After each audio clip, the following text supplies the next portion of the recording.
ਅਗਲਾ ਲੇਖ ਗੁਲਮੋਹਰ ਦਾ ਸੁਨੇਹਾ। ਪਿੱਛੇ ਜੇ ਇੱਕ ਦਿਨ ਆਪਣੀ ਸਹੇਲੀ ਜਸਬੀਰ ਨੂੰ ਫੋਨ ਤੇ ਦੱਸਿਆ ਕਿ ਮੇਰਾ ਉਹਨਾਂ ਕੋਲ ਆਉਣ ਦਾ ਪ੍ਰੋਗਰਾਮ ਸੀ ਤੇ ਨਾਲ ਹੀ ਮੈਂ ਇਹ ਜਾਣਨਾ ਚਾਹਿਆ ਕਿ ਮੇਰੇ ਆਉਣ ਨਾਲ ਉਹਨਾਂ ਦਾ ਕੋਈ ਕੰਮ ਤਾਂ ਹਰਜ਼ ਨਹੀਂ ਹੋਏਗਾ। ਮੈਂ ਤਾਂ ਸਗੋਂ ਤੁਹਾਡੇ ਆਉਣ ਦੀ ਇੰਨੇ ਚਾਅ ਨਾਲ ਉਡੀਕ ਕਰ ਰਹੀ ਸਾਂ, ਤੁਸੀਂ ਬਸ ਆ ਜਾਓ। ਜਸਬੀਰ ਦੇ ਉੱਤਰ ਨੇ ਮੇਰਾ ਉਤਸ਼ਾਹ ਵਧਾ ਦਿੱਤਾ। ਕੋਈ ਖਾਸ ਚਿਰ ਲਗਾਏ ਬਿਨਾਂ ਮੈਂ ਸਹੇਲੀ ਦੇ ਘਰ ਵੱਲ ਤੁਰ ਪਈ। ਦਿਨ ਬਿਲਕੁਲ ਸਾਫ਼ ਹੋਣ ਕਰਕੇ ਧੁੱਪ ਕਾਫੀ ਤੇਜ਼ ਲੱਗ ਰਹੀ ਸੀ ਤੇ ਗਰਮੀ ਬਹੁਤ ਸੀ। ਛਤਰੀਆਂ ਤੇ ਹੋਰ ਗਰਮੀ ਦੇ ਬਚਾਅ ਦੇ ਸਾਧਨ ਵਰਤੋਂ 'ਚ ਲਿਆਂਦੇ ਜਾ ਰਹੇ ਸਨ। ਗਰਮੀ ਤੇ ਇਸ ਨਾਲ ਸੰਬੰਧਿਤ ਔਕੜਾਂ ਦੀ ਚਰਚਾ ਵੀ ਆਮ ਹੋ ਰਹੀ ਸੀ।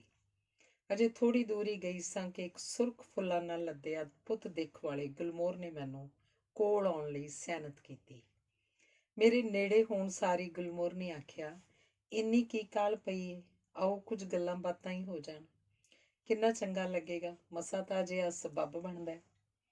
ਅਸਲ ਵਿੱਚ ਇਸ ਗੁਲਮੋਹਰ ਨਾਲ ਮੇਰੀ ਪੁਰਾਣੀ ਪਛਾਣ ਸੀ। ਇਹਨੇ ਮੈਨੂੰ ਪਹਿਲਾਂ ਵੀ ਇਸ ਰਾਹ ਤੋਂ ਗੁਜ਼ਰਦਿਆਂ ਵੇਖਿਆ ਜੋ ਹੋਇਆ ਸੀ। ਮੈਂ ਗੁਲਮੋਹਰ ਤੇ ਆਈ ਬਹਾਰ ਦੀ ਪ੍ਰਸ਼ੰਸਾ ਕਰਦਿਆਂ ਆਖਿਆ, ਕਿੱਥੇ ਤਾਂ ਹਰ ਕੋਈ ਇਸ ਗਰਮੀ ਤੋਂ ਔਖਾ ਹੋਇਆ ਫਿਰਦਾ ਹੈ ਤੇ ਦੂਜੇ ਪਾਸੇ ਤੁਹਾਡੇ ਤੇ ਇੰਨਾ ਖੇੜਾ, ਕਮਾਲ ਦੀ ਬਾਤ ਹੈ। ਤਾਂ ਉੱਥੇ ਨਾਲ ਇੱਕ ਪੀਲੇ ਫੁੱਲਾਂ ਦੇ ਬੇਹੱਦ ਖੂਬਸੂਰਤ ਗੁੱਛਿਆਂ ਨਾਲ ਅਲੰਕ੍ਰਿਤ ਅਮਲਤਾਸ ਦਾ ਬਿਰਖ ਵੀ ਖੜਾ ਸੀ। ਮੇਰੀ ਉਪਰੋਕਤ ਟਿੱਪਣੀ ਨੇ ਇਹਦੇ ਚਿਹਰੇ ਤੇ ਵੀ ਮੁਸਕਾਨ ਲੈ ਆਂਦੀ। ਇਹੀ ਤਾਂ ਜ਼ਿੰਦਗੀ ਹੈ। ਮੁਸ਼ਕਿਲਾਂ ਦੇ ਸਨਮੁਖ ਹੁੰਦੇ ਹੋਏ ਵੀ ਜੇ ਅਸੀਂ ਮੰਜ਼ਿਲ ਨੂੰ ਸਰ ਕਰਨ ਦੀ ਕੋਸ਼ਿਸ਼ ਜਾਰੀ ਰੱਖਾਂਗੇ ਤਾਂ ਹੀ ਕੋਈ ਖੁਸ਼ੀ ਦੀ ਆਸ ਕਰ ਸਕਦੇ ਹਾਂ। ਇਸ ਜੀਵਨ ਦੀਆਂ ਚੁਣੌਤੀਆਂ ਨੂੰ ਖਿੜੇ ਮੱਥੇ ਕਬੂਲਣਾ ਹੀ ਕਾਮਯਾਬ ਤੇ ਅਰਥਪੂਰਨ ਜ਼ਿੰਦਗੀ ਬਸਰ ਕਰਨ ਦਾ ਜ਼ਰੀਆ ਬਣਦਾ ਹੈ। ਗੁਲਮੋਹਰ ਤੇ ਆਏ ਖੇੜੇ ਦਾ ਰਾਜ਼ ਪ੍ਰਤੱਖ ਤੌਰ ਤੇ ਇਹੀ ਸੀ। ਅਮਲਤਾਸ ਨੇ ਸਿਰ ਹਿਲਾ ਕੇ ਇਹਨਾਂ ਵਿਚਾਰਾਂ ਨਾਲ ਸਹਿਮਤੀ ਪ੍ਰਗਟਾਈ। ਦੋਹਾਂ ਬਿਰਖਾਂ ਦਾ ਹੇਠਲੀ ਜ਼ਮੀਨ ਨੂੰ ਆਪੋ ਆਪਣੀਆਂ ਫੁੱਲ ਪੱਤੀਆਂ ਨਾਲ ਢੱਕ ਕੇ ਜਿਵੇਂ ਸਜਾਵਟ ਦਾ ਮੁਕਾਬਲਾ ਹੋ ਰਿਹਾ ਸੀ। ਲਾਲ ਪੀਲੇ ਫੁੱਲਾਂ ਨਾਲ ਢਕੀ ਤੇ ਸਜੀ ਹੋਈ ਧਰਤੀ ਕਿਸੇ ਵੀ ਵੇਖਣ ਵਾਲੇ ਲਈ ਇੱਕ ਅਭੁੱਲ ਦ੍ਰਿਸ਼ ਸੀ। ਇਹਨਾਂ ਬਾਤਾਂ ਨੇ ਇੱਕ ਵੇਰ ਤਾਂ ਮਨ ਨੂੰ ਵਿਚਲਤ ਜਿਹਾ ਕਰ ਦਿੱਤਾ। ਸੋਚਣ ਲੱਗ ਪਈ ਕਿ ਕਿਉਂ ਨਾ ਇਹਨਾਂ ਬਣ ਫੱਬ ਕੇ ਖਲੋਤੇ ਰੁੱਖਾਂ ਦੀ ਸੰਗਤ ਮਾਣਾ। ਕੁਝ ਇਹਨਾਂ ਦੀਆਂ ਸੁਣਾ, ਕੁਝ ਆਪਣੀਆਂ ਸੁਣਾਵਾਂ ਤੇ ਆਪਣੇ ਇਹਨਾਂ ਉਦਾਰ ਚਿੱਤ ਹਿਤੈਸ਼ੀਆਂ ਨਾਲ ਸਾਂਝ ਪਕੇਰੀ ਤੇ ਗੂੜੀ ਕਰਾਂ। ਪਰ ਫਿਰ ਉਡੀਕ ਕਰ ਰਹੀ ਸਹੇਲੀ ਦਾ ਖਿਆਲ ਆ ਗਿਆ। ਮੈਂ ਗੁਲਮੋਹਰ ਤੇ ਅਮਲਤਾਸ ਨੂੰ ਆਪਣੀ ਮਜਬੂਰੀ ਦੱਸੀ ਤੇ ਛੇਤੀ ਕਿਸੇ ਦਿਨ ਉਚੇਚੇ ਤੌਰ ਤੇ ਇਹਨਾਂ ਕੋਲ ਆਉਣ ਦਾ ਵਾਅਦਾ ਕੀਤਾ। ਇਸ ਤੇ ਅਮਲਤਾਸ ਉਦਾਸ ਜਿਹੀ ਸੁਰ 'ਚ ਬੋਲ ਪਿਆ, ਮੈਂ ਤਾਂ ਸੋਚਿਆ ਕਿ ਕੁਝ ਦਿਲ ਦੀਆਂ ਕੁਝ ਤੁਹਾਡੇ ਨਾਲ ਸਾਂਝੀਆਂ ਕਰਾਂਗੇ, ਪਰ ਚਲੋ ਜਿਵੇਂ ਤੁਹਾਡੀ ਮਰਜ਼ੀ। ਉਂਝ ਅੱਜ ਕੱਲ੍ਹ ਇਸ ਭੱਜ ਨੱਠ ਦੇ ਯੁੱਗ 'ਚ ਸਾਡੇ ਲਈ ਸਮਾਂ ਹੈ ਹੀ ਕਿਸ ਕੋਲ। ਕੁਝ ਰੁਕ ਕੇ ਫੇਰ ਆਖਦਾ, ਫਿਰ ਵੀ ਸਭ ਕੁਝ ਦੇ ਬਾਵਜੂਦ ਅਸੀਂ ਮਨੁੱਖ ਦੇ ਰੁੱਖੇ ਵਿਹਾਰ ਨੂੰ ਅੱਖੋਂ ਪਰੋਖੇ ਕਰਕੇ ਨਿਰੰਤਰ ਇਹਦਾ ਭਲਾ ਹੀ ਚਿਤਵਦੇ ਹਾਂ। ਮੈਂ ਉਹਨਾਂ ਦੀਆਂ ਭਾਵਨਾਵਾਂ ਨੂੰ ਠੇਸ ਤਾਂ ਉਕਾਈ ਕਿਸੇ ਹਾਲ ਵੀ ਨਹੀਂ ਸੀ ਪਹੁੰਚਾਉਣਾ ਚਾਹੁੰਦੀ। ਵੱਖਰੇ ਤੌਰ ਤੇ ਇਹਨਾਂ ਦੇ ਲਈ ਕੁਝ ਸਮਾਂ ਕੱਢਣ ਦੀ ਅਹਿਮੀਅਤ ਬਾਰੇ ਮੈਂ ਮੁੱਢ ਤੋਂ ਹੀ ਸੁਚੇਤ ਹਾਂ। ਮੈਂ ਮੁੜ ਆਪਣਾ ਇਕਰਾਰ ਦੁਹਰਾਇਆ ਤੇ ਅੱਗੇ ਚੱਲ ਪਈ। ਇਸ ਨਿੱਕੀ ਜਿਹੀ ਮੁਲਾਕਾਤ ਵਿੱਚ ਹੀ ਗੁਲਮੋਹਰ ਦੇ ਰੁੱਖ ਨੇ ਜਿਹੜਾ ਮੁਸ਼ਕਿਲਾਂ ਦੇ ਦਰਪੇਸ਼ ਹੋਣ ਸਮੇਂ ਹਿੰਮਤ ਤੋਂ ਕੰਮ ਲੈਣ ਦਾ ਸੁਨੇਹਾ ਦੇ ਦਿੱਤਾ ਸੀ, ਉਹ ਕਿਹੜਾ ਅਣਗੌਲਿਆ ਕਰਨ ਯੋਗ ਸੀ। ਵੈਸੇ ਮੈਂ ਇਹਨਾਂ ਗੈਰ ਗੰਭੀਰ ਰੁੱਖਾਂ ਦੇ ਸੁਭਾਅ ਤੋਂ ਬਾਖੂਬੀ ਵਾਕਫ ਹਾਂ। ਇਹਨਾਂ ਨਾਲ ਕਿਸੇ ਵੀ ਵਿਸ਼ੇ ਤੇ ਚਰਚਾ ਕਰਨਾ ਗਿਆਨ ਦੇ ਡੂੰਘੇ ਸਮੁੰਦਰ ਵਿੱਚ ਗੋਤਾ ਲਾਉਣ ਵਾਂਗ ਹੋ ਨਿਬੜਦਾ ਹੈ। ਕਾਫੀ ਖੁੱਲ੍ਹਾ ਸਮਾਂ ਲੋੜੀਂਦਾ ਹੁੰਦਾ ਹੈ ਅਜਿਹੀ ਗੁਫ਼ਤਗੂ ਲਈ। ਤਦੇ ਹੀ ਕੁਝ ਸਾਂਭਣ ਯੋਗ ਅਰਥਪੂਰਨ ਭਾਵ ਪੱਲੇ ਪੈਂਦੇ ਨੇ ਤੇ ਬੰਦੇ ਦਾ ਮਨ ਹੋਰ ਤੇ ਹੋਰ ਅਜਿਹੀ ਸੰਗਤ 'ਚ ਵਿਚਰਨਾ ਲੋਚਦਾ ਹੈ। ਇਹਨਾਂ ਰੁੱਖਾਂ ਕੋਲ ਖਬਰੇ ਕਿੰਨੀਆਂ ਯਾਦਾਂ, ਕਿੰਨੇ ਡੂੰਘੇ ਅਨੁਭਵ ਤੇ ਅਨੇਕ ਸਲਾਹ ਮਸ਼ਵਰੇ ਹੁੰਦੇ ਨੇ, ਐਨ ਸੁਘੜ ਸਿਆਣੇ ਬਜ਼ੁਰਗਾਂ ਵਾਂਗ। ਕੁਝ ਸਮਾਂ ਪਹਿਲਾਂ ਇਸੇ ਤਰ੍ਹਾਂ ਕਿਸੇ ਪਾਸੇ ਜਾਂਦਿਆਂ ਰਾਹ ਵਿੱਚ ਖੜੇ ਕਾਸ਼ਨੀ ਫੁੱਲਾਂ ਨਾਲ ਲੱਦੇ ਕਚਨਾਰ ਦੇ ਰੁੱਖ ਨਾਲ ਮੇਰੀ ਮੁਲਾਕਾਤ ਹੋਈ ਸੀ। ਮੈਂ ਤਾਂ ਦੰਗ ਰਹਿ ਗਈ ਸਾਂ। ਜ਼ਿੰਦਗੀ ਨਾਲ ਸੰਬੰਧਿਤ ਕਿੰਨੇ ਹੀ ਵਿਸ਼ਿਆਂ ਬਾਰੇ ਕਚਨਾਰ ਦੀ ਸੂਖਮ ਜਾਣਕਾਰੀ ਉੱਤੇ ਇੱਕ ਤੋਂ ਬਾਅਦ ਦੂਜੀ ਗੱਲ ਹੁੰਦਿਆਂ ਕਿੰਨਾ ਸਮਾਂ ਲੰਘ ਗਿਆ, ਪਤਾ ਵੀ ਨਹੀਂ ਸੀ ਲੱਗਿਆ। ਹੁਣ ਵੀ ਉਸ ਵੇਲੇ ਨੂੰ ਚਿਤਾਰ ਕੇ ਰੂਹ ਇੱਕ ਅਨੋਖੀ ਤ੍ਰਿਪਤੀ ਨਾਲ ਸਰਸ਼ਾਰ ਹੋ ਜਾਂਦੀ ਹੈ। ਵਾਹ, ਐਵੇਂ ਨਹੀਂ ਕਿਸੇ ਕਵੀ ਨੇ ਰੁੱਖਾਂ ਨੂੰ ਕੁਦਰਤ ਦੀਆਂ ਕਵਿਤਾਵਾਂ ਦਾ ਖਿਤਾਬ ਦਿੱਤਾ ਹੋਇਆ। ਜਦੋਂ ਪਿੱਛੋਂ ਜਸਬੀਰ ਦੇ ਘਰੋਂ ਮੁੜ ਕੇ ਆਪਣੇ ਘਰ ਜਾਣ ਸਮੇਂ ਮੈਂ ਗੁਲਮੋਹਰ ਤੇ ਅਮਲਤਾਸ ਦੇ ਬਿਰਖਾਂ ਕੋਲੋਂ ਲੰਘੀ ਤਾਂ ਦੋਵੇਂ ਮੇਰੇ ਵੱਲ ਵੇਖ ਕੇ ਮੁਸਕਰਾਏ। ਮੇਰੇ ਲਈ ਉਹਨਾਂ ਦੀ ਮੁਸਕਰਾਹਟ ਇਸ ਗੱਲ ਦਾ ਪ੍ਰਤੀਕ ਸੀ ਕਿ ਉਹਨਾਂ ਨੂੰ ਮੇਰੇ ਆਖੇ ਤੇ ਭਰੋਸਾ ਸੀ ਤੇ ਉਹ ਮੇਰੀ ਉਡੀਕ ਕਰਨਗੇ। ਕਿਸੇ ਦਾ ਵਿਸ਼ਵਾਸ ਪਾਤਰ ਬਣ ਸਕਣਾ ਵੀ ਤਾਂ ਕਿੰਨੀ ਵੱਡਮੁੱਲੀ ਪ੍ਰਾਪਤੀ ਹੋਵੇਗੀ ਨਾ। ਉਹ ਸ਼ਾਇਦ ਸਮਝ ਹੀ ਰਹੇ ਹੋਣਗੇ ਕਿ ਮੇਰੇ ਮਨ ਵਿੱਚ ਵੀ ਇਸ ਫੇਰੀ ਦੇ ਪ੍ਰਤੀ ਬੜੀ ਉਤਸੁਕਤਾ ਸੀ ਤੇ ਮੈਂ ਉਹਨਾਂ ਦੀਆਂ ਰਹੱਸਮਈ ਤੇ ਪ੍ਰੇਰਨਾਦਾਇਕ ਬਾਤਾਂ ਸੁਣਨ ਵਿੱਚ ਬਹੁਤੀ ਢਿੱਲ ਪਾਉਣ ਦੇ ਹੱਕ ਵਿੱਚ ਬਿਲਕੁਲ ਨਹੀਂ ਸਾਂ। ਧੰਨਵਾਦ। ਅਗਲਾ ਲੇਖ ਹੈ ਅਰਸ਼ੋਂ ਲੱਥੇ ਰਿਸ਼ਤੇ। ਵਿਆਹ ਸ਼ਾਦੀ ਬਾਰੇ ਆਮ ਹੀ ਕਿਹਾ ਸੁਣਿਆ ਤੇ ਮੰਨਿਆ ਜਾਂਦਾ ਹੈ ਕਿ ਇਸ ਰਿਸ਼ਤੇ ਦੇ ਸੰਜੋਗ ਤਾਂ ਧੁਰੋਂ ਜਾਂ ਅਰਸ਼ੋਂ ਹੀ ਤੈਅ ਹੋਏ ਹੁੰਦੇ ਨੇ।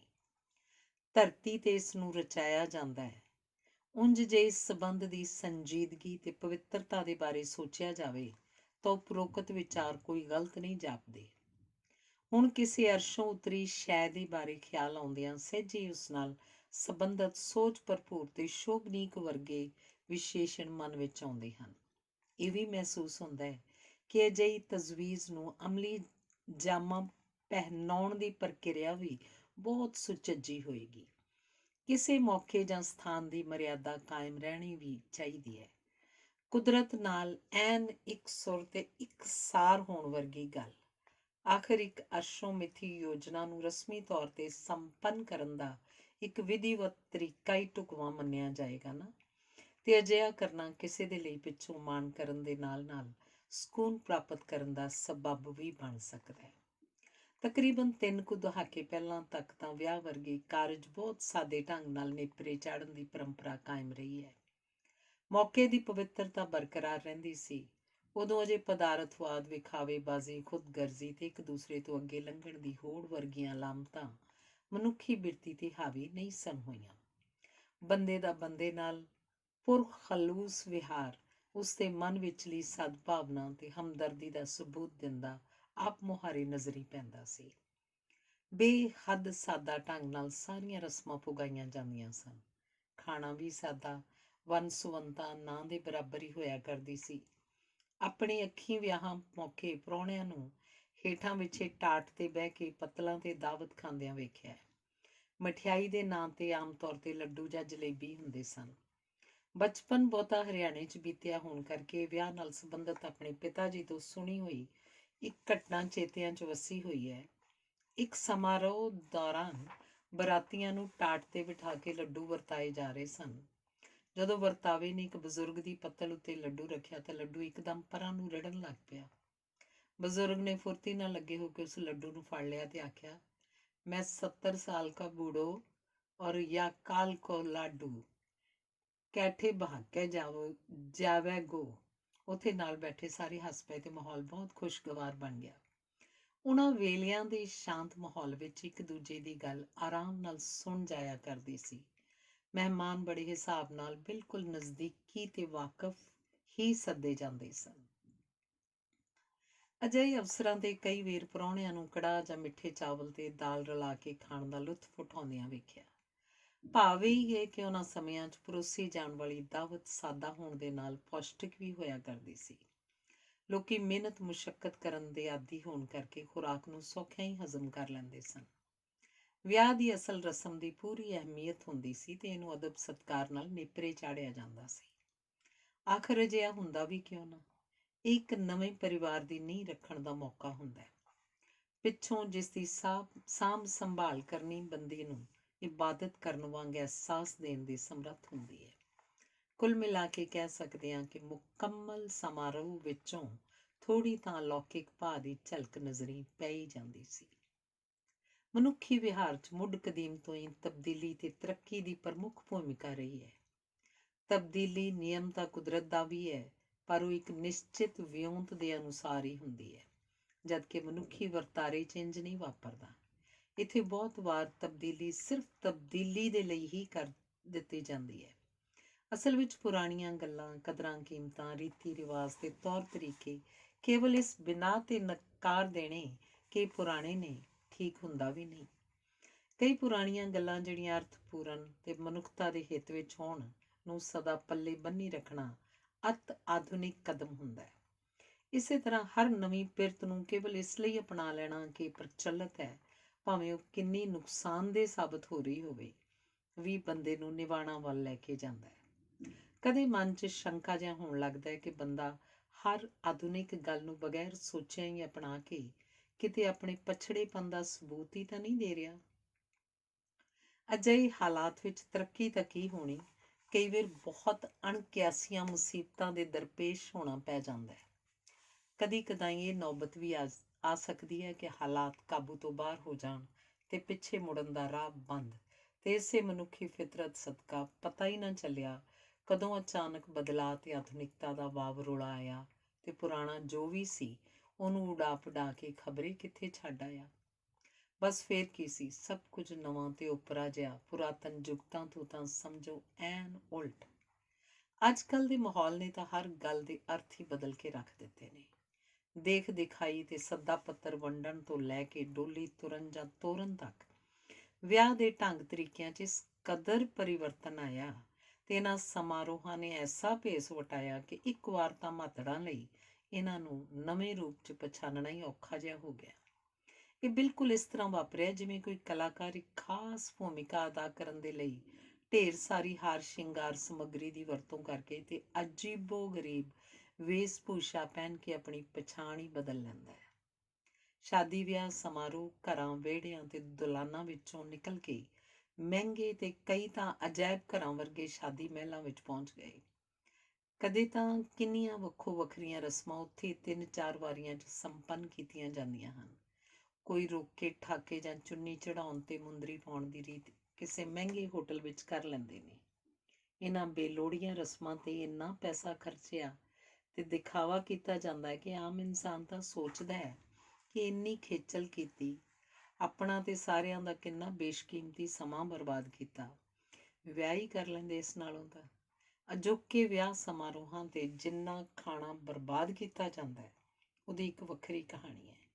ਜਦੋਂ ਤੇ ਜਿਸ ਦਿਨ ਵਿਆਹ ਦੀ ਅਸਲ ਰਸਮ ਕੀਤੀ ਜਾਂਦੀ ਹੈ, ਉਸ ਦੀ ਸ਼ਾਮਲ ਹੋਣ ਆਏ ਮਹਿਮਾਨਾਂ ਦੇ ਲਈ ਕੋਈ ਅਹਿਮੀਅਤ ਹੀ ਨਹੀਂ ਹੁੰਦੀ। ਉੱਥੇ ਤਾਂ ਬਸ ਘਰ ਦੇ ਜਾਂ ਸਕੇ ਭੈਣ ਭਰਾ ਹੀ ਬੈਠੇ ਦਿਸਦੇ ਨੇ। ਕੋਈ ਮੇਰੇ ਵਰਗਾ ਆਖੇ ਕਿ ਚਲੋ ਆਨੰਦ ਕਾਰਜ 'ਚ ਸ਼ਾਮਲ ਹੋਣ ਚੱਲੀਏ, ਕਿ ਆਖਰ ਅਸਲ ਰਸਮ ਤਾਂ ਇਹੀ ਹੈ ਜਿਸ 'ਚ ਸ਼ਿਰਕਤ ਕਰਨ ਆਏ ਹਾਂ, ਤਾਂ ਕਈ ਪਾਸਿਓਂ ਉਪਰੀਆਂ ਜਿਹੀਆਂ ਨਜ਼ਰਾਂ ਦਾ ਸਾਹਮਣਾ ਕੀਤੇ ਬਗੈਰ ਨਹੀਂ ਜਾਇਆ ਜਾਂਦਾ। ਸ਼ਿੱਦਤ ਨਾਲ ਇਹ ਗੱਲ ਮਹਿਸੂਸ ਹੁੰਦੀ ਹੈ ਕਿ ਪੈਸੇ ਨੂੰ ਐਵੇਂ ਗਵਾਉਣ ਨਾਲੋਂ ਸਗੋਂ ਕਿੰਨੀਆਂ ਹੀ ਢੁਕਵੀਆਂ ਥਾਵਾਂ 'ਤੇ ਦੇ ਕੇ ਇਹਦਾ ਸਦਉਪਯੋਗ ਕੀਤਾ ਜਾ ਸਕਦਾ ਹੈ। ਕਈ ਸਮਾਜ ਸੇਵੀ ਸੰਸਥਾਵਾਂ ਗਰੀਬ ਪਰਿਵਾਰਾਂ ਦੀ ਮਦਦ ਲਈ ਸਮੂਹਿਕ ਵਿਆਹਾਂ ਦਾ ਆਯੋਜਨ ਕਰਦੀਆਂ ਹਨ।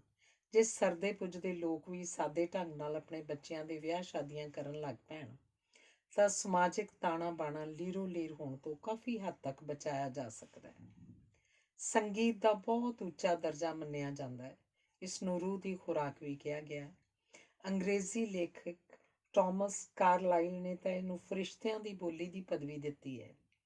ਅੰਗਰੇਜ਼ੀ ਦੇ ਪ੍ਰਸਿੱਧ ਨਾਟਕਕਾਰ ਤੇ ਕਵੀ ਵਿਲੀਅਮ ਕੌਂਗਰੀਵ ਨੇ ਕਿਹਾ ਹੈ, ਸੰਗੀਤ ਵਿੱਚ ਇੱਕ ਹੈਵਾਨ ਨੂੰ ਇਨਸਾਨ ਬਣਾ ਸਕਣ ਦੀ ਜਾਦੂਈ ਸਮਰੱਥ ਹੈ। ਪਰ ਉਪਰੋਕਤ ਸਾਰੇ ਕਥਨ ਅਜੋਕੇ ਸ਼ਾਦੀ ਸਮਾਰੋਹਾਂ ਵਿੱਚ ਆਮ ਤੌਰ ਤੇ ਪਰੋਸੇ ਜਾਂਦੇ ਸੰਗੀਤ ਤੇ ਤਾਂ ਕਿਸੇ ਤਰ੍ਹਾਂ ਵੀ ਨਹੀਂ ਢੁਕਦੇ।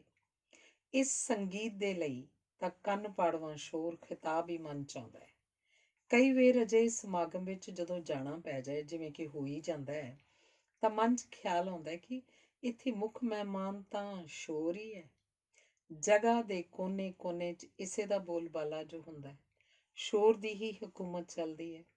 ਉੱਥੇ ਹਾਜ਼ਰ ਅਤਿਥੀਆਂ ਉੱਤੇ ਸਾਰੇ ਬੇਵਸ ਤੇ ਨਿਤਾਣੇ ਜਿਹੇ ਦਿਖਾਈ ਦਿੰਦੇ ਨੇ। ਇਹਦੇ ਸਾਹਮਣੇ ਕੀ ਮਜਾਲ ਕਿਸੇ ਦੀ ਕਿ ਕੋਈ ਕਿਸੇ ਅਰਸੇ ਪਿੱਛੋਂ ਨਜ਼ਰੀ ਪਏ ਵਾਕਫਕਾਰ ਨਾਲ ਇੱਕ ਗੱਲ ਵੀ ਕਰ ਜਾਏ। ਇੱਕ ਵਾਰ ਸਾਡੇ ਘਰ ਦੇ ਨੇੜੇ ਕਿਸੇ ਨੇ ਘਰ 'ਚ ਵਿਆਹ ਤੋਂ 2 ਦਿਨ ਪਹਿਲਾਂ ਔਰਤਾਂ ਦਾ ਸੰਗੀਤ ਪ੍ਰੋਗਰਾਮ ਰੱਖਿਆ। ਕਿੰਨੇ ਵਰ੍ਹੇ ਲੰਘ ਗਏ ਨੇ ਇਸ ਗੱਲ ਨੂੰ, ਪਰ ਅੱਜ ਤੱਕ ਜਿੰਨੀ ਉੱਚੀ ਉਹਨਾਂ ਸੰਗੀਤ ਦੀ ਆਵਾਜ਼ ਰੱਖੀ ਸੀ, ਨਹੀਂ ਭੁੱਲੀ। ਰਾਤ ਦੇ 2:30 ਵਜੇ ਤੱਕ ਨਾ ਸੌਂ ਸਕੇ। ਬੱਚਿਆਂ ਵਿਚਾਰਿਆਂ ਦਾ ਸਵੇਰੇ ਇਮਤਿਹਾਨ ਸੀ, ਨਾ ਉਹਨਾਂ ਦੀ ਪੜ੍ਹਾਈ ਹੋਈ, ਨਾ ਹੀ ਨੀਂਦ ਪੂਰੀ। ਸਵੇਰੇ ਗੁਆਂਢੀ ਭੈਣ ਜੀ ਮਿਲੇ, ਆਖਦੇ, ਮੇਰਾ ਤਾਂ ਜੀ ਰਾਤੀ ਬਲੱਡ ਪ੍ਰੈਸ਼ਰ ਵੱਧ ਗਿਆ ਤੇ ਬੁਰਾ ਹਾਲ, ਪੂਰੀ ਰਾਤ ਔਖੀ ਕੱਟੀ। ਸੱਚਾਈ ਤਾਂ ਇਹੀ ਹੈ, ਕਿ ਇੰਨੀ ਉੱਚੀ ਆਵਾਜ਼ ਸਭ ਜੀਵਾਂ ਦੇ ਲਈ ਸਹਾਰਨੀ ਬਹੁਤ ਮੁਸ਼ਕਿਲ ਤੇ ਹਾਨੀਕਾਰਕ ਹੁੰਦੀ ਹੈ। ਕੋਈ ਵਿਰਲਾ ਟਾਵਾਂ ਸਮਾਰੋਹ ਹੁੰਦਾ ਜਿੱਥੇ ਜਾ ਕੇ ਚੈਨ ਨਾਲ ਕੁਝ ਸਮਾਂ ਬੈਠਿਆ ਜਾ ਸਕਦਾ ਹੋਵੇ ਤੇ ਪਿੱਛੋਂ ਚੇਤੇ ਕਰਕੇ ਵੀ ਖਰਾਬ ਜਿਹਾ ਮਹਿਸੂਸ ਨਾ ਹੁੰਦਾ ਹੋਵੇ। ਇੱਕ ਮਸੇਰ ਭੈਣ ਨੇ ਆਪਣੀ ਧੀ ਦਾ ਵਿਆਹ ਕੀਤਾ ਤਾਂ ਕਾਫੀ ਖੁੱਲੀ ਜਿਹੀ ਥਾਂ ਤੇ ਸੀ, ਪਰ ਕਿਸੇ ਪ੍ਰਕਾਰ ਦਾ ਸੰਗੀਤ ਨਹੀਂ ਸੀ ਲਗਾਇਆ ਹੋਇਆ। ਸਭ ਨੇ ਆਪਸ ਵਿੱਚ ਖੂਬ ਗੱਲਾਂ ਬਾਤਾਂ ਕੀਤੀਆਂ। ਰੁੱਖ ਵੀ ਬਹੁਤ ਲੱਗੇ ਹੋਏ ਸਨ ਤੇ ਅਚਾਨਕ ਮੈਨੂੰ ਉੱਥੇ ਬੈਠਿਆਂ ਕੋਇਲ ਦੀ ਕੂ-ਹੂ ਤੇ ਕਈ ਹੋਰ ਪਰਿੰਦਿਆਂ ਦੀ ਚਹਿਚਹਾਟ ਸੁਣਾਈ ਦੇਣ ਲੱਗ ਪਈ। ਇੰਜ ਜਾਪੇ ਜਿਵੇਂ ਕੁਦਰਤ ਨੇ ਖੁਸ਼ ਹੋ ਕੇ ਆਪਣੇ ਪਾਸ ਗਵਈਏ ਰੌਣਕ ਵਿੱਚ ਵਾਧਾ ਕਰਨ ਲਈ ਭੇਜੇ ਹੋਣ। ਲੰਬਾ ਅਰਸਾ ਲੰਘੇ ਹੋਣ ਮਗਰੋਂ ਵੀ ਉਸ ਮਧੁਰ ਸੰਗੀਤ ਦੀਆਂ ਧੁਨਾਂ ਚਿਤਾਰਿਆਂ ਰੂਹ ਖੇੜੇ ਨਾਲ ਸਰਸ਼ਾਰ ਹੋ ਜਾਂਦੀ ਹੈ। ਰੱਬ ਨੇ ਬੰਦੇ ਦੇ ਕੰਮਾਂ ਕਾਰਾਂ ਲਈ ਇੰਨਾ ਵੱਡਾ ਦਿਨ ਬਣਾਇਆ ਤੇ ਰਾਤ ਬਣਾਈ ਸੌਂ ਕੇ, ਦਿਨ ਦੀ ਥਕਾਵਟ ਲਾ ਕੇ ਤਰੋ ਤਾਜ਼ਾ ਹੋਣ ਲਈ, ਤਾਂ ਜੋ ਬੰਦਾ ਮੁੜ ਤੋਂ ਅਗਲੇ ਦਿਨ ਨੂੰ ਬੁਲੰਦ ਹੌਸਲੇ ਨਾਲ ਮੁਖਾਤਿਬ ਹੋ ਸਕੇ। ਮਨੁੱਖ ਨੂੰ ਛੱਡ ਕੇ ਬਾਕੀ ਸਾਰੇ ਜੀਵ ਕੁਦਰਤ ਦੇ ਇਸ ਹੁਕਮ ਨੂੰ ਬਗੈਰ ਕਿਸੇ ਕਿੰਤੂ ਪਰੰਤੂ ਦੇ ਮੰਨ ਰਹੇ ਨੇ ਤੇ ਇਸੇ ਸਦਕਾ ਸੌਖੇ ਵੀ ਨੇ। ਪਰ ਮਨੁੱਖ ਨੂੰ ਆਪਣੇ ਤੇ ਵਿਸ਼ਵਾਸ ਕੁਝ ਜ਼ਿਆਦਾ ਹੀ ਹੋਣ ਕਰਕੇ ਕੁਦਰਤ ਦੇ ਕਾਇਦੇ ਕਾਨੂੰਨ ਵਿਚਾਰਨ ਯੋਗ ਜਾਪਦੇ ਨਹੀਂ। ਇਹ ਅੱਜ ਕੱਲ੍ਹ ਵਿਆਹ ਸਮਾਰੋਹ ਵੀ ਰਾਤ ਨੂੰ ਹੀ ਕਰਨ ਲੱਗ ਪਿਆ। ਜਿਹੜੇ ਪ੍ਰੋਗਰਾਮ ਚੰਗੇ ਭਲੇ ਦਿਨ ਸਮੇਂ ਸੰਪੰਨ ਕੀਤੇ ਜਾ ਸਕਦੇ ਹਨ, ਉਹਨਾਂ ਦੇ ਲਈ ਵੀ ਰਾਤ ਹੀ ਚੁਣੀ ਜਾਂਦੀ ਹੈ। ਹੋਰ ਸਮੱਸਿਆਵਾਂ ਤੋਂ ਇਲਾਵਾ ਰਾਤ ਨੂੰ ਦਿਨ ਵਿੱਚ ਤਬਦੀਲ ਕਰਨ ਦੀ ਕੋਸ਼ਿਸ਼ ਵਿੱਚ ਬਿਜਲੀ ਕਿੰਨੀ ਬਰਬਾਦ ਕਰ ਦਿੱਤੀ ਜਾਂਦੀ ਹੈ। ਉਂਝ ਵੀ ਅਜੋਕੇ ਸਮੇਂ ਜਿੰਨੀ ਬਿਜਲੀ ਦੀ ਬੇਲੋੜੀ ਖਪਤ ਹੋ ਰਹੀ ਹੈ, ਹੈਰਾਨੀ ਨਹੀਂ ਹੋਣੀ ਚਾਹੀਦੀ ਜੇ ਕਿਤੇ ਅਜਿਹੇ ਹਾਲਾਤ ਦੇ ਰੂਬਰੂ ਹੋਣਾ ਪੈ ਜਾਏ ਜਦੋਂ ਬਿਜਲੀ ਹੋਵੇਗੀ ਹੀ ਨਹੀਂ। ਫਿਰ ਨਿਰੇ ਪੁਰੇ ਜਨਰੇਟਰਾਂ ਤੇ ਤਾਂ ਦੁਨੀਆ ਨਹੀਂ ਚੱਲ ਸਕਦੀ। ਤੇਲ ਵੀ ਮੁੱਕ ਜਾਏਗਾ ਤੇ ਵਾਤਾਵਰਣਿਕ ਪ੍ਰਦੂਸ਼ਣ ਤਾਂ ਅੱਗੇ ਹੀ ਹੱਦਾਂ ਬੰਨੇ ਟੱਪ ਚੁੱਕਾ ਹੈ। ਕਿੰਨਾ ਚੰਗਾ ਹੋਵੇ ਜੇ ਅਸੀਂ ਜਿਹੜੇ ਕਾਰਜ ਸਹਿਜੇ ਹੀ ਸੂਰਜ ਦੀ ਰੋਸ਼ਨੀ ਦੇ ਹੁੰਦਿਆਂ ਨੇਪਰੇ ਚਾੜ ਸਕਦੇ ਹਾਂ, ਇਸੇ ਤਰ੍ਹਾਂ ਹੀ ਕਰੀਏ। ਮੇਰੀ ਸਹੇਲੀ ਝਿੱਕੀ ਆਖਦੀ ਹੈ ਕਿ ਜਦੋਂ ਉਹਨਾਂ ਦੇ ਘਰ ਕੋਈ ਰਾਤ ਦੇ ਪ੍ਰੋਗਰਾਮ ਦਾ ਸੱਦਾ ਆ ਜਾਏ, ਉਹਨੂੰ ਤਾਂ ਕਈ ਦਿਨ ਪਹਿਲਾਂ ਹੀ ਫਿਕਰ ਲੱਗ ਜਾਂਦੀ ਹੈ ਕਿ ਕਿਵੇਂ ਜਾਵਾਂਗੇ। ਹਨੇਰੇ ਸਮੇਂ ਤਣਾਅ ਜਿਹਾ ਹੋ ਜਾਂਦਾ ਹੈ। ਇੱਕ ਦਿਨ ਆਖਦੀ, ਸਾਨੂੰ ਤਾਂ ਪਹਿਲਾਂ ਹਨੇਰੇ 'ਚ ਸਮਾਰੋਹ ਵਾਲੀ ਥਾਂ ਲੱਭਣਾ ਹੀ ਮੁਸੀਬਤ ਜਾਪਦਾ ਹੈ। ਮੇਰਾ ਦਿਲ ਕਰਦਾ ਹੈ ਕਿ ਫੈਸਲਾ ਹੀ ਕਰ ਲਈਏ ਰਾਤ ਦੇ ਮੌਕਿਆਂ 'ਚ ਨਾ ਸ਼ਾਮਲ ਹੋਣ ਦਾ। ਨੀਂਦ ਵੀ ਬਹੁਤ ਖਰਾਬ ਹੋ ਜਾਂਦੀ ਹੈ। ਨਾਲੇ ਘਰ ਤਾਂ ਅਸੀਂ ਖਾਣਾ 8:30 ਵਜੇ ਖਾ ਲੈਂਦੇ ਹੁੰਦੇ ਹਾਂ। ਅਸਲ 'ਚ ਕਿਸੇ ਦੌੜ ਵਿੱਚ ਸ਼ਾਮਲ ਹੋਣ ਦੀ ਬਜਾਏ ਕਿੰਨਾ ਚੰਗਾ ਹੋਵੇ ਜੇ ਅਸੀਂ ਸਾਰੇ ਵਿਹਾਰਕ ਸੋਚ ਅਪਣਾਈਏ, ਜਿਸ ਨਾਲ ਸਾਡੇ ਬੱਚਿਆਂ ਨੂੰ ਕੋਈ ਸਾਰਥਕ ਸੇਧ ਮਿਲੇ ਤੇ ਭਵਿੱਖ ਵੀ ਸੁਰੱਖਿਅਤ ਹੋਣ ਦੇ ਆਸਾਰ ਬਣ ਜਾਣ। ਹਰ ਬੰਦੇ ਦੀ ਆਪਣੀ ਇੱਕ ਨਵੇਕਲੀ ਸ਼ਖਸੀਅਤ ਹੁੰਦੀ ਹੈ। ਹਰ ਮਨ ਦੀ ਨਿੱਜੀ ਅਵਸਥਾ ਤੇ ਵਿਚਾਰ, ਵਿਰਸੇ 'ਚ ਮਿਲੇ ਸੰਸਕਾਰ ਤੇ ਪਿੱਛੋਂ ਆਪਣੇ ਜ਼ਾਤੀ ਖਿਆਲ ਵੀ ਕੁਝ ਸਾਦਗੀ ਤੇ ਸ਼ਾਂਤੀ ਦੇ ਹੱਕ 'ਚ ਜ਼ਿਆਦਾ ਹੀ ਰਹੇ ਨੇ। ਕੁਝ ਆਲੇ ਦੁਆਲੇ ਦੇ ਬਹੁਤ ਅਡੰਬਰਾਂ ਵਾਲੇ ਸਮਾਰੋਹ ਹੁੰਦੇ ਵੇਖ ਕੇ ਮਨ ਇਹਨਾਂ ਤੋਂ ਕੋਹਾਂ ਦੂਰ ਰਹਿਣ ਬਾਰੇ ਹੋਰ ਵੀ ਪਰਪੱਕ ਹੁੰਦਾ ਗਿਆ। ਜਦੋਂ ਆਪਣੇ ਬੱਚੇ ਵੱਡੇ ਹੋਏ ਤਾਂ ਆਮ ਹੀ ਇਹ ਆਖਣਾ ਕਿ ਕਿੰਨਾ ਚੰਗਾ ਹੋਵੇ ਜੇ ਆਪਣੇ ਬੱਚਿਆਂ ਦੇ ਵਿਆਹ ਇਸ ਤਰ੍ਹਾਂ ਹੋਣ ਕਿ ਕਿਸੇ ਨੂੰ ਪਤਾ ਹੀ ਨਾ ਲੱਗੇ, ਭਾਵ ਕਿ ਕੋਈ ਸ਼ੋਰ ਜਾਂ ਵਾਧੂ ਦੀ ਰਸਮ ਨਾ ਕੀਤੀ ਜਾਵੇ। ਸਬੱਬ ਨਾਲ ਦੋਹਾਂ ਬੱਚਿਆਂ ਦੇ ਵਿਆਹ ਸੱਚਮੁੱਚ ਹੀ ਬਿਲਕੁਲ ਸਾਦਾ ਤਰੀਕੇ ਨਾਲ ਹੀ ਸੰਪੰਨ ਕੀਤੇ ਗਏ। ਕੁਝ ਸਮਾਂ ਪਹਿਲਾਂ ਜਦੋਂ ਬੇਟੇ ਦੇ ਵਿਆਹ ਤੋਂ ਅਗਲੇ ਹੀ ਦਿਨ ਇੱਕ ਰਿਸ਼ਤੇਦਾਰ ਮਿਲ ਪਈ ਤੇ ਮੈਂ ਦੱਸਿਆ ਕਿ ਕੱਲ ਬੇਟੇ ਦਾ ਵਿਆਹ ਕੀਤਾ, ਤਾਂ ਹੈਰਾਨ ਹੋ ਕੇ ਆਖਦੀ, ਸੱਚ? ਤੁਹਾਨੂੰ ਵੇਖ ਕੇ ਤਾਂ ਬਿਲਕੁਲ ਨਹੀਂ ਲੱਗ ਰਿਹਾ ਕਿ ਅਜੇ ਕੱਲ ਹੀ ਪੁੱਤਰ ਦਾ ਵਿਆਹ ਕੀਤਾ ਜੇ। ਆਮ ਤਾਂ ਥਕਾਵਟ ਕਿੰਨੀ ਹੋਈ ਪਈ ਹੁੰਦੀ ਏ। ਬੁਰਾ ਹਾਲ। ਇੱਕ ਦੋ ਹੋਰਨਾਂ ਨੇ ਵੀ ਇਹੀ ਗੱਲ ਆਖੀ। ਅਸੀਂ ਕੁਝ ਕੀਤਾ ਜੋ ਨਹੀਂ ਥਕਾਵਟ ਵਾਲਾ, ਮੇਰਾ ਉੱਤਰ ਸੀ। ਕਈਆਂ ਨੇ ਸਾਦਗੀ ਨਾਲ ਕੀਤੇ ਵਿਆਹ ਦੀ ਸ਼ਲਾਘਾ ਵੀ ਕੀਤੀ ਤੇ ਕਈ ਕਹਿੰਦੇ, ਕੀ ਪਿਆ ਜੀ ਬਹੁਤੇ ਢਕੌਂਸਲਿਆਂ 'ਚ, ਚੰਗਾ ਕੀਤਾ ਤੁਸੀਂ ਚੁੱਪ ਚੁਪੀਤਿਆਂ ਹੀ ਵਿਆਹ ਕਰ ਲਿਆ। ਅਸਲ ਵਿੱਚ ਤਾਂ ਕਰਨੇ ਹੀ ਇਸ ਤਰ੍ਹਾਂ ਚਾਹੀਦੇ ਨੇ। ਇੱਕ ਭੈਣ ਜੀ ਬੋਲੇ, ਇਹ ਤਾਂ ਕਮਾਲ ਹੈ ਜੀ, ਅਸੀਂ ਤਾਂ ਆਪ ਆਪਣੇ ਬੇਟੇ ਦਾ ਵਿਆਹ ਇਸੇ ਤਰ੍ਹਾਂ ਕਰਾਂਗੇ। ਮੁੱਢ ਤੋਂ ਇਹ ਖਿਆਲ ਵੀ ਮਨ ਦੇ ਹਾਵੀ ਹੋ ਰਿਹਾ ਕਿ ਅਸੀਂ ਆਪਣੇ ਆਪ ਨੂੰ ਸਮਾਜ ਤੇ ਆਉਣ ਵਾਲੀਆਂ ਪੀੜ੍ਹੀਆਂ ਨੂੰ ਜਵਾਬਦੇਹ ਵੀ ਤਾਂ ਹਾਂ। ਇਹ ਵੀ ਸਦਾ ਤੋਂ ਸੁਣਦੇ ਆਏ ਹਾਂ ਕਿ ਬੂੰਦ ਬੂੰਦ ਨਾਲ ਸਾਗਰ ਭਰਦਾ ਹੈ। ਧੰਨਵਾਦ। ਅਗਲਾ ਲੇਖ, ਚੌਰਾਹੇ ਤੇ ਖੜੇ ਹੋਣ ਵਰਗਾ। ਮੇਰੀ ਸਹੇਲੀ ਝਿੱਕੀ ਇੱਕ ਬੜੀ ਸੁਲਝੀ ਹੋਈ ਸ਼ਖਸੀਅਤ ਦੀ ਮਾਲਕ ਹੈ ਤੇ ਆਮ ਤੌਰ ਤੇ ਸ਼ਾਂਤ ਤੇ ਠਹਿਰੀ ਹੋਈ ਅਵਸਥਾ 'ਚ ਵਿਚਰਦੀ ਹੈ। ਪਰ ਕੁਝ ਦਿਨ ਪਹਿਲਾਂ ਆਈ ਤਾਂ ਉਹ ਚਾਟ ਤੇ ਉਖੜੀ ਜਿਹੀ ਭਾਸ ਰਹੀ ਸੀ। ਉਹਨੇ ਦੱਸਿਆ ਕਿ ਉਹਦੀ ਬੇਟੀ ਨੇ ਉਚੇਰੀ ਪੜ੍ਹਾਈ ਲਈ ਸ਼ਹਿਰ ਤੋਂ ਬਾਹਰ ਜਾਣਾ ਸੀ। ਉਹਨੂੰ 2 ਨਾਮੀ ਕਾਲਜਾਂ 'ਚ ਦਾਖਲ ਮਿਲ ਰਿਹਾ ਸੀ, ਪਰ ਪਰਿਵਾਰ ਤੋਂ ਇਹ ਫੈਸਲਾ ਨਹੀਂ ਹੋ ਰਿਹਾ ਕਿ ਕਿਹੜਾ ਕਾਲਜ ਚੁਣਿਆ ਜਾਵੇ। ਇਸੇ ਦੁਚਿੱਤੀ ਨੇ ਉਹਦਾ ਚੈਨ ਭੰਗ ਕਰ ਰੱਖਿਆ ਸੀ। ਆਖਦੀ ਇਹ ਦੁਬਿਧਾ ਵੀ ਕਿੰਨੀ ਭੈੜੀ ਸ਼ੈ ਹੈ ਨਾ, ਚੰਗੇ ਭਲੇ ਬੰਦੇ ਨੂੰ ਨਕਾਰਾ ਬਣਾ ਕੇ ਰੱਖ ਦਿੰਦੀ ਹੈ। ਮੈਨੂੰ ਉਹਦੀ ਮਾਨਸਿਕ ਅਵਸਥਾ ਦੀ ਸਮਝ ਤਾਂ ਪੂਰੀ ਪੈ ਰਹੀ ਸੀ, ਪਰ ਕਿਸੇ ਕਿਸਮ ਦੀ ਮਦਦ ਕਰਨ ਤੋਂ ਮੈਂ ਅਸਮਰਥ ਸਾਂ। ਨਿਰਣਾ ਤਾਂ ਸੰਬੰਧਿਤ ਵਿਅਕਤੀ ਨੂੰ ਆਪ ਹੀ ਕਰਨਾ ਪੈਂਦਾ ਹੈ ਨਾ।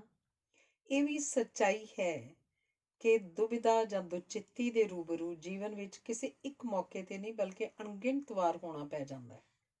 ਇਹ ਸਥਿਤੀ ਮੈਂ ਆਪ ਖਬਰੇ ਕਿੰਨੀ ਵਾਰ ਹੰਢਾਈ ਹੋਏਗੀ, ਦੱਸਣਾ ਮੁਸ਼ਕਿਲ ਹੈ। ਹੋਰ ਤਾਂ ਹੋਰ, ਜੇ ਕਿਸੇ ਨੂੰ ਕੁਝ ਲਿਖਣ ਦਾ ਸ਼ੌਕ ਹੋਵੇ ਤਾਂ ਇਸ ਪ੍ਰਕਿਰਿਆ ਨਾਲ ਸੰਬੰਧਿਤ ਵੀ ਅਜਿਹੇ ਅਵਸਰ ਦਰਪੇਸ਼ ਹੁੰਦੇ ਰਹਿੰਦੇ ਹਨ। ਆਪਣੇ ਅੰਦਰ ਇੱਕ ਤੋਂ ਵੱਧ ਰਚਨਾਵਾਂ ਦੇ ਬੀਜ ਅਕਸਰ ਪਏ ਹੁੰਦੇ ਨੇ। ਜਦੋਂ ਉਹਨਾਂ ਨੂੰ ਢੁਕਵੀਂ ਆਬੋ ਹਵਾ ਤੇ ਹਾਲਾਤ ਮਿਲਦੇ ਹਨ ਤਾਂ ਉਹ ਪੁੰਗਰ ਕੇ ਵਧਣਾ ਫੁੱਲਣਾ ਲੋਚਦੇ ਨੇ। ਫਿਰ ਇਹਨਾਂ ਬਾਰੇ ਇੱਕ ਤੋਂ ਬਾਅਦ ਇੱਕ ਖਿਆਲਾਂ ਦੀ ਐਸੀ ਕੜੀ ਜੁੜਨੀ ਸ਼ੁਰੂ ਹੁੰਦੀ ਹੈ ਕਿ ਬੰਦੇ ਨੂੰ ਸਮਝ ਨਹੀਂ ਪੈਂਦੀ ਕਿਹੜੇ ਵਿਸ਼ੇ ਤੇ ਲਿਖਣ ਦੀ ਪਹਿਲ ਕਰੇ। ਜਦੋਂ ਇਹਨਾਂ ਵੰਨ ਸੁਵੰਨੇ ਮਜ਼ਮੂਨਾਂ ਤੇ ਲਿਖਣਾ ਸ਼ੁਰੂ ਕਰੋ, ਜਾਪਦਾ ਹੁੰਦਾ ਜਿਵੇਂ ਇਹਨਾਂ ਵਿੱਚੋਂ ਕੋਈ ਤਾਂ ਨਿੱਕੇ ਨਿੱਕੇ ਫੁੱਲ ਬੂਟੇ ਬਣ ਜਾਂਦੇ ਨੇ, ਫਿਰ ਕੋਈ ਹਰੀਆਂ ਭਰੀਆਂ ਝਾੜੀਆਂ ਤੇ ਕੋਈ ਵੱਡੇ ਰੁੱਖ ਦਾ ਰੂਪ ਅਖਤਿਆਰ ਕਰ ਲੈਂਦੇ ਹਨ। ਸਮਝੋ ਇੱਕ ਚੰਗੀ ਭਲੀ ਫੁਲਵਾੜੀ ਤਿਆਰ ਹੋ ਜਾਂਦੀ ਹੈ, ਜਿੱਥੇ ਸਾਰੇ ਫੁੱਲ ਪੌਦੇ ਝਾੜੀਆਂ ਤੇ ਬਿਰਖਾਦ ਆਪੋ ਆਪਣੇ ਜਲਾਲ ਦਾ ਪ੍ਰਦਰਸ਼ਨ ਸਹਿਜ ਸੁਭਾਈ ਕਰੀ ਜਾ ਰਹੇ ਹੁੰਦੇ ਨੇ। ਇਹਨਾਂ ਕਿਰਤਾਂ ਵਿੱਚੋਂ ਡਲਕਾਂ ਮਾਰਦੀ ਹਰਿਆਵਲ ਜਾਂ ਫਿਰ ਭਿੰਨ ਭਿੰਨ ਰੰਗਾਂ ਦੇ ਅਕਸ ਮਨ ਨੂੰ ਇੱਕ ਅਜਬ ਸਕੂਨ ਨਾਲ ਸਰਾਬੋਰ ਕਰ ਛੱਡਦੇ ਨੇ। ਬੰਦੇ ਨੇ ਆਪਣੀ ਸਮਰੱਥਾ ਅਜ਼ਮਾਈ ਜੋ ਪੂਰੀ ਕੀਤੀ ਹੁੰਦੀ ਏ ਇਹਨਾਂ ਉੱਪਰ, ਪਰ ਅਚੰਭਾ ਹੁੰਦਾ ਹੈ ਕਿ ਸਾਰੇ ਕੁਝ ਦਾ ਮੁੱਢ ਤਾਂ ਇੱਕ ਚੌਰਾਹੇ ਤੇ ਖੜੇ ਹੋਣ ਵਰਗੇ ਅਹਿਸਾਸ ਤੋਂ ਹੀ ਬੱਝਿਆ ਸੀ। ਇੱਕ ਚੌਰਾਹੇ ਤੋਂ ਵੱਖੋ ਵੱਖਰੇ ਰਾਹ ਨਿਕਲਦੇ ਹੁੰਦੇ ਨੇ, ਭਾਵੇਂ ਰਾਹਗੀਰ ਦੇ ਲਈ ਬੜੇ ਭੁਲੇਖਾ ਪਾਊ ਹੁੰਦੇ ਹਨ। ਕੋਈ ਰਾਹ ਔਖਾ, ਕੋਈ ਸੌਖਾ, ਕੋਈ ਚਾਨਣ ਨਾਲ ਭਰਿਆ, ਕੋਈ ਘੁੱਪ ਹਨੇਰਾ ਤੇ ਕੋਈ ਘੁਸਮੁਸਾ ਜਿਹਾ। ਆਖਰ ਜਾਵੇ ਕਿੱਧਰ ਬੰਦਾ। ਉੱਤੋਂ ਇਹ ਵੀ ਕਿ ਬੜੀ ਵਾਰ ਜੋ ਦਿਸਦਾ ਹੈ ਅਸਲੀਅਤ ਉਸ ਤੋਂ ਉਲਟ ਵੀ ਹੋ ਸਕਦੀ ਹੈ। ਕੋਈ ਕਠਿਨ ਹੋਣ ਦਾ ਪ੍ਰਭਾਵ ਦੇਣ ਵਾਲਾ ਰਸਤਾ ਅੱਗੇ ਜਾ ਕੇ ਐਨ ਸੁਖਾਲਾ ਨਿਕਲ ਆਉਂਦਾ ਹੈ, ਤੇ ਕੋਈ ਚਮਕ ਦਮਕ ਨਾਲ ਭਰਿਆ ਪਿੱਛੋਂ ਬਿਲਕੁਲ ਪ੍ਰਕਾਸ਼ਹੀਣ ਤੇ ਧੁੰਦਲਾ ਜਿਹਾ।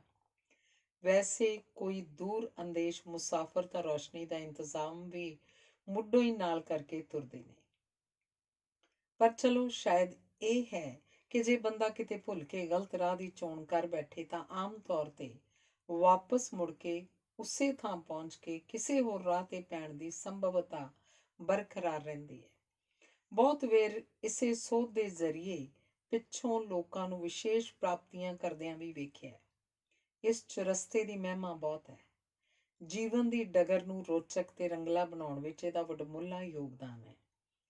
ਇਹੀ ਤਾਂ ਬੰਦੇ ਦੇ ਲਈ ਵੰਨ ਸੁਵੰਨੀਆਂ ਸੰਭਾਵਨਾਵਾਂ ਨੂੰ ਉਜਾਗਰ ਕਰਕੇ ਉਹਦੀ ਸੂਝ-ਬੂਝ ਤੇ ਨਿਰਣਾ ਲੈਣ ਦੀ ਕਾਬਲੀਅਤ ਨੂੰ ਵੰਗਾਰ ਕੇ ਜ਼ਿੰਦਗੀ ਦੇ ਸਫ਼ਰ ਨੂੰ ਦਿਲਕਸ਼ ਬਣਾਉਂਦਾ ਹੈ। ਉਹਨੂੰ ਕੁਝ ਨਵਾਂ ਨਕੋਰ ਆਮ ਨਾਲੋਂ ਹਟ ਕੇ ਕਰਨ ਲਈ ਉਕਸਾਉਂਦਾ ਹੈ। ਵਰਨਾ ਸੋਚੋ ਜ਼ਰਾ, ਕਿੰਨੀ ਨੀਰਸ ਹੋਏਗੀ ਇਹ ਯਾਤਰਾ ਜੇ ਇੱਕੋ ਰਾਹ ਹੋਵੇ, ਐਨ ਸਿੱਧਾ ਤੀਰ ਵਰਗਾ, ਚੁਣੌਤੀਆਂ ਤੇ ਵਿਭਿੰਨ ਮੌਕਿਆਂ ਦੀ ਉੱਕਾ ਹੀ ਅਣਹੋਂਦ ਤੇ ਹਰ ਕੋਈ ਉਸੇ ਰਾਹ ਦਾ ਪਾਂਧੀ। ਤੇ ਫਿਰ ਜਿਹੜੇ ਨਿਵੇਕਲੇ ਰਾਹਗੀਰ ਇਹਨਾਂ ਚੌਰਾਹਿਆਂ ਤੋਂ ਹੀ ਆਏ ਦਿਨ ਨਵੀਆਂ ਪਗਡੰਡੀਆਂ ਸਿਰਜਦੇ ਸੁਣ ਲਈਦੇ ਨੇ, ਉਹਨਾਂ ਦਾ ਕੀ ਬਣੇਗਾ? ਉਹਨਾਂ ਵੱਲੋਂ ਸਰ ਕੀਤੀਆਂ ਜਾਂਦੀਆਂ ਬੁਲੰਦੀਆਂ ਤਾਂ ਉਡੀਕਦੀਆਂ ਰਹਿ ਜਾਣਗੀਆਂ ਜੇਤੂਆਂ ਦੀ ਛੋਹ ਨੂੰ। ਧੰਨਵਾਦ। ਅਗਲਾ ਲੇਖ ਹੈ ਛੁੱਟੀਆਂ ਅਤੇ ਬੱਚੇ। ਇੱਕ ਬੱਝੇ ਨੇਮ ਵਿੱਚ ਭਾਵੇਂ ਬੱਚਾ ਕੰਮ ਕਰਦਾ ਹੋਵੇ ਜਾਂ ਵੱਡਾ, ਕਦੇ ਤਾਂ ਅੱਕਿਆ ਜਾਂ ਥੱਕਿਆ ਮਹਿਸੂਸ ਕਰਨ ਲੱਗ ਹੀ ਪੈਂਦਾ ਹੈ। ਇਸੇ ਕਰਕੇ ਜਦੋਂ ਥੋੜ੍ਹੀ ਜਿਹੀ ਵੀ ਛੁੱਟੀ ਮਿਲਦੀ ਹੈ ਤਾਂ ਰਾਹਤ ਮਹਿਸੂਸ ਹੁੰਦੀ ਹੈ ਤੇ ਚੰਗਾ ਚੰਗਾ ਲੱਗਦਾ ਹੈ। ਇੰਝ ਹੀ ਜਦੋਂ ਬੱਚਿਆਂ ਦੀਆਂ ਸਕੂਲੋਂ ਛੁੱਟੀਆਂ ਹੁੰਦੀਆਂ ਹਨ ਤਾਂ ਕਿੰਨੇ ਚਾਅ ਨਾਲ ਇਹਨਾਂ ਦਾ ਸਵਾਗਤ ਕਰਦੇ ਹਨ। ਇਹ ਸਮਾਂ ਸਰੀਰਕ ਤੇ ਮਾਨਸਿਕ ਤੌਰ ਤੇ ਤਰੋ ਤਾਜ਼ਾ ਹੋਣ ਦਾ ਇੱਕ ਨਾਯਾਬ ਮੌਕਾ ਹੁੰਦਾ ਹੈ। ਪਰ ਇਹਦਾ ਭਾਵ ਇਹ ਹਰਗਿਜ਼ ਨਹੀਂ ਕਿ ਵਡਮੁੱਲਾ ਸਮਾਂ ਐਨ ਵਿਹਲੇ ਰਹਿ ਕੇ ਅਜਾਈਂ ਗਵਾ ਲਿਆ ਜਾਏ। ਸਗੋਂ ਇਹ ਉਹ ਅਵਸਰ ਹੁੰਦਾ ਹੈ ਜਦੋਂ ਬੱਚੇ ਕੋਈ ਨਿਵੇਕਲੀ ਕਿਸਮ ਦੇ ਕੰਮ ਕਰਕੇ ਆਪਣੇ ਵਿਅਕਤਿਤਵ ਨੂੰ ਨਿਖਾਰ ਸਕਦੇ ਹਨ। ਇਸੇ ਜ਼ਰੀਏ ਉਹ ਆਪਣੇ ਆਤਮ ਵਿਸ਼ਵਾਸ ਵਿੱਚ ਵੀ ਵਾਧਾ ਕਰ ਸਕਦੇ ਹਨ। ਹੱਥ ਆਏ ਵਿਹਲੇ ਸਮੇਂ ਦੀ ਸੁਚੱਜੀ ਵਰਤੋਂ ਕਰਨ ਲਈ ਵੀ ਇੱਕ ਨਵਾਂ ਨੇਮ ਬਣਾਉਣਾ ਜ਼ਰੂਰੀ ਹੋ ਜਾਂਦਾ ਹੈ। ਪੂਰੇ ਦਿਨ ਦੇ ਸਮੇਂ ਨੂੰ ਵੱਖੋ ਵੱਖਰੇ ਕੰਮ ਕਰਨ ਲਈ ਵਰਤਿਆ ਜਾ ਸਕਦਾ ਹੈ ਤਾਂ ਕਿ ਇਹ ਇੱਕ ਰੌਚਕ ਪ੍ਰਕਿਰਿਆ ਬਣ ਜਾਏ। ਇਸ ਤਰ੍ਹਾਂ ਉਤਸ਼ਾਹ ਵੀ ਬਰਕਰਾਰ ਰਹਿੰਦਾ ਹੈ। ਮਾਪੇ ਬੱਚਿਆਂ ਨੂੰ ਕਈ ਉਸਾਰੂ ਰੁਝੇਵਿਆਂ ਦੇ ਲਈ ਮਸ਼ਵਰਾ ਦੇ ਸਕਦੇ ਹਨ। ਕੰਮ ਬੱਚੇ ਦੀ ਉਮਰ, ਰੁਚੀ, ਸਮਰੱਥਾ ਅਤੇ ਉਪਲਬਧ ਸਹੂਲਤਾਂ ਅਨੁਸਾਰ ਹੀ ਚੁਣੇ ਜਾਣੇ ਚਾਹੀਦੇ ਹਨ। ਗਿਆਨ ਵਿੱਚ ਵਾਧਾ ਕਰਨ ਦਾ ਇਹ ਸੁਨਹਿਰੀ ਅਵਸਰ ਹੁੰਦਾ ਹੈ। ਕੁਝ ਸਮਾਂ ਪੜ੍ਹਾਈ ਨਾਲ ਸੰਬੰਧਿਤ ਕੰਮਾਂ ਲਈ ਕੱਢਣਾ ਲਾਜ਼ਮੀ ਹੈ। ਸਕੂਲ ਤੋਂ ਮਿਲਿਆ ਹੋਮਵਰਕ ਨੇਮ ਨਾਲ ਕਰਨਾ ਚਾਹੀਦਾ ਹੈ। ਜੇ ਕੋਈ ਵਿਸ਼ਾ ਔਖਾ ਪ੍ਰਤੀਤ ਹੁੰਦਾ ਹੋਵੇ, ਉਸ 'ਤੇ ਵਿਸ਼ੇਸ਼ ਧਿਆਨ ਦੇਣ ਲਈ ਛੁੱਟੀਆਂ ਬਹੁਤ ਉਚਿਤ ਸਮਾਂ ਹੁੰਦੀਆਂ ਹਨ। ਮਿਹਨਤ ਕਰਕੇ ਸੰਬੰਧਿਤ ਮਜ਼ਮੂਨ ਦੀ ਕਮਜ਼ੋਰੀ ਨੂੰ ਦੂਰ ਕੀਤਾ ਜਾ ਸਕਦਾ ਹੈ। ਚੰਗੀਆਂ ਪੁਸਤਕਾਂ ਤੇ ਰਸਾਲੇ ਪੜ੍ਹਨਾ ਬੜਾ ਮਿਆਰੀ ਸ਼ੌਕ ਹੈ। ਇਹ ਮਨੋਰੰਜਨ ਦੇ ਨਾਲ ਗਿਆਨ 'ਚ ਵਾਧਾ ਕਰਨ ਦਾ ਕਾਰਗਰ ਤਰੀਕਾ ਹੈ।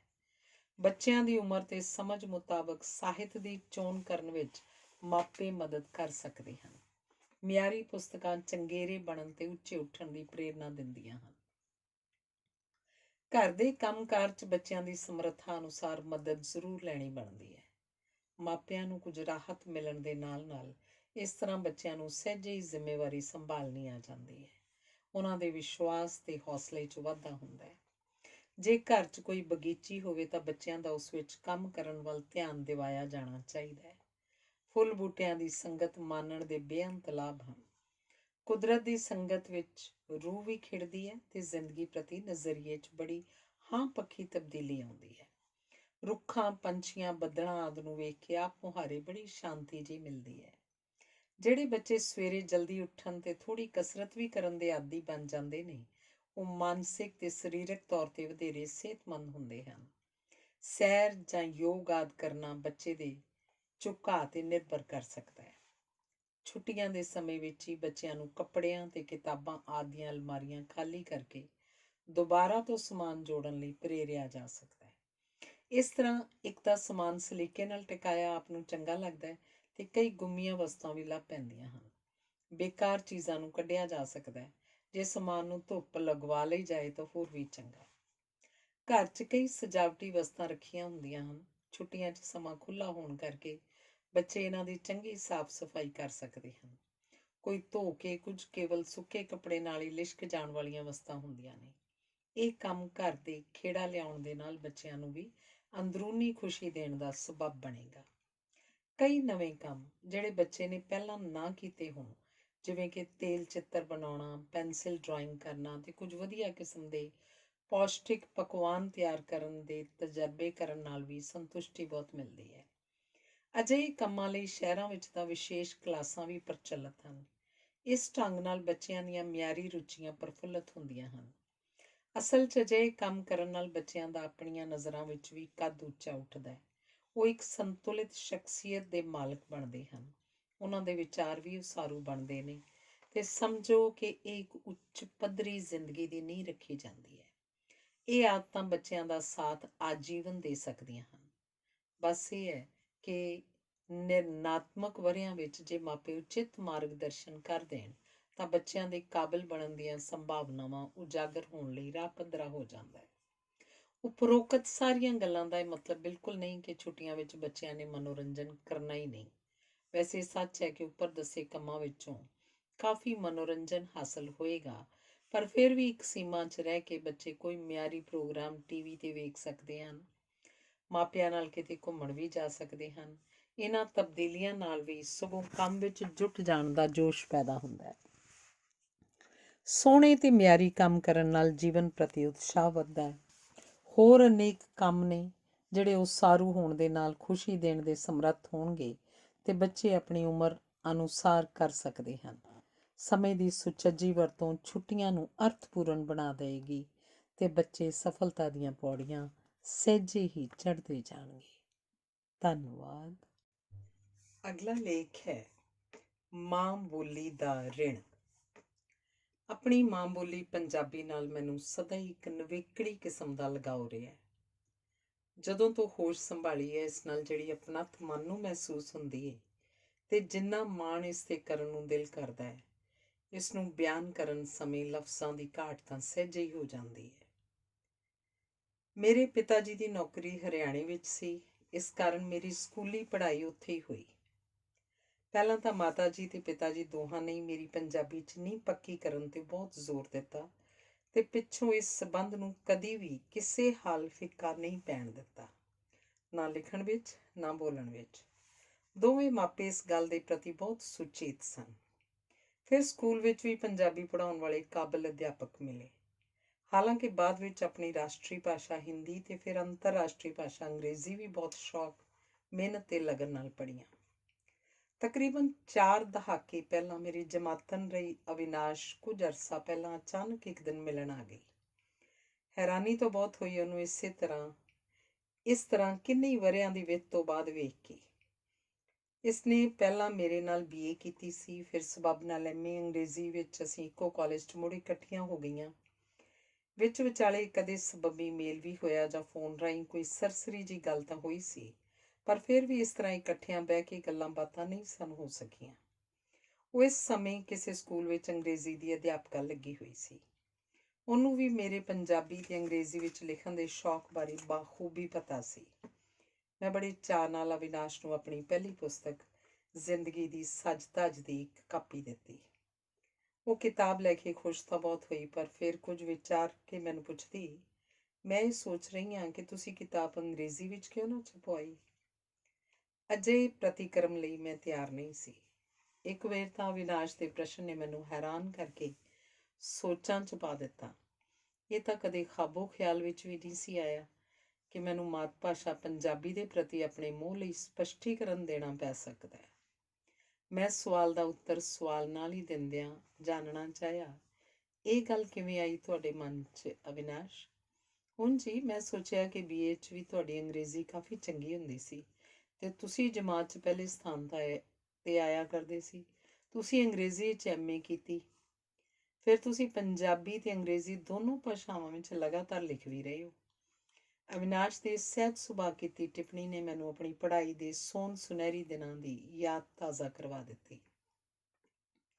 ਮੈਂ ਅਵਿਨਾਸ਼ ਨੂੰ ਆਪਣੀ ਮਾਂ ਬੋਲੀ ਦੇ ਪ੍ਰਤੀ ਆਪਣੀਆਂ ਭਾਵਨਾਵਾਂ ਤੋਂ ਕਾਫੀ ਚੰਗੀ ਤਰ੍ਹਾਂ ਜਾਣੂ ਕਰਵਾਇਆ ਤੇ ਸਪਸ਼ਟ ਕੀਤਾ ਕਿ ਇਸ ਦੀ ਮੇਰੀ ਜ਼ਿੰਦਗੀ 'ਚ ਇੱਕ ਨਿਵੇਕਲੀ ਥਾਂ ਹੈ, ਜਿਹੜੀ ਹੋਰ ਕੋਈ ਭਾਸ਼ਾ ਨਹੀਂ ਲੈ ਸਕਦੀ। ਇਹ ਗੱਲ ਵੱਖਰੀ ਹੈ ਕਿ ਅੰਗਰੇਜ਼ੀ 'ਚ ਲਿਖਣ ਸਮੇਂ ਵੀ ਮੈਨੂੰ ਅਸੀਮ ਖੁਸ਼ੀ ਤੇ ਸੰਤੁਸ਼ਟੀ ਦਾ ਅਹਿਸਾਸ ਹੁੰਦਾ ਹੈ, ਪਰ ਜੋ ਸਕੂਨ ਤੇ ਖੇੜਾ ਆਪਣੀ ਮਾਂ ਬੋਲੀ ਪੰਜਾਬੀ 'ਚ ਲਿਖ ਕੇ ਆਉਂਦਾ ਹੈ, ਉਦੋਂ ਕੋਈ ਬਦਲ ਨਹੀਂ। ਅਵਿਨਾਸ਼ ਤਾਂ 2-2.5 ਘੰਟੇ ਬਿਤਾ ਕੇ ਚਲੀ ਗਈ, ਪਰ ਇਹ ਚਰਚਾ ਖਤਮ ਨਹੀਂ ਹੋਈ। ਸਗੋਂ ਦੇ ਪ੍ਰਸ਼ਨ ਨੇ ਆਪਣੇ ਅੰਤਹੀਕਰਨ ਨਾਲ ਸੰਵਾਦ ਦਾ ਮੁੱਢ ਬੰਨ੍ਹ ਦਿੱਤਾ। ਭਾਵੇਂ ਆਪਣੇ ਅੰਦਰ ਨੇ ਸਾਰੀਆਂ ਗੱਲਾਂ ਤਾਂ ਉਹੀ ਚੇਤੇ ਕਰਵਾਈਆਂ ਜਿਨ੍ਹਾਂ ਤੋਂ ਪਹਿਲਾਂ ਹੀ ਮੈਂ ਚੰਗੀ ਤਰ੍ਹਾਂ ਜਾਣੂ ਸੀ, ਪਰ ਫਿਰ ਵੀ ਸਮਝੋ ਚੁੱਪ ਚੁਪੀਤਿਆਂ ਆਪਣੀ ਮਾਤ ਭਾਸ਼ਾ ਦੇ ਅਣਗਿਣਤ ਗੁਣਾਂ ਦਾ ਦੁਹਰਾਓ ਇਹਦੇ ਨਾਲ ਅਟੁੱਟ ਸਾਂਝ ਦੀਆਂ ਤੰਦਾਂ ਨੂੰ ਹੋਰ ਪਰਪੱਕ ਤੇ ਪੀਡੀਆਂ ਕਰਨ ਵਿੱਚ ਸਹਾਈ ਹੋਇਆ। ਮੁੜ ਤੋਂ ਆਪਣੇ ਜੀਵਨ ਦੇ ਮੁੱਢਲੇ ਵਰ੍ਹਿਆਂ ਦਾ ਖਿਆਲ ਆ ਗਿਆ, ਜਦੋਂ ਮਾਤ ਭਾਸ਼ਾ ਪੰਜਾਬੀ ਨੇ ਗਿਆਨ ਦੇ ਰਾਹ 'ਤੇ ਤੋਰਨ ਲਈ ਐਨ ਮਾਪਿਆਂ ਦੀ ਤਰ੍ਹਾਂ ਪਹਿਲਾਂ ਗੋਦ ਵਿੱਚ ਬਿਠਾ ਕੇ ਜਾਣਕਾਰੀ ਦੇਣ ਦੀ ਸ਼ੁਰੂਆਤ ਕੀਤੀ, ਫਿਰ ਉਂਗਲੀ ਪਕੜ ਕੇ ਸਹਿਜੇ ਹੀ ਤੁਰਨ ਦੀ ਜਾਚ ਸਿਖਾਈ। ਇਸਨੇ ਬੇਹਿਸਾਬ ਆਪਣਤ ਜਤਾ ਕੇ ਮੈਨੂੰ ਸੁਰੱਖਿਅਤ ਹੋਣ ਦਾ ਅਹਿਸਾਸ ਕਰਵਾਇਆ, ਵਿਕਸਣ ਮੌਲਣ ਦੇ ਮੌਕੇ ਪ੍ਰਦਾਨ ਕਰਕੇ ਕਲਪਨਾ ਨੂੰ ਖੰਭ ਲਾ ਕੇ ਅੰਬਰੀ ਉਡਾਰੀਆਂ ਲਾਉਣ ਲਈ ਹੱਲਾਸ਼ੇਰੀ ਦਿੱਤੀ। ਆਪਣੇ ਆਲੇ ਦੁਆਲੇ ਨਾਲ ਜਾਣ ਪਛਾਣ ਵੀ ਇਸੇ ਦਰਿਆ ਦਿਲ ਮਾਤ ਭਾਸ਼ਾ ਪੰਜਾਬੀ ਨਹੀਂ ਕਰਵਾਈ ਤੇ ਮਗਰੋਂ ਹੋਰ ਭਾਸ਼ਾਵਾਂ ਨੂੰ ਸਿੱਖਣ ਦਾ ਰਾਹ ਪੱਧਰਾ ਕਰਕੇ ਉਸ ਦਿਸ਼ਾ ਵੱਲ ਵੀ ਇਸੇ ਨੇ ਤੋਰਿਆ। ਭਾਵ ਤਾਂ ਇਹੀ ਹੈ ਕਿ ਜਿਵੇਂ ਅਸੀਂ ਆਪਣੇ ਮਾਪਿਆਂ ਦੇ ਕੀਤੇ ਦਾ ਨਾ ਕਦੇ ਮੁੱਲ ਪਾ ਸਕਦੇ ਹਾਂ ਤੇ ਨਾ ਹੀ ਕਰਜ਼ ਚੁਕਾ ਸਕਦੇ ਹਾਂ, ਐਨ ਉਸੇ ਤਰ੍ਹਾਂ ਮਾਂ ਬੋਲੀ ਪੰਜਾਬੀ ਦੇ ਕੀਤੇ ਉਪਕਾਰਾਂ ਦਾ ਰਿਣ ਚੁਕਾਉਣਾ ਅਸੰਭਵ ਹੈ। ਅਸੀਂ ਤਾਂ ਕੇਵਲ ਇਹਨੂੰ ਪੜ੍ਹਨ ਲਿਖਣ ਤੇ ਬੋਲਣ 'ਚ ਮਾਣ ਮਹਿਸੂਸ ਕਰ ਸਕਦੇ ਹਾਂ ਤੇ ਇਸੇ ਜ਼ਰੀਏ ਇਸ ਦਾ ਵੀ ਮਾਣ ਨਾਲ ਸਿਰ ਉੱਚਾ ਚੁੱਕ ਸਕਦੇ ਹਾਂ। ਪੰਜਾਬੀ ਇੱਕ ਅਮੀਰ ਤੇ ਸੋਚ ਸਲੀਕੇ ਵਾਲੀ ਭਾਸ਼ਾ ਹੈ, ਅਸੀਮ ਸੰਭਾਵਨਾਵਾਂ ਨਾਲ ਭਰਪੂਰ। ਲੋੜ ਤਾਂ ਇਹਦੀ ਸਮਰੱਥਾ ਦੀ ਟੋਹ ਲਾ ਕੇ ਇਸ ਦੀ ਸੁਚੱਜੀ ਵਰਤੋਂ ਕਰਨ ਉਪਰੰਤ ਇਸ ਨੂੰ ਜਗ ਜ਼ਾਹਰ ਕਰਨ ਦੀ ਹੈ। ਅੰਤਹੀਕਰਨ ਨਾਲ ਹੋਈ ਇਸ ਵਾਰਤਾਲਾਪ ਦੌਰਾਨ ਮੈਂ ਇੱਛਾ ਪ੍ਰਗਟ ਕੀਤੀ, ਮੇਰਾ ਦਿਲ ਕਰਦਾ ਹੈ ਕਿ ਮੈਂ ਆਪਣੀ ਸਮਰੱਥਾ ਅਨੁਸਾਰ ਮਾਂ ਬੋਲੀ ਪੰਜਾਬੀ ਦੀ ਜਿੰਨੀ ਸੇਵਾ ਕਰ ਸਕਦੀ ਹਾਂ ਕਰਾਂ। ਰੂਹ ਖਿੜ ਗਈ ਉਪਰੋਕਤ ਇਜ਼ਹਾਰ ਨੂੰ ਸੁਣ ਕੇ। ਅਵਿਨਾਸ਼ ਦੇ ਸਵਾਲ ਨਾਲ ਘੱਟੋ ਘੱਟ ਮੈਨੂੰ 4-5 ਵੇਰ ਤਾਂ ਫਿਰ ਵੀ ਰੂਬਰੂ ਹੋਣਾ ਪੈ ਗਿਆ, ਪਰ ਉਦੋਂ ਮੇਰੇ ਉੱਤਰ ਵਿੱਚ ਪਹਿਲਾਂ ਤੋਂ ਵੀ ਵਧੇਰੇ ਜੋਸ਼ ਸੀ। ਧੰਨਵਾਦ। ਅਗਲਾ ਲੇਖ ਹੈ ਵਾਦੜੀਆਂ ਸਜਾਦੜੀਆਂ। ਕੱਲ ਅਚਾਨਕ ਸਾਡੇ ਘਰ ਤੋਂ ਕੁਝ ਦੂਰੀ ਤੇ ਰਹਿੰਦੀ ਮੇਰੀ ਇੱਕ ਵਾਕਫਕਾਰ ਪਿੰਕੀ ਆ ਗਈ। ਜੇ ਕਿਤੇ ਉਹ 2 ਮਿੰਟ ਵੀ ਲੇਟ ਹੋ ਜਾਂਦੀ ਤਾਂ ਮੈਂ ਉਹਨੂੰ ਘਰ ਨਹੀਂ ਸੀ ਮਿਲਣਾ, ਕਿਉਂਕਿ ਮੈਂ ਉਦੋਂ ਕਿਤੇ ਕੰਮ ਜਾਣ ਲਈ ਐਨ ਤਿਆਰ ਖੜੀ ਸਾਂ। ਫਿਰ ਕੀ ਅਜਿਹੇ ਵਿੱਚ ਉਹਨੇ ਨਿਰਾਸ਼ ਹੋ ਕੇ ਮੁੜਨਾ ਸੀ? ਕੁਝ ਕਿਹਾ ਨਹੀਂ ਜਾ ਸਕਦਾ, ਕਿਉਂਕਿ ਜਦੋਂ ਤੋਂ ਮੈਂ ਪਿੰਕੀ ਨੂੰ ਜਾਣਨ ਲੱਗੀ ਹਾਂ, ਮੈਨੂੰ ਹੌਲੇ ਹੌਲੇ ਉਹਦੀਆਂ ਕੁਝ ਅਜਿਹੀਆਂ ਖੂਬੀਆਂ ਦਾ ਪਤਾ ਲੱਗਿਆ ਹੈ ਜੋ ਉਹਦੇ ਸੁਭਾਅ ਦਾ ਨਿਖੜਵਾਂ ਅੰਗ ਹਨ। ਉਹਨਾਂ ਵਿੱਚੋਂ ਇੱਕ ਖਾਸੀਅਤ ਸਦਾ ਬਗੈਰ ਸੂਚਿਤ ਕੀਤੇ ਆਉਣ ਦੀ ਹੈ। ਕਈ ਵਾਰ ਇਸ ਆਦਤ 'ਤੇ ਹੈਰਾਨੀ ਵੀ ਬਹੁਤ ਆਉਂਦੀ ਹੈ ਕਿ ਅਜੋਕੇ ਸਮੇਂ ਵਿੱਚ ਜਦੋਂ ਘਰ ਦਾ ਹਰ ਜੀਅ ਆਪਣਾ ਨਿੱਜੀ ਮੋਬਾਈਲ ਫੋਨ ਜੇਬ ਵਿੱਚ ਲਈ ਫਿਰਦਾ ਹੈ, ਉਹਦੀ ਲੋੜ ਵੇਲੇ ਉਚਿਤ ਵਰਤੋਂ ਨਾ ਕਰਨਾ, ਜਦ ਕਿ ਇਸ ਕਾਢ ਦੀ ਦੁਰਵਰਤੋਂ ਦਾ ਤਾਂ ਕੋਈ ਅੰਤ ਹੀ ਨਹੀਂ, ਅਤੇ ਕਿਸੇ ਕੋਲ ਜਾਣ ਤੋਂ ਪਹਿਲਾਂ ਉਹਨੂੰ ਸੂਚਿਤ ਕਰਨ ਨਾਲ ਬੰਦੇ ਨੂੰ ਆਪਣੇ ਆਪ ਨੂੰ ਵੀ ਤਾਂ ਕਿੰਨੇ ਲਾਭ ਹੁੰਦੇ ਨੇ। ਉਹ ਨਿਰਾਸ਼ਾ ਤੋਂ ਬਚਦਾ ਹੈ, ਵਡਬੁੱਲੇ ਸਮੇਂ ਦੀ ਬੱਚਤ ਹੁੰਦੀ ਹੈ, ਅਤੇ ਫਜ਼ੂਲ ਵਿੱਚ ਕੀਤੀ ਜਾਣ ਵਾਲੀ ਖੇਚਲ ਦਾ ਕਿਸੇ ਹੋਰ ਪਾਸੇ ਸਦਉਪਯੋਗ ਕਰਨਾ ਸੰਭਵ ਹੋ ਜਾਂਦਾ ਹੈ, ਜਿਸ ਨਾਲ ਕੋਈ ਉਸਾਰੂ ਨਤੀਜੇ ਨਿਕਲ ਸਕਦੇ ਹਨ। ਸਮੇਂ ਦੀ ਯੋਗ ਵਰਤੋਂ ਤੇ ਸੁਚੱਜਾ ਪ੍ਰਬੰਧ ਕਰਨ ਵਿੱਚ ਟੈਲੀਫੋਨ ਦਾ ਸੋਚਿਆ ਸਮਝਿਆ ਇਸਤੇਮਾਲ ਕਿਸੇ ਵਰਦਾਨ ਨਾਲੋਂ ਘੱਟ ਨਹੀਂ ਹੁੰਦਾ। ਅਜੋਕੇ ਭੀੜ ਭੜੱਕੇ ਦੇ ਯੁੱਗ ਵਿੱਚ ਤਾਂ ਫੋਨ ਦੀ ਮਦਦ ਨਾਲ ਸੜਕਾਂ ਤੇ ਆਵਾਜਾਈ ਕਾਫੀ ਹੱਦ ਤੱਕ ਘੱਟ ਕੀਤੀ ਜਾ ਸਕਦੀ ਹੈ, ਪਰ ਪਿੰਕੀ, ਉਹਦੇ ਸਾਹਮਣੇ ਤਾਂ ਉਪਰੋਕਤ ਗੱਲਾਂ ਦਾ ਜ਼ਿਕਰ ਕਰਨ ਬਾਰੇ ਸੋਚਣਾ ਵੀ ਫਜ਼ੂਲ ਹੈ, ਕਿਉਂਕਿ ਹਮਾਤੜਾ ਨੂੰ ਇਸ ਅਹਿਮ ਭਾਸ ਦੇ ਮੁੱਦੇ ਦੇ ਬਾਰੇ ਉਹਦੇ ਵਿਚਾਰ ਬਿਲਕੁਲ ਵੱਖਰੇ ਤੇ ਨਿੱਜੀ ਹਨ। ਕਿਸੇ ਨੂੰ ਆਪਣੇ ਪ੍ਰੋਗਰਾਮ ਦੀ ਖਬਰ ਅਗਾਊਂ ਦੇ ਦੇਣ ਨਾਲ ਤਾਂ ਸਾਰਾ ਮਜ਼ਾ ਹੀ ਕਿਰਕਰਾ ਹੋ ਜਾਂਦਾ ਹੈ। ਜ਼ਿੰਦਗੀ ਨੂੰ ਨੀਰਸ ਬਣਾਉਣ ਦਾ ਸ਼ਰਤੀਆ ਤਰੀਕਾ। ਮੈਂ ਕਦੇ ਨਹੀਂ ਇੰਜ ਕਰਨ ਲੱਗੀ।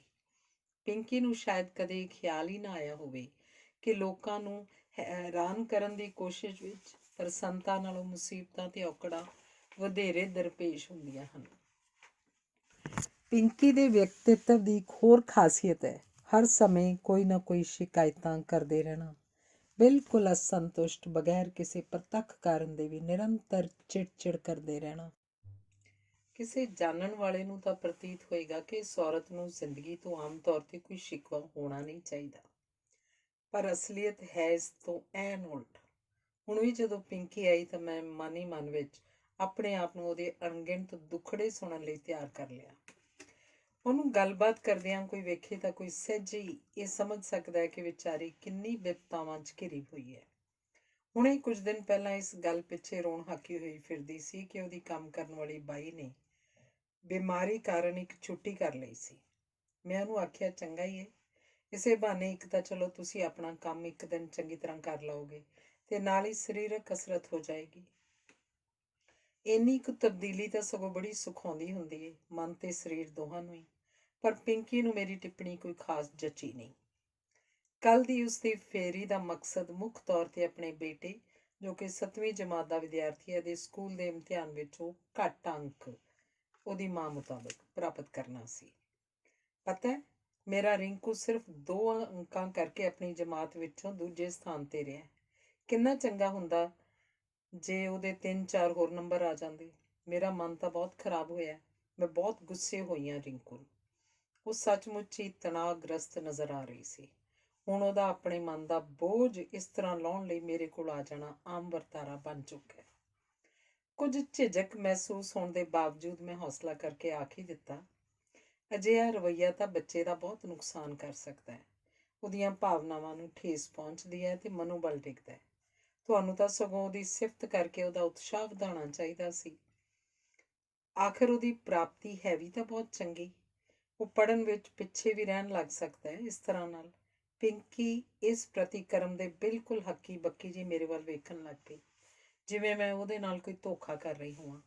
ਮਗਰੋਂ ਮੈਂ ਪਿੰਕੀ ਨੂੰ ਇਹ ਸਮਝਾਉਣ ਦੀ ਕੋਸ਼ਿਸ਼ ਕੀਤੀ ਕਿ ਉਹ ਕਿਸੇ ਠੋਸ ਕਾਰਨ ਦੀ ਹੋਂਦ ਵਿੱਚ ਵੀ ਆਪਣੇ ਆਪ ਨੂੰ ਇਸ ਵੱਡਮੁੱਲੇ ਜੀਵਨ ਦੇ ਖੁਸ਼ੀਆਂ, ਖੇੜੇ ਤੇ ਵਿਚਿੱਤਰਤਾਵਾਂ ਨੂੰ ਮਾਣਨ ਤੋਂ ਵਾਂਝਿਆ ਕਰ ਰਹੀ ਹੈ, ਤੇ ਜ਼ਾਹਿਰ ਹੈ ਕਿ ਉਹਦੀ ਅਜਿਹੀ ਮਨੋਬਿਰਤੀ ਉਹਦੇ ਪੂਰੇ ਪਰਿਵਾਰ ਤੇ ਘਰ ਦੇ ਮਾਹੌਲ ਨੂੰ ਵੀ ਪ੍ਰਭਾਵਿਤ ਕਰਦੀ ਹੋਏਗੀ। ਤੇ ਇਹ ਅਸਰ ਨਾ ਪੱਖੀ ਹੋ ਸਕਦਾ, ਜੋ ਕਿ ਵਧੀਆ ਗੱਲ ਤਾਂ ਹਰਗਿਜ਼ ਨਹੀਂ ਆਖੀ ਜਾ ਸਕਦੀ। ਮੇਰਾ ਮਸ਼ਵਰਾ ਸੀ ਕਿ ਪਿੰਕੀ ਨੂੰ ਜ਼ਿੰਦਗੀ ਨੂੰ ਗੰਭੀਰਤਾ ਨਾਲ ਲੈਣ ਦੀ ਆਦਤ ਪਾਉਣੀ ਚਾਹੀਦੀ ਹੈ। ਲਓ ਜੀ, ਮੇਰੇ ਤੋਂ ਵੱਧ ਸੰਜੀਦਗੀ ਨਾਲ ਜ਼ਿੰਦਗੀ ਨੂੰ ਕੌਣ ਲਏਗਾ? ਪਤਾ ਹੈ ਪਿੰਕੀ, ਜਿਹੜੇ ਜ਼ਿੰਦਗੀ ਦੇ ਪ੍ਰਤੀ ਗੰਭੀਰ ਰਵੱਈਆ ਰੱਖਦੇ ਨੇ ਉਹ ਤਾਂ ਆਮ ਹੀ ਖੁੱਲ੍ਹ ਕੇ ਹੱਸਦੇ ਵੀ ਵੇਖੇ ਜਾਂਦੇ ਨੇ। ਮੈਂ ਤਾਂ ਤੁਹਾਨੂੰ ਅਜਿਹਾ ਕਰਦਿਆਂ ਕਦੀ ਵੇਖਿਆ ਹੀ ਨਹੀਂ। ਇਹ ਤਾਂ ਸਮਝੋ ਇੱਕ ਨਾਯਾਬ ਤੇ ਦੁਰਲਭ ਮੌਕਾ ਹੱਥ ਆਇਆ ਹੈ ਇਸ ਗ੍ਰਹਿ ਉੱਤੇ ਮਨੁੱਖ ਬਣ ਕੇ ਵਿਚਰਨ ਦਾ। ਅਜੇ ਮਸਾਂ ਹੀ ਵਾਰਤਾਲਾਪ ਇੱਕ ਚਿੰਤਨਸ਼ੀਲ ਮੋੜ ਤੇ ਅਪੜੀ ਸੀ ਕਿ ਬਾਹਰ ਗੇਟ ਦੀ ਘੰਟੀ ਵੱਜੀ। ਜਾ ਕੇ ਵੇਖਿਆ ਤਾਂ ਸੰਤੋਸ਼ ਆਈ ਖੜੀ ਸੀ, ਬੜੀ ਖਿਜੀ ਜਿਹੀ। ਨੇ ਪੁੱਛਿਆ, ਕੀ ਹਾਲ ਹੈ ਜੀ? ਅੰਦਰ ਆ ਕੇ ਬਹਿੰਦਿਆਂ ਹੀ ਸੰਤੋਸ਼ ਨੇ ਆਪਣੀ ਪ੍ਰਸੰਨਤਾ ਸਾਂਝੀ ਕੀਤੀ। ਮੇਰੀ ਬੇਟੀ ਆਪਣੀ ਜਮਾਤ ਵਿੱਚੋਂ ਤੀਜੀ ਥਾਂ ਤੇ ਆਈ ਹੈ, ਬਹੁਤ ਹੁਸ਼ਿਆਰ ਹੈ ਪੜ੍ਹਨ ਵਿੱਚ। ਅਸੀਂ ਉਹਨੂੰ ਇਨਾਮ ਵੀ ਦਿੱਤਾ ਇਸ ਪ੍ਰਾਪਤੀ ਤੇ। ਉਸ ਤੋਂ ਖੁਸ਼ੀ ਸਾਂਭੀ ਨਹੀਂ ਸੀ ਜਾ ਰਹੀ। ਮੈਂ ਉਹਨੂੰ ਮੁਬਾਰਕ ਦਿੱਤੀ, ਬਹੁਤ ਅੱਛਾ, ਇਸ ਤਰ੍ਹਾਂ ਉਹਨੂੰ ਹੋਰ ਮਿਹਨਤ ਕਰਨ ਲਈ ਹੱਲਾਸ਼ੇਰੀ ਮਿਲੇਗੀ। ਸੰਤੋਸ਼ ਦੀ ਦਿੱਖ ਬਹੁਤ ਸਾਦਾ ਤੇ ਸਾਫ਼ ਸੁਥਰੀ ਸੀ ਤੇ ਸੰਤੁਸ਼ਟੀ ਦੀ ਤਾਂ ਮੂਰਤ ਹੀ ਆਖੀ ਜਾ ਸਕਦੀ ਸੀ, ਜਿਵੇਂ ਕਿਤੇ ਇਸ ਜਹਾਨ ਦੀ ਸਭ ਤੋਂ ਖੁਸ਼ ਨਸੀਬ ਔਰਤ ਹੋਈ ਹੋਵੇ। ਅਸਲ ਵਿੱਚ ਉਹ ਕਿਤੇ ਹੋਰ ਕੰਮ ਜਾ ਰਹੀ ਸੀ ਤੇ ਰਾਹ 'ਚ ਸਾਡਾ ਘਰ ਹੋਣ ਕਰਕੇ ਆ ਗਈ ਸੀ। ਉਹਨੇ ਕੁਝ ਰਸਮੀ ਗੱਲਾਂ ਬਾਤਾਂ ਕੀਤੀਆਂ ਤੇ ਜਾਣ ਲਈ ਉੱਠ ਖੜੀ ਹੋਈ। ਮੈਂ ਉਹਦੀ ਧੀ ਲਈ ਇੱਕ ਪ੍ਰੇਰਨਾਦਾਇਕ ਬਾਲ ਕਹਾਣੀਆਂ ਦੀ ਪੁਸਤਕ ਤੋਹਫੇ ਵਜੋਂ ਦਿੱਤੀ। ਜਦੋਂ ਮੈਂ ਸੰਤੋਸ਼ ਨੂੰ ਵਿਦਾ ਕਰਕੇ ਆਈ ਤਾਂ ਪਿੰਕੀ ਜਾਣਨਾ ਚਾਹੁੰਦੀ ਸੀ ਕਿ ਇਹ ਔਰਤ ਕੌਣ ਸੀ।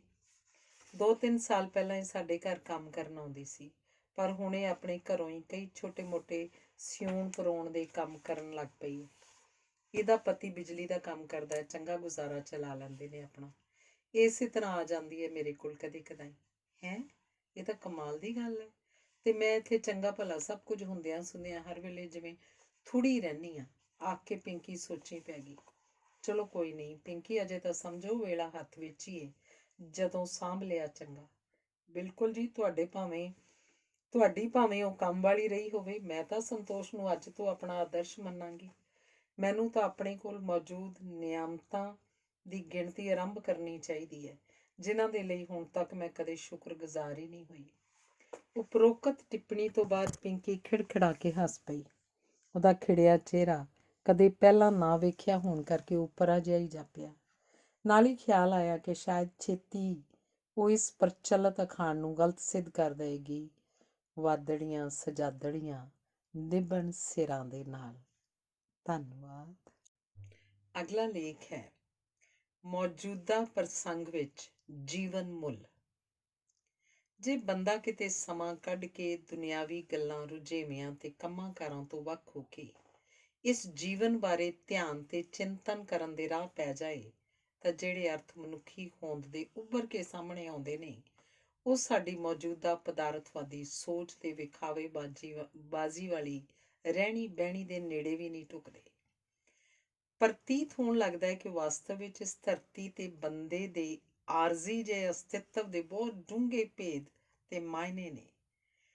ਫਿਰ ਇਹ ਗੱਲ ਵੀ ਖਿਆਲਾਂ ਤੇ ਹਾਵੀ ਹੋ ਜਾਂਦੀ ਹੈ ਕਿ ਇਸ ਕਾਇਨਾਤ ਦੇ ਸਿਰਜਣਹਾਰ ਨੂੰ ਤਾਂ ਸ਼ਾਇਦ ਕਾਫੀ ਆਸਾਂ ਹੋਣਗੀਆਂ ਆਪਣੀ ਸਭ ਤੋਂ ਵਧੀਆ ਕਲਾਕਿਰਤ ਮਨੁੱਖ ਤੋਂ, ਐਨ ਉਸੇ ਤਰ੍ਹਾਂ ਜਿਵੇਂ ਕਿ ਮਾਪਿਆਂ ਨੂੰ ਆਪਣੀ ਔਲਾਦ ਤੋਂ ਹੋ ਸਕਦੀਆਂ ਨੇ, ਅਤੇ ਉਮੀਦਾਂ ਵੀ ਅਜਿਹੀਆਂ ਜੋ ਆਪਣੇ ਕਿਸੇ ਨਿੱਜੀ ਸਵਾਰਥ ਪਿੱਛੇ ਨਹੀਂ ਬਲਕਿ ਮਨੁੱਖ ਜਾਂ ਔਲਾਦ ਦੇ ਭਲੇ ਵਾਸਤੇ ਹੀ, ਤਾਂ ਜੋ ਇੱਕ ਭਰਪੂਰ, ਅਰਥਪੂਰਨ ਤੇ ਉੱਚ ਪਾਏ ਦੀ ਜ਼ਿੰਦਗੀ ਬਤੀਤ ਹੀ ਨਾ ਕਰੇ ਸਗੋਂ ਹੋਰਨਾਂ ਦੇ ਲਈ ਕੋਈ ਸੇਧ ਲੈਣ ਯੋਗ ਪੂਰਨੇ ਵੀ ਪਾ ਸਕੇ। ਬਾਕੀ ਸਾਰੇ ਜੀਵਾਂ ਨਾਲੋਂ ਨਿਵੇਕਲੀ ਸੂਝ-ਬੂਝ ਤੇ ਸਮਰੱਥਾ ਮਨੁੱਖ ਨੂੰ ਮਿਲਣ ਦਾ ਆਖਰ ਕੋਈ ਤਾਂ ਸਬੱਬ ਹੋਵੇਗਾ ਵੀ ਸਹੀ।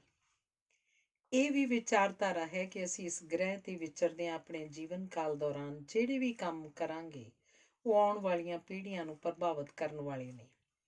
ਅਜਿਹੇ ਵਿੱਚ ਤਾਂ ਹੋਰ ਵੀ ਅਹਿਮ ਬਣ ਜਾਂਦਾ ਹੈ ਕਿ ਹਰ ਕਦਮ ਪੁੱਟਣ ਤੋਂ ਪਹਿਲਾਂ ਸੋਚਣਾ। ਬਸ ਇਸੇ ਤਰ੍ਹਾਂ ਦੇ ਅਹਿਸਾਸਾਂ ਦੇ ਮੰਡਲ ਵਿੱਚੋਂ ਗੁਜ਼ਰਦਿਆਂ ਇਹ ਜ਼ਿੰਦਗੀ ਕੁਝ ਹੋਰ ਨਾ ਹੋ ਕੇ ਇੱਕ ਮਿਸ਼ਨ ਜਿਹੀ ਭਾਸਣ ਲੱਗ ਪੈਂਦੀ ਹੈ। ਉੱਚੀਆਂ ਸੁੱਚੀਆਂ ਕਦਰਾਂ ਕੀਮਤਾਂ ਦੀ ਅਹਿਮੀਅਤ ਸ਼ਿੱਦਤ ਨਾਲ ਮਹਿਸੂਸ ਹੋਣ ਲੱਗਦੀ ਹੈ। ਪਦਾਰਥਵਾਦ ਤੇ ਉਪਭੋਗਤਾਵਾਦ ਜਿਹੀ ਸ਼ਬਦਾਵਲੀ ਦੀ ਨਿਰਰਥਕਤਾ ਹੋਰ ਵੀ ਸਪਸ਼ਟ ਹੋ ਜਾਂਦੀ ਹੈ। ਪਰ ਉਪਰੋਕਤ ਸਾਰੀਆਂ ਬਾਤਾਂ ਦਾ ਸੰਬੰਧ ਮੁੱਖ ਤੌਰ ਤੇ ਨਿਰੋਲ ਆਪਣੇ ਅੰਤःਕਰਨ ਨਾਲ ਸੰਵਾਦ ਰਚਾਉਣ ਦੇ ਵੇਲੇ ਨਾਲ ਹੀ ਹੈ। ਯਥਾਰਥ ਦੇ ਰੂਬਰੂ ਹੋਣ ਸਮੇਂ ਕਈ ਵਾਰ ਇਹਨਾਂ ਸਾਰੀਆਂ ਟਿੱਪਣੀਆਂ ਤੋਂ ਬੜੇ ਹਟਵੇਂ ਤਜਰਬੇ ਵੀ ਹੋ ਜਾਂਦੇ ਨੇ, ਕਿਉਂਕਿ ਹਰ ਇੱਕ ਬੰਦਾ ਦੂਸਰੇ ਨਾਲੋਂ ਵੱਖ ਹੁੰਦਾ ਹੈ ਤੇ ਸਭਨਾਂ ਦੀ ਸੋਚ ਵੀ ਆਪੋ ਆਪਣੀ। ਵੇਖਿਆ ਕਿ ਬਹੁਤ ਵਾਰ ਕੋਈ ਖਿਆਲ ਬੰਦਾ ਆਪਣੇ ਮਨ ਦੀ ਅਵਸਥਾ ਅਨੁਸਾਰ ਸਹਿਜ ਸੁਭਾਅ ਵਿਅਕਤ ਕਰ ਦਿੰਦਾ ਹੈ, ਪਰ ਸੁਣਨ ਵਾਲਾ ਕਿਸੇ ਹੋਰ ਧਰਾਤਲ ਤੇ ਵਿਚਰ ਰਿਹਾ ਹੁੰਦਾ ਹੈ, ਸੋ ਉਹਦਾ ਪ੍ਰਤੀਕਰਮ ਉਹਦੇ ਅਨੁਕੂਲ ਹੋਣਾ ਸੁਭਾਵਕ ਹੈ। ਅਜਿਹੀ ਮੌਕਿਆਂ ਤੇ ਕਈ ਵਾਰ ਇਹ ਗੱਲ ਵੇਖ ਕੇ ਬੰਦਾ ਦੰਗ ਰਹਿ ਜਾਂਦਾ ਹੈ ਕਿ ਮੌਜੂਦਾ ਸਮੇਂ ਵਿੱਚ ਮਨੁੱਖੀ ਸੋਚ ਤੇ ਪਦਾਰਥਵਾਦ ਕਿਸ ਹੱਦ ਤੱਕ ਭਾਰੂ ਹੈ। ਹਾਲਾਂਕਿ ਇਹ ਵੀ ਯਕੀਨ ਨਾਲ ਕਿਹਾ ਜਾ ਸਕਦਾ ਹੈ ਕਿ ਕਾਫੀ ਗਿਣਤੀ ਅਜੇ ਵੀ ਅਜਿਹੇ ਲੋਕਾਂ ਦੀ ਹੋਏਗੀ ਜਿਹੜੇ ਇਸ ਹਵਾ ਤੋਂ ਬਿਲਕੁਲ ਬੇਲਾਗ ਨੇ। ਥੋੜਾ ਅਰਸਾ ਪਹਿਲਾਂ ਇੱਕ ਸਮਾਗਮ ਵਿੱਚ ਇੱਕ ਵਾਕਫ ਭੈਣ ਜੀ, ਜੋ ਕਿ ਇੱਕ ਸਰਕਾਰੀ ਸਕੂਲ ਦੀ ਅਧਿਆਪਕਾ ਵਜੋਂ ਸੇਵਾ ਮੁਕਤ ਹੋਏ ਹਨ, ਮਿਲ ਪਏ। ਉਹਨਾਂ ਨਾਲ ਸਰਸਰੀ ਜੀ ਗੱਲਬਾਤ ਕਰਦਿਆਂ ਮੇਰੇ ਮੂੰਹੋਂ ਇਹ ਗੱਲ ਨਿਕਲੀ, ਅਧਿਆਪਨ ਤਾਂ ਮੈਨੂੰ ਸਭ ਤੋਂ ਵਧੀਆ ਕਿੱਤਾ ਲੱਗਦਾ ਹੈ। ਕਿੰਨੀ ਖੁਸ਼ੀ ਤੇ ਸੰਤੁਸ਼ਟੀ ਮਿਲਦੀ ਹੈ ਇਸ ਵਿੱਚੋਂ। ਮੇਰੀ ਗੱਲ ਅਜੇ ਅਧੂਰੀ ਸੀ ਕਿ ਭੈਣ ਜੀ ਤਪਾਕ ਨਾਲ ਬੋਲੇ, ਹਾਂ ਹੈ ਹੀ ਹੈ, ਹੁਣ ਤਾਂ ਚੰਗੀ ਤਨਖਾਹ ਮਿਲਦੀ ਹੈ। ਜਦ ਕਿ ਮੇਰਾ ਭਾਵ ਮਹਿਜ਼ ਇਹ ਸੀ ਕਿ ਤਨਖਾਹ ਤਾਂ ਹਰ ਕਿੱਤੇ 'ਚ ਮਿਲਦੀ ਹੈ, ਪਰ ਇੱਥੇ ਬੱਚਿਆਂ ਨੂੰ ਪੜ੍ਹਾ ਕੇ ਉਹਨਾਂ ਦੇ ਭਵਿੱਖ ਨੂੰ ਉਸਾਰਨ ਦਾ ਕੰਮ ਹੁੰਦਾ ਹੈ। ਸਮਝੋ ਕਿ ਸਮਾਜ ਸੇਵਾ ਕਰਨ ਦੇ ਤੁਲ ਇੱਕ ਮਿਸ਼ਨ। ਬੱਚੇ ਕਿਵੇਂ ਮਿਹਨਤੀ ਅਧਿਆਪਕਾਂ ਨੂੰ ਆਜੀਵਨ ਚੇਤੇ ਵੀ ਰੱਖਦੇ ਨੇ ਤੇ ਸ਼ੁਕਰਗੁਜ਼ਾਰ ਹੁੰਦੇ ਨੇ। ਮੈਂ ਆਪਣੀ ਗੱਲ ਪਿੱਛੋਂ ਪੂਰੀ ਕੀਤੀ ਤਾਂ ਸਹੀ, ਪਰ ਭੈਣ ਜੀ ਮੇਰੀਆਂ ਟਿੱਪਣੀਆਂ ਨੂੰ ਨਜ਼ਰਅੰਦਾਜ਼ ਕਰਕੇ ਅੱਗੋਂ ਆਖਦੇ, ਪੈਨਸ਼ਨ ਵੀ ਚੰਗੀ ਮਿਲ ਜਾਂਦੀ ਹੈ। ਉਹ ਮਾਇਕ ਲਾਭ ਤੋਂ ਅੱਗੇ ਨਹੀਂ ਤੁਰ ਸਕੇ। ਜੇ ਕੋਈ ਜਾਣਬੁੱਝ ਕੇ ਆਪਣੀ ਸਾਤ ਮੁਰਾਦੀ ਤਬੀਅਤ ਦੇ ਅਨੁਸਾਰ ਸਧਾਰਨ ਜਿਹੇ ਕੱਪੜੇ ਪਹਿਨਦਾ ਹੋਵੇ ਤਾਂ ਉਹਨੂੰ ਕੋਈ ਨਿਰਾ ਪੁਰਾ ਪੈਸੇ ਦੇ ਵਿਖਾਵੇ 'ਚ ਵਿਸ਼ਵਾਸ ਰੱਖਣ ਵਾਲਾ ਆਖੇਗਾ, ਸਾਦੇ ਕੱਪੜੇ ਸਸਤੇ ਪੈਂਦੇ ਨੇ ਨਾ। ਵੈਸੇ ਅੱਜ ਕੱਲ੍ਹ ਤਾਂ ਖਰਚਾ ਹੀ ਬਹੁਤ ਹੋ ਜਾਂਦਾ ਇਸ ਮਹਿੰਗਾਈ ਦੇ ਯੁੱਗ ਵਿੱਚ। ਅਜਿਹੇ ਲੋਕ ਇਹ ਗੱਲ ਮੰਨਣ ਨੂੰ ਉੱਕਾ ਤਿਆਰ ਨਹੀਂ ਹੁੰਦੇ ਕਿ ਕੋਈ ਤਾਂ ਆਖਰ ਇਸ ਤਰ੍ਹਾਂ ਦੇ ਸੁਭਾਅ ਵਾਲਾ ਹੋ ਸਕਦਾ ਹੈ ਜਿਹਨੂੰ ਸਿਰਫ ਸਾਦਗੀ ਹੀ ਕੋਈ ਅਰਥਪੂਰਨ ਗੱਲ ਭਾਸਦੀ ਹੋਵੇ। ਉਹਨੂੰ ਇਹ ਜਤਾਉਣ ਵਿੱਚ ਕੋਈ ਕਸਰ ਬਾਕੀ ਨਹੀਂ ਛੱਡੀ ਜਾਂਦੀ ਕਿ ਜਾਂ ਤਾਂ ਉਹ ਹੱਦ ਦਰਜੇ ਦਾ ਕੰਜੂਸ ਹੈ ਜਾਂ ਫਿਰ ਉਹਦੇ ਕੋਲ ਖਰਚਾ ਕਰਨ ਦੀ ਹੈਸੀਅਤ ਨਹੀਂ। ਉਂਝ ਮਨੁੱਖੀ ਵਿਹਾਰ ਵਿੱਚ ਆ ਰਹੀਆਂ ਬੇਸ਼ੁਮਾਰ ਤਬਦੀਲੀਆਂ ਕਾਰਨ ਜ਼ਾਤੀ ਟਿੱਪਣੀਆਂ ਕਰਨ ਤੋਂ ਗੁਰੇਜ਼ ਕਰਨਾ ਵੀ ਸ਼ਾਇਦ ਬੀਤੇ ਦੀ ਗੱਲ ਬਣਦਾ ਜਾ ਰਿਹਾ ਹੈ। ਦੂਸਰੇ ਬੰਦੇ ਨੂੰ ਕਮਤਰੀ ਦਾ ਅਹਿਸਾਸ ਦਿਵਾਉਣ ਵਿੱਚ ਵੀ ਕੋਈ ਕਸਰ ਬਾਕੀ ਨਹੀਂ ਛੱਡੀ ਜਾਂਦੀ। ਮੇਰੀ ਸਹੇਲੀ ਚਿੱਕੀ ਦੇ ਆਪਣੇ ਕੋਈ ਨਿੱਜੀ ਤਜਰਬੇ ਅਜਿਹੇ ਮੁੱਦਿਆਂ ਨਾਲ ਸੰਬੰਧਿਤ ਹਨ ਜੋ ਸਮੇਂ-ਸਮੇਂ ਮੇਰੇ ਨਾਲ ਸਾਂਝੇ ਕਰਦੀ ਰਹਿੰਦੀ ਹੈ। ਉਹ ਪੜ੍ਹੀ ਲਿਖੀ ਤਾਂ ਬਹੁਤ ਹੈ, ਪਰ ਕਿਸੇ ਕਾਰਨ ਕਰਕੇ ਉਹਨੇ ਕਾਲਜ ਵਿੱਚ ਪੜ੍ਹਾਉਣ ਦੀ ਨੌਕਰੀ ਨਹੀਂ ਕੀਤੀ, ਜੋ ਕਿ ਉਹਨੂੰ 3 ਕੁ ਦਹਾਕੇ ਪਹਿਲਾਂ ਬੜੀ ਆਸਾਨੀ ਨਾਲ ਮਿਲਦੀ ਸੀ। ਪੜ੍ਹਨ ਵਿੱਚ ਵੀ ਉਹ ਬਹੁਤ ਚੰਗੀ ਰਹੀ। 2 ਕੁ ਸਾਲ ਪਹਿਲਾਂ ਉਹਨੂੰ ਚਾਅ ਜਿਹਾ ਚੜ੍ਹ ਗਿਆ ਕਿ ਉਹ ਹੁਣ ਘਰ ਵਿੱਚ ਹੀ ਬੱਚਿਆਂ ਨੂੰ ਟਿਊਸ਼ਨ ਪੜ੍ਹਾ ਕੇ ਇਹ ਸ਼ੌਕ ਪੂਰਾ ਕਰੇਗੀ ਤੇ ਉਹਨੇ 4-5 ਬੱਚਿਆਂ ਨੂੰ ਅੰਗਰੇਜ਼ੀ ਪੜ੍ਹਾਉਣੀ ਸ਼ੁਰੂ ਕਰ ਦਿੱਤੀ। ਬਹੁਤ ਮਿਹਨਤ ਤੇ ਲਗਨ ਨਾਲ ਪੜ੍ਹਾਉਂਦੀ ਸੀ ਚਿੱਕੀ, ਤੇ ਇਸੇ ਕਰਕੇ ਬੱਚੇ ਤੇ ਉਹਨਾਂ ਦੇ ਮਾਪੇ ਬੇਹੱਦ ਖੁਸ਼। ਜਨੂੰਨ ਜਿਹਾ ਸੀ ਉਹਨੂੰ ਕਿ ਉਹਨਾਂ ਬੱਚਿਆਂ ਦੀ ਅੰਗਰੇਜ਼ੀ ਵਿੱਚ ਨਿਪੁੰਨ ਬਣਾਉਣਾ ਹੈ। ਪੈਸੇ ਵੀ ਉਹਨੇ ਘੱਟ ਹੀ ਆਖੇ। ਇੱਕ ਨੇੜੇ ਰਹਿੰਦੀ ਗੁਆਂਢਣ ਚਿੱਕੀ ਨੂੰ ਮਿਲ ਪਈ, ਪੁੱਛਦੀ, ਟਿਊਸ਼ਨ ਪੜ੍ਹਾ ਰਹੇ ਹੋ ਅੱਜ ਕੱਲ੍ਹ? ਹਾਂਜੀ, ਬੜਾ ਸ਼ੌਕ ਸੀ ਮੈਨੂੰ ਅੰਗਰੇਜ਼ੀ ਪੜ੍ਹਾਉਣ ਦਾ। ਸੋਚਿਆ ਹੁਣ ਚਾਅ ਇਸ ਤਰੀਕੇ ਹੀ ਪੂਰਾ ਕਰ ਲਵਾਂ। ਚਿੱਕੀ ਨੇ ਜੋਸ਼ ਨਾਲ ਦੱਸਿਆ। ਅੱਗੋਂ ਬੀਬੀ ਨੇ ਥੋੜ੍ਹੇ ਜਿਹੇ ਰੁੱਖੇ ਜਿਹੇ ਲਹਿਜ਼ੇ 'ਚ ਉੱਤਰ ਦਿੱਤਾ, ਚਲੋ ਠੀਕ ਹੈ, ਮਹਿੰਗਾਈ ਵੀ ਤਾਂ ਕਿੰਨੀ ਹੈ, ਕੁਝ ਵਾਧੂ ਆਮਦਨ ਹੋ ਜਾਏਗੀ। ਯਕੀਨਨ ਚਿੱਕੀ ਦੇ ਚਾਅ ਤੇ ਇਸ ਕੰਮ ਤੋਂ ਪ੍ਰਾਪਤ ਹੋ ਰਹੀ ਖੁਸ਼ੀ ਦੀ ਗੱਲ ਨੂੰ ਸਮਝ ਕੇ ਇਸ ਦੀ ਕਦਰ ਕਰਨਾ ਉਹਦੇ ਵੱਸੋਂ ਬਾਹਰਲੀ ਗੱਲ ਸੀ। 2 ਕੁ ਸਾਲ ਪਹਿਲਾਂ ਚਿੱਕੀ ਹੋਰਾਂ ਨੇ ਆਪਣੇ ਬੇਟੇ ਦਾ ਬਿਲਕੁਲ ਸਾਦਾ ਜਿਹਾ ਵਿਆਹ ਬਗੈਰ ਕਿਸੇ ਵੀ ਵਾਧੂ ਦੀ ਰਸਮ ਦੇ ਕੀਤਾ। ਪਿੱਛੋਂ ਪਰਿਵਾਰ ਦਾ ਵਿਚਾਰ ਦਿਨ ਸਮੇਂ ਇੱਕ ਸਾਦਾ ਜਿਹਾ ਪ੍ਰੋਗਰਾਮ ਕਰਨ ਦਾ ਬਣ ਗਿਆ। ਉਸ ਦੇ ਲਈ ਜਦੋਂ ਕਾਰਡ ਤੇ ਡੱਬੇ ਬਣਾਉਣ ਵਾਲੇ ਕੋਲ ਗਏ ਤਾਂ ਉਹਨਾਂ ਨੇ ਦੱਸਿਆ ਕਿ ਡੱਬੇ ਤੇ ਕੋਈ ਨਾਂ ਨਹੀਂ ਛਾਪਣੇ। ਅੱਗੋਂ ਡੱਬੇ ਵਾਲਾ ਆਖਦਾ ਕਿ ਨਾਮ ਛਪਵਾਉਣ ਨਾਲ ਖਰਚਾ ਕੋਈ ਬਹੁਤਾ ਨਹੀਂ ਵਧਣ ਲੱਗਾ। ਜਦੋਂ ਚਿੱਕੀ ਨੇ ਸਪਸ਼ਟ ਕਰਨ ਦੀ ਕੋਸ਼ਿਸ਼ ਕੀਤੀ ਕਿ ਪੈਸਿਆਂ ਦੀ ਬਜਾਏ ਉਹਨਾਂ ਦੇ ਲਈ ਕੰਮ ਥੋੜਾ ਸਾਦਗੀ 'ਚ ਕਰਨਾ ਜ਼ਿਆਦਾ ਅਹਿਮ ਹੈ, ਤਾਂ ਉਸ ਲੜਕੇ ਨੇ ਇਸ ਨੂੰ ਐਵੇਂ ਜੀ ਗੱਲ ਜਾਣਿਆ ਤੇ ਇਸ ਨਜ਼ਰੀਏ ਦੇ ਪਿੱਛੇ ਛੁਪੀ ਭਾਵਨਾ ਨੂੰ ਤਾਂ ਬਿਲਕੁਲ ਨਹੀਂ ਸਮਝਿਆ। ਉਂਝ ਵੀ ਉਹਨਾਂ ਨੂੰ ਕਈਆਂ ਤੋਂ ਸੁਣਨਾ ਪਿਆ, ਪੈਸੇ ਨਹੀਂ ਖਰਚਦੇ ਤੁਸੀਂ। ਝਿੱਕੀ ਦਾ ਮੰਨਣਾ ਹੈ ਕਿ ਹਰ ਇੱਕ ਬੰਦੇ ਵੱਲੋਂ ਕੀਤਾ ਗਿਆ ਕੰਮ ਸਮਾਜਿਕ ਤਾਣੇ ਬਾਣੇ ਨੂੰ ਕਿਸੇ ਨਾ ਕਿਸੇ ਤਰ੍ਹਾਂ ਪ੍ਰਭਾਵਿਤ ਜ਼ਰੂਰ ਕਰਦਾ ਹੈ। ਸੁਧਾਰ ਦੀ ਆਸ ਵੀ ਇੱਕ ਇੱਕ ਦੇ ਕੁਝ ਠੀਕ ਕਰਨ ਨਾਲ ਹੀ ਵੱਜਦੀ ਹੈ। ਇਹ ਸਾਰੀਆਂ ਘਟਨਾਵਾਂ ਚਿਤਾਰਦਿਆਂ ਆਪਣੀ ਇੱਕ ਹੋਰ ਜਾਣਕਾਰ ਰੋਜ਼ੀ ਦਾ ਖਿਆਲ ਆ ਗਿਆ। ਉਹ ਵੀ ਸਾਦਗੀ ਨੂੰ ਤਰਜੀਹ ਦੇਣ ਵਾਲੀ ਹਸਤੀ ਹੈ। ਕਾਫੀ ਪਹਿਲਾਂ ਜਦੋਂ ਅਜੇ ਘਰਾਂ 'ਚ ਟੀਵੀ ਨਵੇਂ ਆਏ ਸਨ ਤਾਂ ਉਹਦੇ ਬੱਚੇ ਬਹੁਤ ਛੋਟੇ ਸਨ। ਉਹਨੇ ਸੋਚਿਆ ਇੱਕ ਵਾਰ ਟੀਵੀ ਲੈਣਾ ਤਾਂ ਹੈ ਹੀ, ਪਰ ਕਿਉਂ ਨਾ ਕੁਝ ਚਿਰ ਇਹਨੂੰ ਟਾਲ ਲਿਆ ਜਾਵੇ। ਉਸ ਥੋੜ੍ਹੇ ਜਿਹੇ ਵਕਫੇ ਵਿੱਚ ਰੋਜ਼ੀ ਨੂੰ ਕਿੰਨੀ ਵਾਰ ਇਹ ਸੁਣਨਾ ਪੈ ਗਿਆ, ਸਭ ਪੈਸੇ ਦੀ ਗੱਲ ਹੈ, ਟੀਵੀ ਕੋਈ ਐਵੇਂ ਥੋੜਾ ਨਾ ਆ ਜਾਂਦਾ ਹੈ। ਇਹ ਤਾਂ ਕੋਈ ਮੰਨਣ ਨੂੰ ਤਿਆਰ ਹੀ ਨਹੀਂ ਸੀ ਕਿ ਪਰਿਵਾਰ ਜਾਣਬੁੱਝ ਕੇ ਕੁਝ ਵਕਤ ਟਪਾ ਰਿਹਾ। ਇੱਕ ਪਾਰਟੀ ਤੇ ਦੋ ਨੇੜੇ ਬੈਠੀਆਂ ਬੀਬੀਆਂ ਦੀ ਬੱਚਿਆਂ ਦੀ ਪੜ੍ਹਾਈ ਬਾਰੇ ਗੱਲ ਹੋ ਗਈ। ਦੋਵਾਂ ਨੇ ਇੱਕ ਦੂਜੀ ਤੋਂ ਬੱਚਿਆਂ ਦੇ ਸਕੂਲ ਪੁੱਛੇ। ਇੱਕ ਨੇ ਕਿਸੇ ਮਸ਼ਹੂਰ ਪਬਲਿਕ ਸਕੂਲ ਦਾ ਨਾਂ ਲਿਆ। ਦੂਜੀ ਆਖਦੀ, ਅਸੀਂ ਤਾਂ ਆਪਣੇ ਬੱਚਿਆਂ ਨੂੰ ਉਸ 'ਚ ਪਾਇਆ ਏ ਜਿਹੜਾ ਨਵਾਂ ਸਕੂਲ ਖੁੱਲ੍ਹਿਆ ਹੈ। ਉਹ ਬੱਚਿਆਂ ਨੂੰ ਸ਼ਾਮ ਤੱਕ ਰੱਖਦੇ ਨੇ, ਘਰ ਦਾ ਕੰਮ ਵੀ ਉੱਥੇ ਹੀ ਕਰਵਾ ਦਿੰਦੇ ਨੇ। ਹਾਂ, ਪਰ ਉਹ ਮਹਿੰਗਾ ਬਹੁਤ ਹੈ, ਹਰ ਕੋਈ ਨਹੀਂ ਬੱਚੇ ਉੱਥੇ ਪੜ੍ਹਾ ਸਕਦਾ। ਦੂਜੇ ਭੈਣ ਜੀ ਕੁਝ ਔਖੇ ਹੋ ਕੇ ਬੋਲੇ, ਮਿਸਿਸ ਵਰਮਾ, ਸਿਰਫ ਪੈਸਿਆਂ ਦੀ ਗੱਲ ਨਹੀਂ ਹੁੰਦੀ।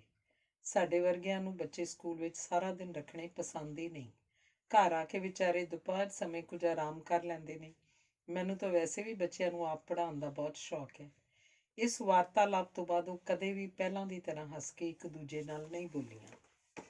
ਉਪਰੋਕਤ ਸਾਰੇ ਬਿਰਤਾਂਤ ਸੰਕੇਤ ਤਾਂ ਇਸ ਗੱਲ ਵੱਲ ਕਰਦੇ ਹਨ ਕਿ ਕਾਫੀ ਲੋਕ ਪਦਾਰਥਵਾਦ ਦੇ ਗੁਲਾਮ ਬਣ ਕੇ ਜੀਵਨ ਦੀਆਂ ਉੱਚੀਆਂ ਕਦਰਾਂ ਕੀਮਤਾਂ ਨੂੰ ਅੱਖੋਂ ਓਹਲੇ ਕਰੇ ਬੈਠੇ ਨੇ।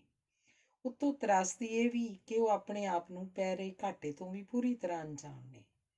ਅਜਿਹੇ ਅਣਗਿਣਤ ਤਜਰਬੇ ਹੋਰਨਾਂ ਦੇ ਵੀ ਹੋਣਗੇ ਜਦੋਂ ਪਦਾਰਥਵਾਦੀ ਰੰਗਤ ਦੇ ਕੇ ਕਿਸੇ ਮੌਕੇ ਜਾਂ ਕੰਮ ਨਾਲ ਸੰਬੰਧਿਤ ਅਸਲ ਭਾਵਨਾ ਦੇ ਅਰਥ ਹੀ ਹੋਰ ਬਣਾ ਦਿੱਤੇ ਜਾਂਦੇ ਨੇ। ਕੀਮਤੀ ਜੀਵਨ ਮੁੱਲ ਤਾਂ ਕਈ ਵਾਰ ਲੱਭਣੇ ਔਖੇ ਹੋ ਜਾਂਦੇ ਨੇ। ਚੰਗੀ ਭਲੀ ਉਸਾਰੂ ਤੇ ਦੂਰਦਰਸ਼ੀ ਸੋਚ ਵਾਲਾ ਇਨਸਾਨ ਅਜਿਹੇ ਮਾਹੌਲ ਵਿੱਚ ਓਪਰਾ ਤੇ ਗੁਆਚਿਆ ਜਿਹਾ ਮਹਿਸੂਸ ਕਰਨ ਲੱਗ ਪੈਂਦਾ ਹੈ। ਅਗਰ ਦਿਨ ਬ ਦਿਨ ਅਜਿਹੇ ਵਰਤਾਰੇ ਨੂੰ ਅਸੀਂ ਸਾਰੇ ਪ੍ਰਫੁੱਲਿਤ ਹੋਣ ਦਿੰਦੇ ਹਾਂ ਤਾਂ ਸਮਝੋ ਉਹ ਦਿਨ ਦੂਰ ਨਹੀਂ ਜਦੋਂ ਵਿਲੱਖਣ ਕਦਰਾਂ ਕੀਮਤਾਂ ਤਾਂ ਸਿਰਫ ਕਿਤਾਬਾਂ ਕਹਾਣੀਆਂ ਵਿੱਚ ਹੀ ਸੀਮਤ ਹੋ ਕੇ ਰਹਿ ਜਾਣਗੀਆਂ।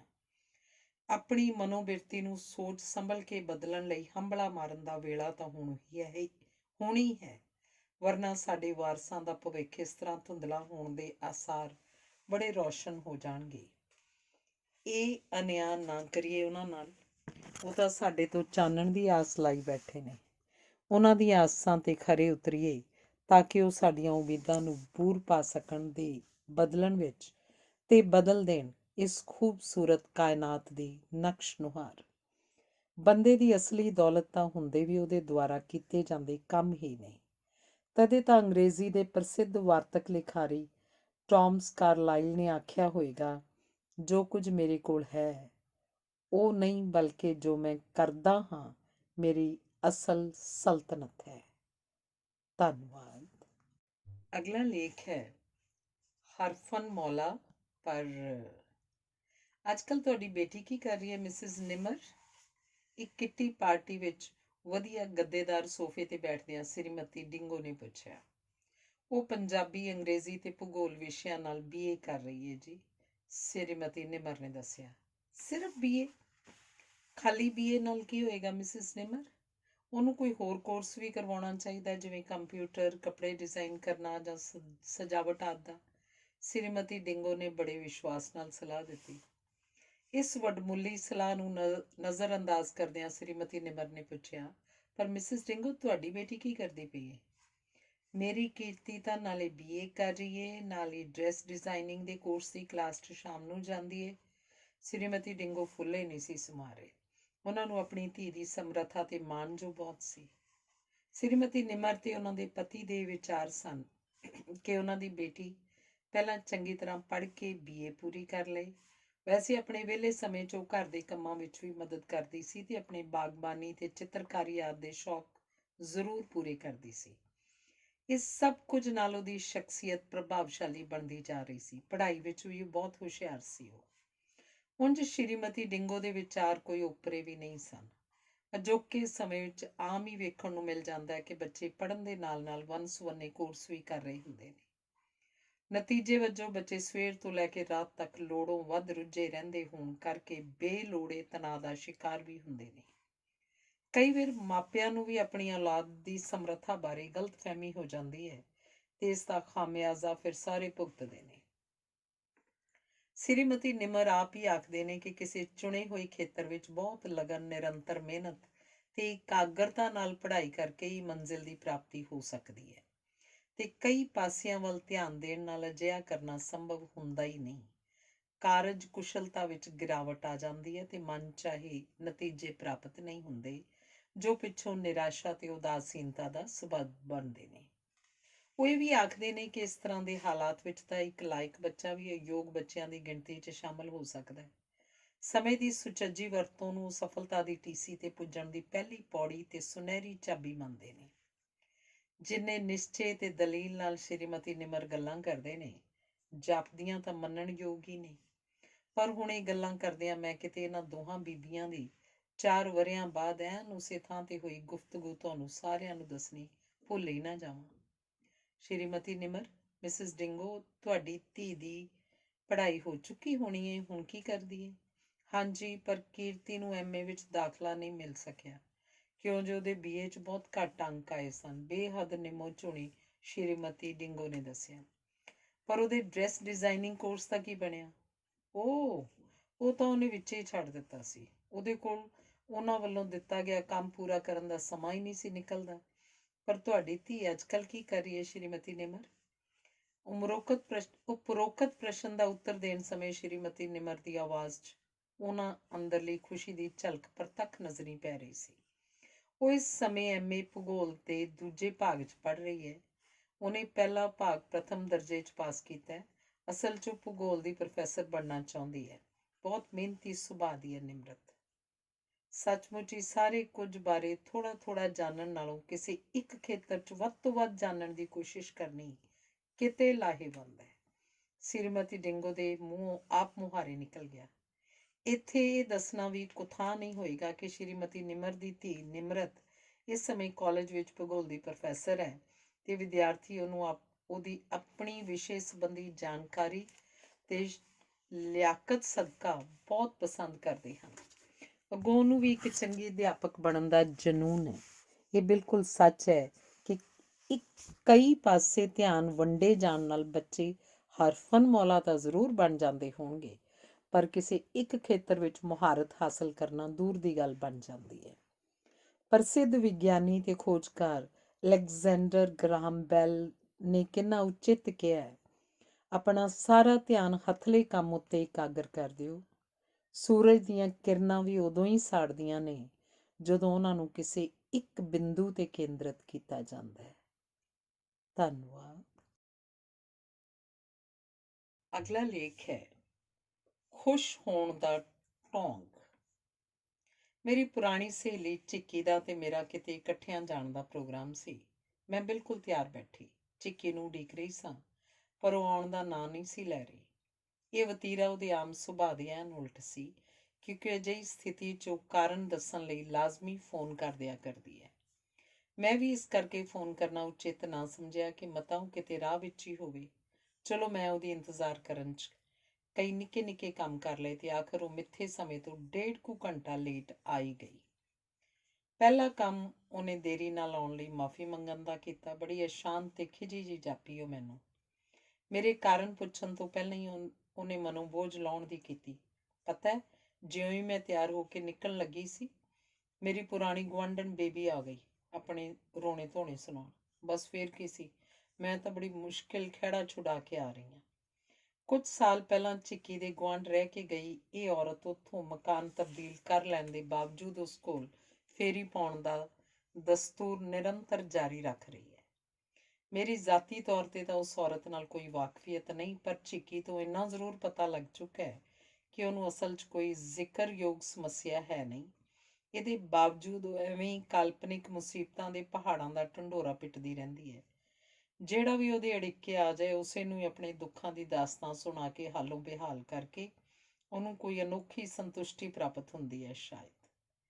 ਚੀਕੀ ਆਖਦੀ, ਚੰਗੀ ਭਲੀ ਹੋ ਕੇ ਐਵੇਂ ਪੀੜਤ ਹੋਣ ਦਾ ਨਾਟਕ ਕਰਦੀ ਰਹਿੰਦੀ ਹੈ। ਆਪ ਤਾਂ ਲੱਗਦਾ ਹੈ ਜਿਵੇਂ ਵਿਹਲੀ ਏ, ਪਰ ਮੇਰਾ ਕਿੰਨਾ ਕੀਮਤੀ ਸਮਾਂ ਫਜ਼ੂਲ ਦੀਆਂ ਗੱਲਾਂ 'ਚ ਬਰਬਾਦ ਕਰਵਾ ਦਿੱਤਾ। ਪਤਾ ਇਹਦਾ ਇਹ ਹਾਲ ਸੀ ਕਿ ਕੋਈ ਵੀ ਗੁਆਂਢਣ ਇਹਨੂੰ ਆਪਣੇ ਵੱਲ ਆਉਂਦਾ ਵੇਖ ਕੇ ਝੱਟ ਅੰਦਰ ਵੜ ਜਾਇਆ ਕਰਦੀ ਸੀ। ਝਿੱਕੀ ਦੀ ਉਪਰੋਕਤ ਟਿੱਪਣੀ ਨੇ ਮੈਨੂੰ ਪ੍ਰਸਿੱਧ ਨਾਟਕਕਾਰ ਵਿਲੀਅਮ ਸ਼ੇਕਸਪੀਅਰ ਦਾ ਉਹ ਕਥਨ ਚੇਤੇ ਕਰਵਾ ਦਿੱਤਾ, ਜਿਸ 'ਚ ਉਹਨੇ ਸੰਸਾਰ ਨੂੰ ਇੱਕ ਰੰਗਮੰਚ ਤੇ ਇਸ ਗ੍ਰਹਿ ਤੇ ਵਿਚਰਦੇ ਇਨਸਾਨਾਂ ਨੂੰ ਅਦਾਕਾਰ ਆਖਿਆ। ਉਂਝ ਇਹ ਗੱਲ ਹੈ ਵੀ ਤਾਂ ਸੱਚੀ, ਕਿਉਂਕਿ ਸਾਰੇ ਜੀਵ ਆਪਣੇ ਜੀਵਨ ਕਾਲ ਦੌਰਾਨ ਹਰ ਪੜਾਅ ਤੇ ਵੱਖੋ ਵੱਖਰੀਆਂ ਭੂਮਿਕਾਵਾਂ ਅਦਾ ਕਰਦੇ ਨੇ ਤੇ ਅੰਤ ਇੱਕ ਦਿਨ ਇਸ ਰੰਗਮੰਚ ਤੋਂ ਰੁਖਸਤ ਹੋ ਜਾਂਦੇ ਨੇ। ਉਹਨਾਂ ਦੀ ਥਾਂ ਅੱਗੋਂ ਹੋਰ ਨਵੇਂ ਪਾਤਰ ਲੈ ਲੈਂਦੇ ਨੇ ਤੇ ਇਹ ਪ੍ਰਦਰਸ਼ਨ ਇਸੇ ਤਰ੍ਹਾਂ ਨਿਰਵਿਘਨ ਚੱਲਦਾ ਰਹਿੰਦਾ ਹੈ। ਪਰ ਸ਼ੇਕਸਪੀਅਰ ਦੀ ਦੱਸੀ ਅਦਾਕਾਰੀ ਦਾ ਸੰਬੰਧ ਕਿਸੇ ਬੰਦੇ ਨਾਲ ਕੇਵਲ ਇਸ ਸੰਦਰਭ 'ਚ ਜੁੜਿਆ ਹੈ ਕਿ ਹਰ ਸ਼ਖਸ ਦੇ ਜੀਵਨ ਦੀ ਇੱਕ ਨਿਵੇਕਲੀ ਪਰਿਭਾਸ਼ਾ ਤੇ ਕਿਸਮ ਹੁੰਦੀ ਹੈ। ਇਸ ਦੇ ਐਨ ਵਿਪਰੀਤ ਆਮ ਹੀ ਅਜਿਹਾ ਵੇਖਣ ਨੂੰ ਮਿਲ ਜਾਂਦਾ ਹੈ ਕਿ ਕਿਸੇ ਦੀ ਅਸਲੀਅਤ ਕੁਝ ਹੁੰਦੀ ਹੈ ਤੇ ਉਹ ਨਾਟਕ ਕੁਝ ਹੋਰ ਬਣਨ ਦਾ ਕਰ ਰਿਹਾ ਹੁੰਦਾ ਹੈ।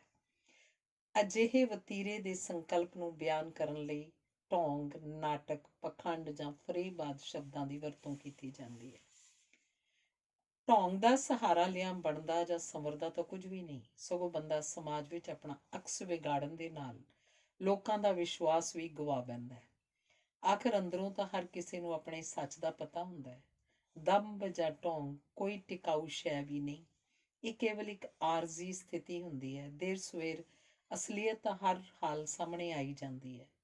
ਅਜਿਹੇ 'ਚ ਬੰਦਾ ਪਿੱਛੋਂ ਹੀਣ ਭਾਵਨਾ ਦਾ ਸ਼ਿਕਾਰ ਵੀ ਹੋ ਸਕਦਾ ਹੈ। ਉਂਝ ਜਦੋਂ ਕੋਈ ਬੰਦਾ ਅਸਲ 'ਚ ਇੱਕ ਨਜ਼ਰ ਅੰਦਾਜ਼ ਕਰਨ ਯੋਗ ਬਿਪਤਾ ਨੂੰ ਬਹੁਤ ਵੱਡੀ ਬਣਾ ਕੇ ਪੇਸ਼ ਕਰਨ ਦਾ ਆਦੀ ਹੋ ਜਾਂਦਾ ਹੈ, ਤਾਂ ਉਹਨੂੰ ਇਸ ਸੁਭਾਅ ਦਾ ਖਾਮਿਆਜ਼ਾ ਇੱਕ ਤੋਂ ਵੱਧ ਤਰ੍ਹਾਂ ਭੁਗਤਣਾ ਪੈਂਦਾ ਹੈ। ਉਸਦਾ ਵਿਅਕਤਿਤਵ ਵੀ ਪੂਰੀ ਤਰ੍ਹਾਂ ਪ੍ਰਫੁੱਲਤ ਹੋਣੋਂ ਰਹਿ ਜਾਂਦਾ ਹੈ, ਕਿਉਂਕਿ ਬੰਦੇ ਨੂੰ ਆਪਣਾ ਚੁਣਿਆ ਹੋਇਆ ਅਕਸ ਹੀ ਬੰਦੀ ਬਣਾ ਕੇ ਰੱਖਦਾ ਹੈ, ਜਿਵੇਂ ਆਪਣੇ ਅਸਲ ਦੇ ਪ੍ਰਗਟਾ ਤੇ ਕੋਈ ਰੋਕ ਲੱਗ ਗਈ ਹੋਵੇ। ਭਾਵ ਤਾਂ ਇਹ ਹੈ ਕਿ ਸਰੀਰਕ ਤੇ ਮਾਨਸਿਕ ਬਣਤਰ ਦੋਹਾਂ ਤੇ ਹੀ ਨਾ ਪੱਖੀ ਪ੍ਰਭਾਵ ਪੈਂਦਾ ਹੈ।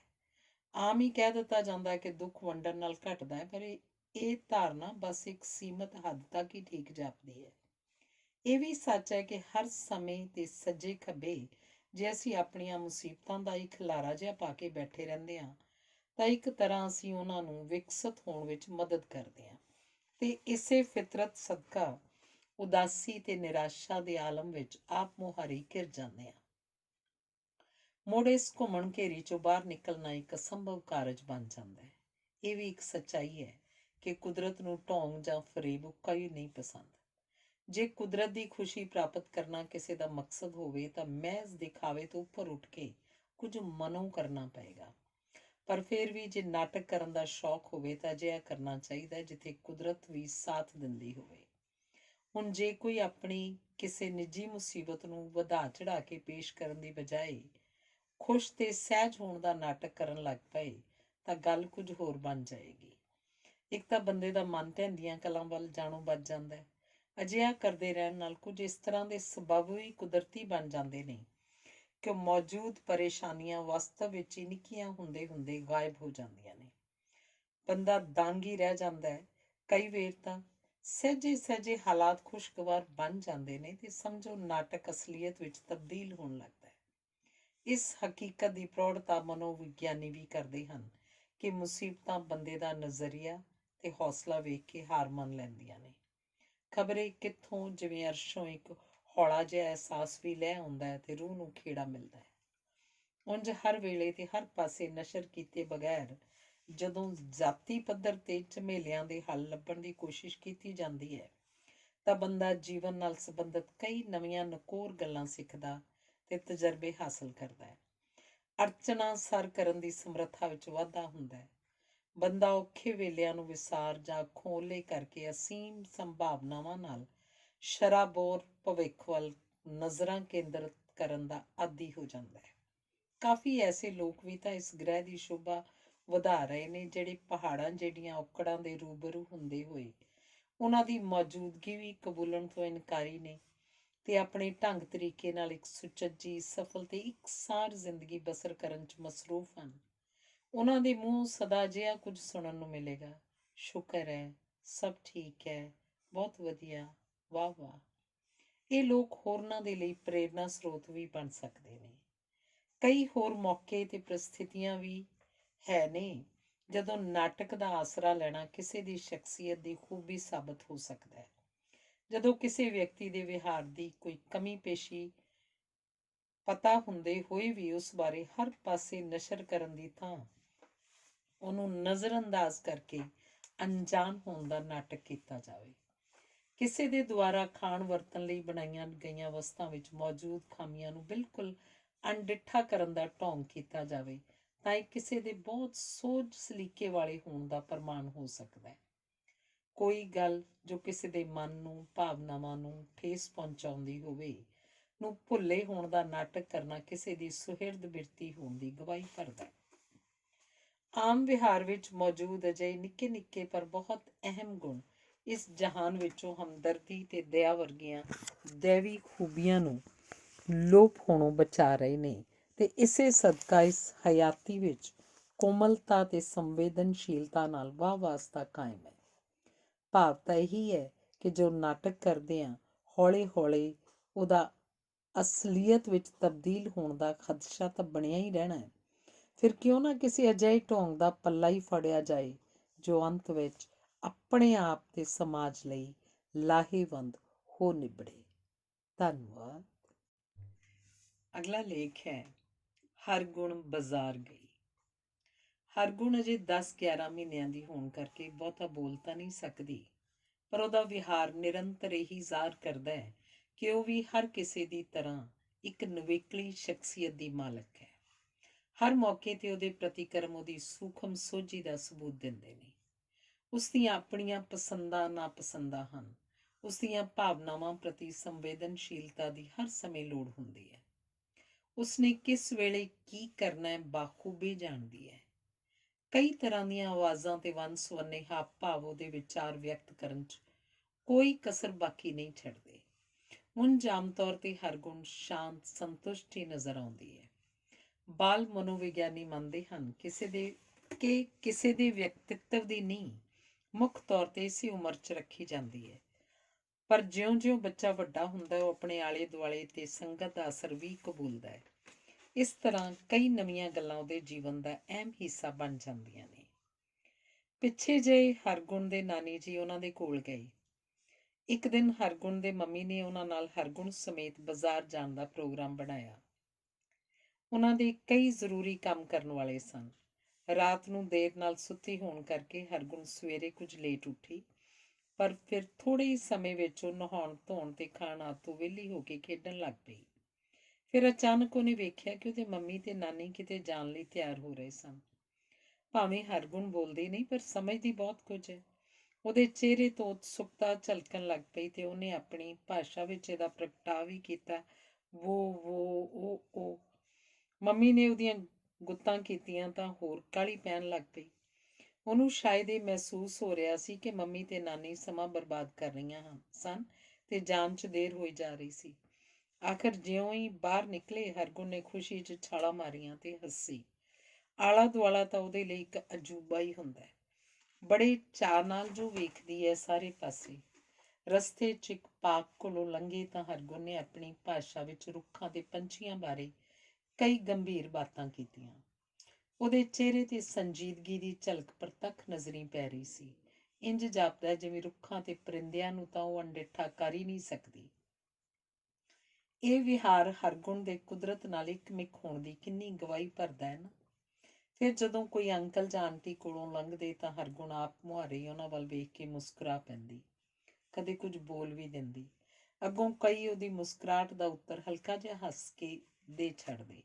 ਲੱਗਿਆ ਜਿਵੇਂ ਨਿੱਕੀ ਜਿਹੀ ਹੋਣ ਦੇ ਬਾਵਜੂਦ ਹਰਗੁਣ ਸਮਾਜ ਵਿੱਚ ਭਾਈਚਾਰਕ ਸਾਂਝ ਪੈਦਾ ਕਰਨ ਲਈ ਵੱਡੀ ਭੂਮਿਕਾ ਅਦਾ ਕਰਨ ਦੇ ਆਰ ਵਿੱਚ ਹੈ।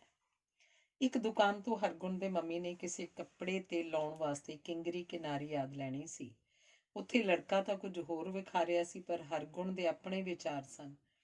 ਉਹਨੇ ਆਪਣੀ ਨਾਨੀ ਦੇ ਚੁੱਕੇ ਹੋਏ ਤੇ ਹੀ ਚੁੱਪ ਚਪੀਤੇ ਪਿੱਛੋਂ ਇੱਕ ਖਾਨੇ ਵਿੱਚੋਂ 2-3 ਨਮੂਨਿਆਂ ਦੀਆਂ ਕਿੰਗਰੀਆਂ ਚੁੱਕ ਕੇ ਸਾਹਮਣੇ ਰੱਖ ਦਿੱਤੀਆਂ ਤੇ ਨਾਲ ਹੀ ਕੁਝ ਬੋਲੇ ਵੀ ਸਹੀ।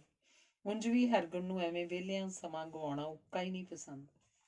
ਉਸੇ ਦੁਕਾਨ ਤੇ ਇੱਕ ਆਂਟੀ ਕੁਝ ਲੈਣ ਆ ਗਏ। ਹਰਗੁਣ ਦੀ ਨਜ਼ਰ ਉਹਨਾਂ ਦੀ ਫਰਸ਼ ਨੂੰ ਚੋਹ ਰਹੀ ਚੁੰਨੀ ਤੇ ਪੈ ਗਈ। ਉਹਨੇ ਉਹਨਾਂ ਦੇ ਦੁਪੱਟੇ ਦਾ ਕੋਨਾ ਐਸਾ ਕੱਸ ਕੇ ਪਕੜਿਆ ਕਿ ਫਿਰ ਛੱਡਣ ਵਿੱਚ ਹੀ ਨਾ ਆਵੇ। ਹਰਗੁਣ ਦੇ ਨਾਨੀ ਨੇ ਬਹੁਤ ਮੁਸ਼ਕਿਲ ਨਾਲ ਚੁੰਨੀ ਛੁਡਵਾਈ, ਪਰ ਉਹਨੇ ਰੋ ਕੇ ਆਪਣਾ ਰੋਸ ਖੂਬ ਪ੍ਰਗਟ ਕੀਤਾ। ਸ਼ਾਇਦ ਉਹਨੂੰ ਇਹ ਆਪਣੇ ਹੱਕਾਂ ਵਿੱਚ ਦਖਲਅੰਦਾਜ਼ੀ ਭਾਸ ਰਹੀ ਸੀ। ਮਗਰੋਂ ਹਰਗੁਣ ਦੇ ਨਾਨੀ ਇੱਕ ਫਲਾਂ ਦੀ ਰੇਹੜੀ ਕੋਲ ਰੁਕ ਗਏ। ਮੰਮੀ ਤੇ ਨਾਨੀ ਤਾਂ ਅਜੇ ਸੰਤਰੇ ਵੇਖਣ 'ਚ ਮਸਰੂਫ ਸਨ, ਪਰ ਪਤਾ ਹੀ ਨਾ ਲੱਗਿਆ ਤੇ ਹਰਗੁਣ ਨੇ ਇੱਕ ਅੰਗੂਰਾਂ ਦਾ ਗੁੱਛਾ ਚੁੱਕਿਆ ਤੇ ਘੁੱਟ ਕੇ ਫੜ ਲਿਆ। ਜਿੰਨੇ ਚਿਰ 'ਚ ਉਹ ਗੁੱਛਾ ਨਾਨੀ ਨੇ ਹਰਗੁਣ ਤੋਂ ਛੁਡਵਾਇਆ, ਅੰਗੂਰ ਤਾਂ ਉਸ ਤੇ ਕੋਈ 5-7 ਹੀ ਰਹਿ ਗਏ ਸਨ। ਰੇਹੜੀ ਵਾਲਾ ਲੜਕਾ ਵਿਚਾਰਾ ਸਾਊ ਤੇ ਚੰਗੇ ਸੁਭਾਅ ਦਾ ਸੀ। ਆਖਦਾ, ਕੋਈ ਬਾਤ ਨਹੀਂ ਜੀ, ਛੋਟਾ ਬੱਚਾ ਹੈ। ਪਰ ਫਿਰ ਵੀ ਹਰਗੁਣ ਹੋਰਾਂ ਨੇ ਉਸ ਕੋਲੋਂ ਉਹਨਾਂ ਅੰਗੂਰਾਂ ਸਮੇਤ ਹੋਰ ਅੰਗੂਰ ਵੀ ਖਰੀਦ ਲਏ। ਭਾਵੇਂ ਆਪ ਨਿੱਕੀ ਜਿਹੀ ਹੈ, ਫਿਰ ਵੀ ਹਰਗੁਣ ਦੀ ਪੂਰੀ ਕੋਸ਼ਿਸ਼ ਹੁੰਦੀ ਹੈ ਕਿ ਕੋਈ ਲਿਫਾਫਾ ਉਹਨੂੰ ਵੀ ਜ਼ਰੂਰ ਪਕੜਾਇਆ ਜਾਏ। ਉਸੇ ਸਮੇਂ ਹੀ ਉੱਥੋਂ ਇੱਕ ਸਵਾਰੀਆਂ ਦੀ ਭਰੀ ਹੋਈ ਬੱਸ ਲੰਘ ਪਈ। ਹਰਗੁਣ ਦੇ ਲਈ ਇੱਕ ਬੜੀ ਅਦਭੁਤ ਸ਼ੈ ਸੀ। ਉਹ ਮੰਤਰ ਮੁਗਧ ਹੋਈ ਬੱਸ ਵੱਲ ਘੁੰਮ ਕੇ ਉਦੋਂ ਤੱਕ ਵੇਖਦੀ ਰਹੀ ਜਦੋਂ ਤੱਕ ਉਹ ਅੱਖੋਂ ਓਹਲੇ ਨਹੀਂ ਹੋ ਗਈ। ਉਹਨੇ ਆਪਣੀ ਭਾਸ਼ਾ ਵਿੱਚ ਬੱਸ ਬਾਰੇ ਕਈ ਗੰਭੀਰ ਟਿੱਪਣੀਆਂ ਵੀ ਕੀਤੀਆਂ ਜੋ ਕਾਫੀ ਰੌਚਕ ਜਾਪਦੀਆਂ ਸਨ। ਜਿਗਿਆਸਾ ਹਰਗੁਣ ਨੂੰ ਹਰ ਨਵੀਂ ਚੀਜ਼ ਨੂੰ ਗੌਰ ਨਾਲ ਵਾਚਣ ਲਈ ਮਜਬੂਰ ਕਰਦੀ ਰਹਿੰਦੀ ਹੈ। ਵੈਸੇ ਕਈ ਵੇਰ ਹਰਗੁਣ ਦੇ ਮਨ 'ਚ ਖਬਰੇ ਕਿਹੜੇ ਖਿਆਲ ਆ ਜਾਂਦੇ ਨੇ। ਉਹਦੇ ਹਾਵ ਭਾਵ ਬਹੁਤ ਗੰਭੀਰ ਹੋ ਜਾਂਦੇ ਨੇ। ਇਹ ਤਾਂ ਭਲਾ ਹੋਵੇ ਮਸ਼ਹੂਰ ਦਾਰਸ਼ਨਿਕ ਪਲੈਟੋ, ਵਿਗਿਆਨੀਆਂ ਜੌਨ ਕੌਮਨੀਅਸ ਤੇ ਸਿਗਮੰਡ ਫਰੌਡ ਦਾ, ਜਿਨ੍ਹਾਂ ਨੇ ਬੱਚਿਆਂ ਦੀ ਸ਼ਖਸੀਅਤ ਤੇ ਵਤੀਰੇ ਵੱਲ ਲੋਕਾਂ ਦਾ ਧਿਆਨ ਦਿਵਾਇਆ ਤੇ ਬਾਲ ਮਨਾਂ ਨੂੰ ਸਮਝ ਕੇ ਉਹਨਾਂ ਦੀਆਂ ਭਾਵਨਾਵਾਂ ਪ੍ਰਤੀ ਸੰਵੇਦਨਸ਼ੀਲ ਹੋਣ ਦੇ ਪਿਰਤ ਪਾਏ। ਧੰਨਵਾਦ। ਅਗਲਾ ਲੇਖ ਹੈ ਸਦੀਵੀ ਇਬਾਰਤ। ਬੱਚੇ ਕਿਸੇ ਦੇਸ਼, ਕੌਮ ਤੇ ਸਮਾਜ ਦਾ ਭਵਿੱਖ ਹੁੰਦੇ ਨੇ। ਇਹ ਜੀਵਨ ਦੇ ਰੁੱਖ ਤੇ ਫੁੱਟੀਆਂ ਨਵੀਆਂ ਹਰੀਆਂ ਕਚੂਰ ਕਰੂੰਬਲਾਂ ਹਨ, ਜਿਹੜੀਆਂ ਪਿੱਛੋਂ ਢੁਕਵੀਂ ਆਬੋ ਹਵਾ ਤੇ ਸਾਂਭ ਸੰਭਾਲ ਮਿਲਣ ਸਦਕਾ ਫੁੱਲਾਂ ਤੇ ਫਲਾਂ ਨਾਲ ਭਰ ਕੇ ਜੀਵਨ ਨੂੰ ਖੇੜੇ ਨਾਲ ਸਰਸ਼ਾਰ ਕਰ ਸਕਦੀਆਂ ਹਨ। ਅੱਗੋਂ ਆਉਣ ਵਾਲੀ ਜ਼ਿੰਦਗੀ ਦੀ ਨੀਂਹ ਇਸੇ ਬਚਪਨ ਵਿੱਚ ਹੀ ਰੱਖੀ ਜਾਣੀ ਹੁੰਦੀ ਹੈ। ਬੱਚੇ ਕੋਰੀ ਸਲੇਟ ਵਾਂਗ ਹੁੰਦੇ ਨੇ, ਜਿਸ ਉੱਤੇ ਉਹਨਾਂ ਦੇ ਸੁਨਹਿਰੀ ਭਵਿੱਖ ਲਈ ਅਰਥਪੂਰਨ ਇਬਾਰਤ ਲਿਖਣੀ ਲਾਜ਼ਮੀ ਬਣ ਜਾਂਦੀ ਹੈ। ਦੋ ਥਾਵਾਂ ਹੁੰਦੀਆਂ ਨੇ ਜਿੱਥੇ ਬੱਚੇ ਦੇ ਵਿਅਕਤਿਤਵ ਦੀ ਉਸਾਰੀ ਦਾ ਮੁੱਢ ਵੱਜਦਾ ਹੈ, ਘਰ ਤੇ ਸਕੂਲ। ਇੱਥੋਂ ਹੀ ਉਹਨੂੰ ਕਈ ਰਾਹਾਂ ਵਿੱਚੋਂ ਕਿਸੇ ਇੱਕ ਰਸਤੇ ਨੂੰ ਅਪਣਾ ਕੇ ਮੰਜ਼ਿਲ ਦੀ ਚੋਣ ਕਰਨ ਲਈ ਸੇਧ ਮਿਲਦੀ ਹੈ। ਸੂਝਵਾਨ ਮਾਪੇ ਤੇ ਕਿੱਤੇ ਨੂੰ ਸਮਰਪਿਤ ਅਧਿਆਪਕ ਬੱਚੇ ਦੇ ਮੁੱਢਲੇ ਮਾਰਗਦਰਸ਼ਕ ਹੁੰਦੇ ਹਨ ਤੇ ਇਹ ਕਿਸੇ ਵਰਦਾਨ ਤੋਂ ਘੱਟ ਨਹੀਂ ਹੁੰਦੇ।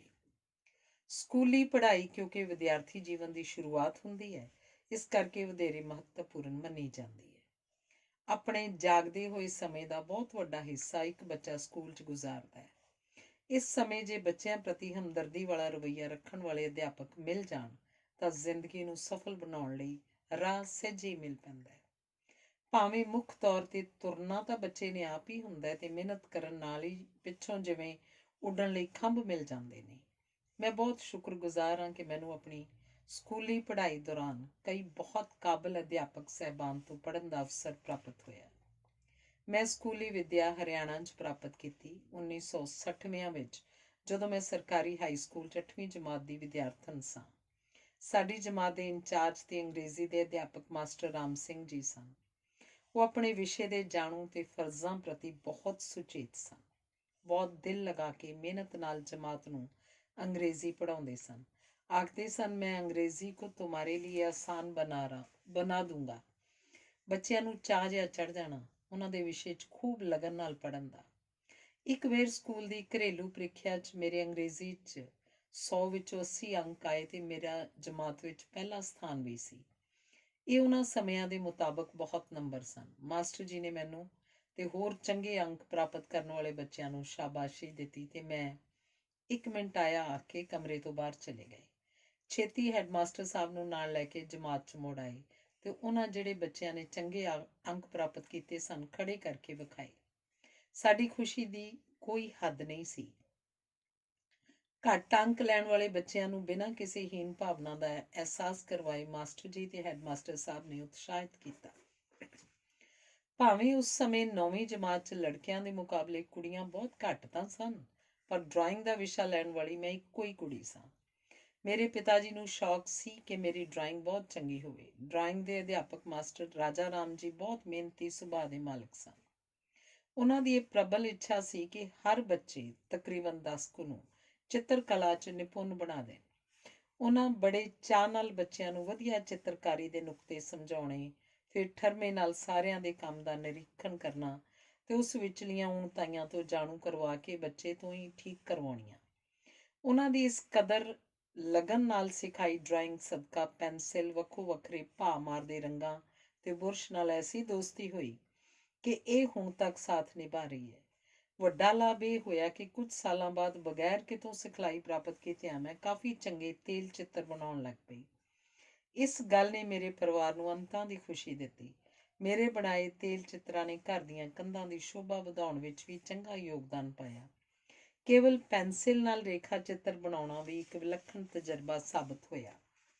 ਮਾਸਟਰ ਸੂਰਜਭਾਨ ਜੀ 8ਵੀਂ 9ਵੀਂ ਤੇ 10ਵੀਂ ਨੂੰ ਸਮਾਜਿਕ ਸਿੱਖਿਆ ਪੜ੍ਹਾਉਂਦੇ ਸਨ। ਉਹਨਾਂ ਨੂੰ ਤਾਂ ਬਸ ਆਪਣਾ ਵਿਸ਼ਾ ਪੜ੍ਹਾਉਣ ਦਾ ਜਨੂੰਨ ਹੀ ਸੀ। ਇੰਨੇ ਸ਼ੌਕ ਨਾਲ ਪੜ੍ਹਾਉਣਾ ਕਿ ਕੋਈ ਵਿਦਿਆਰਥੀ ਉਹਨਾਂ ਦੇ ਉਤਸ਼ਾਹ ਤੋਂ ਭਿੱਜ ਨਹੀਂ ਰਹਿ ਸਕਦਾ ਸੀ। ਜਦੋਂ ਉਹਨਾਂ ਨੇ ਨਕਸ਼ਿਆਂ ਸੰਬੰਧੀ ਸਵਾਲ ਪੁੱਛਣੇ ਤਾਂ ਬੱਚਿਆਂ ਨੇ ਇੱਕ ਦੂਜੇ ਤੋਂ ਪਹਿਲਾਂ ਹੱਥ ਖੜੇ ਕਰਕੇ ਉਤਾਵਲੇ ਹੋਣਾ। ਮਾਸਟਰ ਜੀ ਮੈਂ ਦੱਸਾਂ, ਕਲਾਸ ਦੇ ਖਤਮ ਹੋਣ ਤੱਕ ਬੱਚਿਆਂ ਵਿੱਚ ਉਮਾ ਡੁੱਲ ਪੈਂਦਾ। ਉਦੋਂ ਦਾ ਸਿੱਖਿਆ ਹੋਇਆ ਹੁਣ ਵੀ ਕਿਤੇ ਗਿਆ ਨਹੀਂ, ਸਗੋਂ ਕਿਤੇ ਲੋੜ ਸਮੇਂ ਬਹੁਤ ਹੈਰਾਨ ਰਹਿ ਜਾਈਦਾ ਹੈ ਕਿ ਉਦੋਂ ਦਾ ਪੜ੍ਹਿਆ ਅਜੇ ਵੀ ਯਾਦ ਹੈ ਤੇ ਕੁਝ ਨਾ ਕੁਝ ਜਾਣਕਾਰੀ 'ਚ ਵਾਧਾ ਹੀ ਹੋਇਆ। ਮੇਰੇ ਪਿਤਾ ਸਰਦਾਰ ਚਰਨ ਸਿੰਘ, ਜੋ ਸਕੂਲ ਦੇ ਹੈਡਮਾਸਟਰ ਵੀ ਸਨ, ਅੰਗਰੇਜ਼ੀ ਦੇ ਮਾਹਰ ਤੇ ਬਹੁਤ ਸਤਿਕਾਰਤ ਅਧਿਆਪਕ ਸਨ। ਉਹ JBT ਤੇ 10ਵੀਂ ਜਮਾਤ ਨੂੰ ਅੰਗਰੇਜ਼ੀ ਪੜ੍ਹਾਉਂਦੇ ਸਨ। ਉਹਨਾਂ ਦੇ ਮੂੰਹੋਂ ਆਮ ਹੀ ਸੁਣਿਆ, ਮੈਂ ਵਿਦਿਆਰਥੀਆਂ ਨੂੰ ਸਭ ਤੋਂ ਵੱਧ ਜਵਾਬਦੇਹ ਹਾਂ।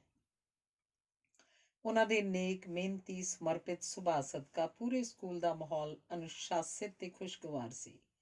ਕਿਸੇ ਅਧਿਆਪਕ ਦੀ ਕਾਰਗੁਜ਼ਾਰੀ ਦਾ ਮੁਲਾਂਕਣ ਤਾਂ ਪੜ੍ਹ ਹੀ ਕਰ ਸਕਦੇ ਹੁੰਦੇ ਨੇ।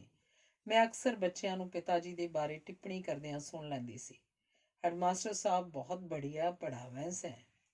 ਉਹਨਾਂ ਸਮਿਆਂ ਵਿੱਚ ਜਦੋਂ ਕਦੇ ਸਕੂਲ ਲੱਗਣ ਦੇ ਸਮੇਂ ਮੀਂਹ ਪੈਣ ਲੱਗ ਜਾਂਦਾ ਤਾਂ ਉਸ ਦਿਨ ਵਿਦਿਆਰਥੀਆਂ ਦੀ ਹਾਜ਼ਰੀ ਬਹੁਤ ਘੱਟ ਹੋ ਜਾਇਆ ਕਰਦੀ ਸੀ। ਅਜਿਹੇ ਦਿਨ ਪਿਤਾ ਜੀ ਜਮਾਤ ਨੂੰ ਕੁਝ ਨਵਾਂ, ਜੋ ਸਿਲੇਬਸ ਤੋਂ ਹਟਕੇ ਹੁੰਦਾ ਸੀ, ਪੂਰੀ ਲਗਨ ਤੇ ਸ਼ੌਕ ਨਾਲ ਪੜ੍ਹਾ ਦਿੰਦੇ ਸਨ। ਪੜ੍ਹੇ ਕੁਝ ਨਵਾਂ ਸਿੱਖਣ ਦੇ ਇਸ ਮੌਕੇ ਨੂੰ ਬੇਹੱਦ ਪਸੰਦ ਕਰਦੇ ਸਨ। ਪਿਤਾ ਜੀ ਦੀ ਸੋਚ ਸੀ ਕਿ ਜਿਹੜੇ ਗੈਰ ਹਾਜ਼ਰ ਵਿਦਿਆਰਥੀ ਸਨ ਉਹਨਾਂ ਦਾ ਨੁਕਸਾਨ ਵੀ ਨਾ ਹੋਵੇ, ਪਰ ਜਿਹੜੇ ਆਏ ਨੇ ਉਹ ਕੁਝ ਵੱਖਰਾ ਸਿੱਖ ਕੇ ਜਾਣ। ਪਿਤਾ ਜੀ ਕਿਤਾਬੀ ਪੜ੍ਹਾਈ ਤੋਂ ਇਲਾਵਾ ਸਿੱਖਿਆ ਨਾਲ ਹੀ ਸੰਬੰਧਿਤ ਕਈ ਸਰਗਰਮੀਆਂ ਸਕੂਲ 'ਚ ਕਰਵਾਉਣ ਲਈ ਅਧਿਆਪਕ ਸਹਿਬਾਨ ਨੂੰ ਪ੍ਰੇਰਦੇ ਰਹਿੰਦੇ ਸਨ। ਉਹਨਾਂ ਦੇ ਅਜਿਹੇ ਵਿਚਾਰਾਂ ਕਰਕੇ ਹੀ ਹਰ ਸ਼ਨੀਚਰਵਾਰ ਨੂੰ ਸਕੂਲ ਵਿੱਚ ਬਾਲ ਸਭਾ ਕਰਵਾਈ ਜਾਂਦੀ ਸੀ, ਜਿਸ 'ਚ ਬੱਚੇ ਬੜੇ ਉਤਸ਼ਾਹ ਨਾਲ ਭਾਗ ਲੈਂਦੇ ਸਨ। ਵਧੀਆ ਪੇਸ਼ਕਸ਼ ਕਰਨ ਵਾਲਿਆਂ ਨੂੰ ਪਿਤਾ ਜੀ ਆਪਣੇ ਕੋਲੋਂ ਇਨਾਮ ਦਿੰਦੇ ਸਨ। ਹਰ ਰੋਜ਼ ਸਵੇਰ ਦੀ ਪ੍ਰਾਰਥਨਾ ਸਭਾ ਤੋਂ ਬਾਅਦ ਪਿਤਾ ਜੀ ਬੱਚਿਆਂ ਨਾਲ ਕੋਈ ਨਾ ਕੋਈ ਨੈਤਿਕ ਸਿੱਖਿਆ ਦਾ ਨੁਕਤਾ ਜ਼ਰੂਰ ਸਾਂਝਾ ਕਰਦੇ ਸਨ। ਵਿਦਿਆਰਥੀਆਂ ਨੂੰ ਨਕਲ ਦਾ ਆਸਰਾ ਨਾ ਲੈ ਕੇ ਕੇਵਲ ਆਪਣੀ ਮਿਹਨਤ ਦੇ ਸਿਰ ਤੇ ਚੰਗੇ ਅੰਕ ਪ੍ਰਾਪਤ ਕਰਕੇ ਸਫਲ ਹੋਣ ਲਈ ਬਹੁਤ ਪ੍ਰਭਾਵਸ਼ਾਲੀ ਢੰਗ ਨਾਲ ਪ੍ਰੇਰਦੇ ਸਨ। ਬਹੁਤ ਸਾਰੇ ਅਧਿਆਪਕ ਤੇ ਪਾੜੇ ਉਹਨਾਂ ਨੂੰ ਆਪਣਾ ਆਦਰਸ਼ ਮੰਨਦੇ ਸਨ। ਬਾਲ ਮਨੋਵਿਗਿਆਨ ਵੀ ਉਹਨਾਂ ਦਾ ਪਸੰਦੀਦਾ ਵਿਸ਼ਾ ਸੀ। ਉਹ ਮਹਿਸੂਸ ਕਰਦੇ ਸਨ ਕਿ ਹਰ ਅਧਿਆਪਕ ਨੂੰ ਇਸ ਵਿਸ਼ੇ 'ਚ ਰੁਚੀ ਹੋਣੀ ਚਾਹੀਦੀ ਹੈ ਤਾਂ ਜੋ ਬੱਚਿਆਂ ਨੂੰ ਪੇਸ਼ ਆਉਂਦੀਆਂ ਸਮੱਸਿਆਵਾਂ ਦੇ ਚੰਗੇਰੇ ਹੱਲ ਲੱਭ ਸਕੇ। ਸਕੂਲੀ ਪੜ੍ਹਾਈ ਪੂਰੀ ਕੀਤਿਆਂ 4 ਦਹਾਕਿਆਂ ਤੋਂ ਉੱਪਰ ਸਮਾਂ ਲੰਘ ਚੁੱਕੇ ਹੋਣ ਤੋਂ ਪਿੱਛੋਂ ਵੀ ਅਜਿਹੇ ਅਧਿਆਪਕ ਸਹਿਬਾਨ ਵੱਲੋਂ ਰੌਸ਼ਨ ਕੀਤੇ ਗਏ ਰਾਹ ਦੀ ਲੋ ਮੱਧਮ ਨਹੀਂ, ਸਗੋਂ ਹੋਰ ਪ੍ਰਜਵਲਿਤ ਹੀ ਹੋਈ ਹੈ। ਕਿੰਨੇ ਤਾਂ ਆਪ ਹੀ ਉਹਨਾਂ ਤੋਂ ਸੇਧ ਲੈ ਕੇ ਤੇ ਪਿੱਛੋਂ ਬਹੁਤ ਹੋਰ ਉਹਨਾਂ ਦੁਆਰਾ ਦੱਸੀਆਂ ਗਈਆਂ ਗੱਲਾਂ ਦਾ ਜ਼ਿਕਰ ਸੁਣ ਕੇ ਉਸੇ ਰੁਸ਼ਨਾਈ ਵਾਟ ਦੇ ਪਾਂਧੀ ਬਣ ਗਏ ਤੇ ਇਹ ਪ੍ਰਕਿਰਿਆ ਨਿਰੰਤਰ ਜਾਰੀ ਹੈ। ਅਜਿਹੇ ਅਧਿਆਪਕ ਸਹਿਬਾਨ ਹੀ ਨਰੋਏ ਸਮਾਜ ਦੇ ਸਿਰਜਕ ਹੋ ਨਿਬੜਦੇ ਹਨ। ਇਹਨਾਂ ਦੀ ਮਿਹਨਤ ਸਦਕਾ ਅਧਿਆਪਨ ਤੋਂ ਇਲਾਵਾ ਹੋਰ ਸਾਰੇ ਕਿੱਤੇ ਵੀ ਹੋਂਦ 'ਚ ਆਉਂਦੇ ਹਨ। ਮਹਿਸੂਸ ਤਾਂ ਇਹ ਹੁੰਦਾ ਹੈ ਕਿ ਇਹਨਾਂ ਚਾਨਣ ਦੇ ਵਣਜਾਰਿਆਂ ਨੂੰ ਸਿਜਦਾ ਕਰਨ ਲਈ ਸਿਰਫ ਇੱਕ ਦਿਨ ਕਾਫੀ ਨਹੀਂ। ਇਸ ਕੰਮ ਲਈ ਅਸਲ 'ਚ ਹਰ ਦਿਨ, ਹਰ ਪਲ ਲੋੜੀਂਦਾ ਹੈ। ਕਿਸੇ ਨੇ ਠੀਕ ਹੀ ਆਖਿਆ ਹੈ ਕਿ ਜੋ ਕੁਝ ਇੱਕ ਅਧਿਆਪਕ ਜ਼ਿੰਦਗੀ ਦੇ ਬਲੈਕਬੋਰਡ 'ਤੇ ਲਿਖ ਦਿੰਦਾ ਹੈ ਉਹਨੂੰ ਕਦੇ ਵੀ ਮਿਟਾਇਆ ਨਹੀਂ ਜਾ ਸਕਦਾ। ਪ੍ਰਸਿੱਧ ਯੂਨਾਨੀ ਦਾਰਸ਼ਨਿਕ ਤੇ ਵਿਗਿਆਨੀ ਅਰਸਤੂ ਨੇ ਕਿਹਾ ਹੈ, ਬੱਚਿਆਂ ਨੂੰ ਸਿੱਖਿਆ ਦੇਣ ਵਾਲੇ ਅਧਿਆਪਕ ਮਾਪਿਆਂ ਨਾਲੋਂ ਵੱਧ ਸਨਮਾਨ ਦੇ ਹੱਕਦਾਰ ਹਨ। ਮਾਪੇ ਕੇਵਲ ਜਨਮ ਤੇ ਜੀਵਨ ਦਿੰਦੇ ਹਨ, ਜਦਕਿ ਅਧਿਆਪਕ ਇੱਕ ਚੰਗੇ ਜੀਵਨ ਨੂੰ ਯਕੀਨੀ ਬਣਾਉਂਦੇ ਹਨ। ਧੰਨਵਾਦ। ਅਗਲਾ ਲੇਖ ਹੈ, ਐਵੇਂ ਕਿਉਂ ਹੰਝੂ ਵਹਾਉਣੇ ਹੋਏ। ਸ੍ਰੀਮਤੀ ਕਪੂਰ ਆਪਣੇ ਘਰ ਤੋਂ ਨੇੜੇ ਪੈਂਦੀ ਮਾਰਕੀਟ ਵਿੱਚ ਕੁਝ ਜ਼ਰੂਰੀ ਵਸਤਾਂ ਆਪਣੇ ਤੇ ਪਰਿਵਾਰ ਵਾਸਤੇ ਲੈਣ ਲਈ ਗਏ। ਉਹਨਾਂ ਨੇ ਅਜੇ ਕੁਝ ਕੁ ਚੀਜ਼ਾਂ ਹੀ ਖਰੀਦੀਆਂ ਸਨ ਕਿ ਉੱਥੇ ਹੀ ਖਰੀਦੋ ਫਰੋਖਤ ਕਰਨ ਆਈ ਉਹਨਾਂ ਦੀ ਸਹੇਲੀ ਪਿੰਕੀ ਮਿਲ ਪਈ। ਦੋਵੇਂ ਖੜੀਆਂ ਹੋ ਕੇ ਗੱਲਾਂ ਕਰਨ ਲੱਗ ਪਈਆਂ। ਇਸੇ ਤਰ੍ਹਾਂ ਸਰਸਰੀ ਜੀ ਵਾਰਤਾਲਾਪ ਕਰਦਿਆਂ ਪਿਆਜ਼ਾਂ ਦਾ ਵੱਧਦਾ ਭਾਅ ਉਹਨਾਂ ਦੀ ਚਰਚਾ ਦਾ ਵਿਸ਼ਾ ਬਣ ਗਿਆ। ਇੰਨੇ ਮਹਿੰਗੇ ਪਿਆਜ਼, ਮੈਂ ਤਾਂ ਜੀ ਇਹ ਲੈਣੇ ਬਿਲਕੁਲ ਬੰਦ ਕਰ ਦਿੱਤੇ ਨੇ। ਨਾਲੇ ਕਿੰਨੇ ਬਦਲ ਮੌਜੂਦ ਨੇ ਇਹਨਾਂ ਦੇ, ਕੋਈ ਵੀ ਚੁਣ ਸਕਦੇ ਹਾਂ ਉਹਨਾਂ ਵਿੱਚੋਂ। ਮੈਂ ਆਮ ਹੀ ਥੋੜ੍ਹਾ ਜਿਹਾ ਲਸਣ ਤੇ ਅਦਰਕ ਕੁੱਟ ਕੇ ਸਬਜ਼ੀ ਦਾਲ 'ਚ ਪਾ ਦਿੰਦੀ ਹਾਂ। ਸਵਾਦ ਵਧਾਉਣ ਦੇ ਨਾਲ ਨਾਲ ਇਹ ਸਾਡੇ ਸਰੀਰ ਦੀ ਰੋਗਾਂ ਨਾਲ ਲੜਨ ਦੀ ਸਮਰੱਥਾ ਵਿੱਚ ਵੀ ਵਾਧਾ ਕਰਦੇ ਹਨ। ਪਿੰਕੀ ਦੀਆਂ ਗੱਲਾਂ ਤੋਂ ਜਾਪਦਾ ਸੀ ਜਿਵੇਂ ਮਹਿੰਗੇ ਪਿਆਜ਼ਾਂ ਨੂੰ ਜ਼ਿੰਦਗੀ ਤੋਂ ਬਾਹਰ ਕਰਕੇ ਉਹਦੇ ਆਤਮ ਵਿਸ਼ਵਾਸ ਵਿੱਚ ਵੀ ਵਾਧਾ ਹੋ ਗਿਆ ਹੋਵੇ। ਵੈਸੇ ਚਲੋ ਇਹ ਠੀਕ ਹੀ ਹੋ ਰਿਹਾ ਹੈ। ਇਸ ਤਰੀਕੇ ਖਾਣਾ ਪਕਾਉਣ ਦੇ ਕਈ ਨਵੇਂ ਨੁਸਖੇ ਈਜਾਦ ਹੋਣਗੇ ਤੇ ਕਈ ਨਿਵੇਕਲੇ ਪਕਵਾਨ ਹੋਣ ਦੇ ਚਾਹੁਣਗੇ। ਉਂਝ ਪਿਆਜ਼ ਕੱਟਣੇ ਕਿਹੜਾ ਸੌਖਾ ਕੰਮ ਹੈ। ਕਿੰਨੇ ਹੰਝੂ ਵਹਾਉਣੇ ਪੈਂਦੇ ਨੇ ਇਹਨਾਂ ਨੂੰ ਕੱਟਣ ਵੇਲੇ। ਪਤਾ ਹੈ, ਮੇਰੀ ਕੰਮ ਕਰਨ ਵਾਲੀ ਬਾਈ ਨੇ ਇਸੇ ਮੁਸੀਬਤ ਕਰਕੇ ਪਿਆਜ਼ ਕੱਟਣ ਤੋਂ ਕਾਨਾ ਕਰ ਦਿੱਤੀ ਹੋਈ ਸੀ। ਸ੍ਰੀਮਤੀ ਕਪੂਰ ਨੇ ਪੂਰੇ ਜੋਸ਼ ਨਾਲ ਆਪਣੀ ਸਹੇਲੀ ਨਾਲ ਸਹਿਮਤੀ ਪ੍ਰਗਟਾਈ। ਉਹ ਤਾਂ ਹੈ ਹੀ ਏ, ਚੰਗਾ ਖਹਿੜਾ ਛੁੱਟਿਆ ਪਰੇ ਪਿਆਜ਼ਾਂ ਤੋਂ। ਪਰ ਇੱਕ ਗੱਲ ਹੋਰ ਵੀ ਹੈ ਮਿਸਿਸ ਕਪੂਰ, ਕੱਲ ਮੇਰੀ ਧੀ ਨੇ ਆਪਣੇ ਕਿਸੇ ਸਹਿਕਰਮੀ ਦੇ ਜਨਮ ਦਿਨ ਦੀ ਪਾਰਟੀ 'ਤੇ ਜਾਣਾ ਸੀ। ਉਹਨੂੰ ਸਮਝ ਨਾ ਆਵੇ ਕਿ ਤੋਹਫੇ ਵਜੋਂ ਕੀ ਲੈ ਕੇ ਜਾਵੇ। ਮੈਂ ਉਹਨੂੰ 2 ਕਿਲੋ ਪਿਆਜ਼ ਲੈ ਜਾਣ ਦੀ ਸਲਾਹ ਦਿੱਤੀ। ਉਹ ਤਾਂ ਖਿੜ ਗਈ ਇਸ ਮਸ਼ਵਰੇ 'ਤੇ। ਸੱਚਮੁੱਚ ਡੌਲੀ ਨੇ ਤੋਹਫੇ ਵਜੋਂ ਪਿਆਜ਼ ਦੇ ਦਿੱਤੇ ਪਾਰਟੀ 'ਤੇ। ਇਹ ਤਾਂ ਕਮਾਲ ਹੋ ਗਈ। ਮੈਨੂੰ ਯਕੀਨ ਹੀ ਨਹੀਂ ਆ ਰਿਹਾ। ਸ਼੍ਰੀਮਤੀ ਕਪੂਰ ਅਚੰਭੇ ਦੀ ਮੂਰਤ ਬਣੀ ਖੜੀ ਸੀ। ਬਿਲਕੁਲ, ਤੇ ਤੁਸੀਂ ਕਿਤੇ ਇਸ ਤੋਹਫੇ ਦੇ ਪੈਕੇਟ ਦੀ ਸ਼ਕਲ ਵੇਖਦੇ ਤਾਂ ਹੋਰ ਵੀ ਦੰਗ ਰਹਿ ਜਾਂਦੇ। ਡੌਲੀ ਇੱਕ ਲਿਫਾਫੇ 'ਚ ਪਿਆਜ਼ ਪਾ ਕੇ ਸਾਡੇ ਨੇੜੇ ਪੈਂਦੇ ਗਿਫਟ ਰੈਪਿੰਗ ਸੈਂਟਰ 'ਤੇ ਲੈ ਗਈ। ਉਹਨਾਂ ਨੇ ਪਿਆਜ਼ਾਂ ਨੂੰ ਇੱਕ ਸੋਹਣੀ ਜਿਹੀ ਟੋਕਰੀ 'ਚ ਪਾਇਆ। ਫਿਰ ਉਹਦੇ ਉੱਪਰ ਬੜਾ ਚਮਕੀਲਾ ਫੁੱਲਾਂ ਵਾਲਾ ਕਾਗਜ਼ ਲਪੇਟ ਦਿੱਤਾ।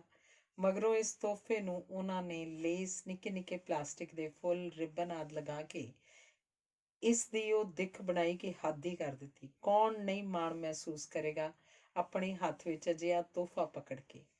ਪਿੰਕੀ ਤੋਂ ਖੁਸ਼ੀ ਸਾਂਭੀ ਨਹੀਂ ਸੀ ਜਾ ਰਹੀ ਇਸ ਨਿਵੇਕਲੇ ਤੋਹਫੇ ਦੇ ਬਾਰੇ ਗੱਲ ਕਰਦਿਆਂ। ਫਿਰ ਪਿੰਕੀ ਨੇ ਇਹ ਵੀ ਦੱਸਿਆ ਕਿ ਪਿੱਛੋਂ ਉਹਦੀ ਬੇਟੀ ਨੂੰ ਉਸ ਬੀਬੀ ਦਾ ਇੰਨੀ ਵਡਮੁੱਲੀ ਸੌਗਾਤ ਦੇ ਲਈ ਧੰਨਵਾਦ ਦਾ ਫੋਨ ਵੀ ਆਇਆ ਸੀ। ਚਲੋ, ਇਹ ਤਾਂ ਚੰਗਾ ਹੋਇਆ ਤੁਸੀਂ ਦੱਸ ਦਿੱਤਾ। ਅੱਜ ਹੀ ਸ਼ਾਮ ਨੂੰ ਮੇਰੇ ਬੇਟੇ ਨੇ ਆਪਣੇ ਦੋਸਤ ਦੇ ਜਨਮ ਦਿਨ ਦੀ ਪਾਰਟੀ 'ਤੇ ਜਾਣਾ। ਮੈਂ ਵੀ ਇੱਥੋਂ ਪਿਆਜ਼ ਲੈ ਜਾਵਾਂਗੀ ਤੇ ਉਸੇ ਦੁਕਾਨ ਤੋਂ ਪੈਕ ਕਰਵਾ ਲਵਾਂਗੇ। ਅੱਜ ਕੱਲ੍ਹ ਤਾਂ ਲੋਕੀ ਕਿਸੇ ਹੋਰ ਚੀਜ਼ ਨਾਲੋਂ ਪਿਆਜ਼ ਸੁਗਾਤ ਵਜੋਂ ਲੈਣ ਨੂੰ ਤਰਜੀਹ ਦੇਣਗੇ। ਜਿਹੜਾ ਇਹਨਾਂ ਦੇ ਭਾਅ ਦਾ ਹਾਲ ਹੈ। ਭਾਵ ਕਿ ਗੱਲਾਂ ਵਿੱਚ ਸ੍ਰੀਮਤੀ ਕਪੂਰ ਦੀ ਉਲਝਣ ਦਾ ਵੀ ਸਮਾਧਾਨ ਹੋ ਗਿਆ। ਹਾਲੇ ਦੋਵੇਂ ਸਹੇਲੀਆਂ ਅਜਿਹੀਆਂ ਗੱਲਾਂ 'ਚ ਮਸਰੂਫ ਸਨ ਕਿ ਮਾਰਕੀਟ ਦੇ ਦੂਜੇ ਸਿਰੇ 'ਤੇ ਉਹਨਾਂ ਨੂੰ ਕੋਈ ਰੌਲਾ ਰੱਪਾ ਸੁਣਾਈ ਦਿੱਤਾ। ਪਲਾਂ ਵਿੱਚ ਹੀ ਭੀੜ ਜਮ੍ਹਾਂ ਹੋ ਗਈ। ਇਹ ਦੋਵੇਂ ਜਣੀਆਂ ਵੀ ਉੱਧਰ ਨੂੰ ਹੋ ਤੁਰੀਆਂ। ਨੇੜੇ ਪਹੁੰਚ ਕੇ ਉਹਨਾਂ ਨੇ ਵੇਖਿਆ ਇੱਕ ਔਰਤ ਦੱਸ ਰਹੀ ਸੀ ਕਿ ਕੋਈ ਮੋਟਰਸਾਈਕਲ ਸਵਾਰ ਉਹਦੇ ਹੱਥੋਂ ਥੈਲਾ ਖੋਹ ਕੇ ਭੱਜ ਗਏ ਸਨ।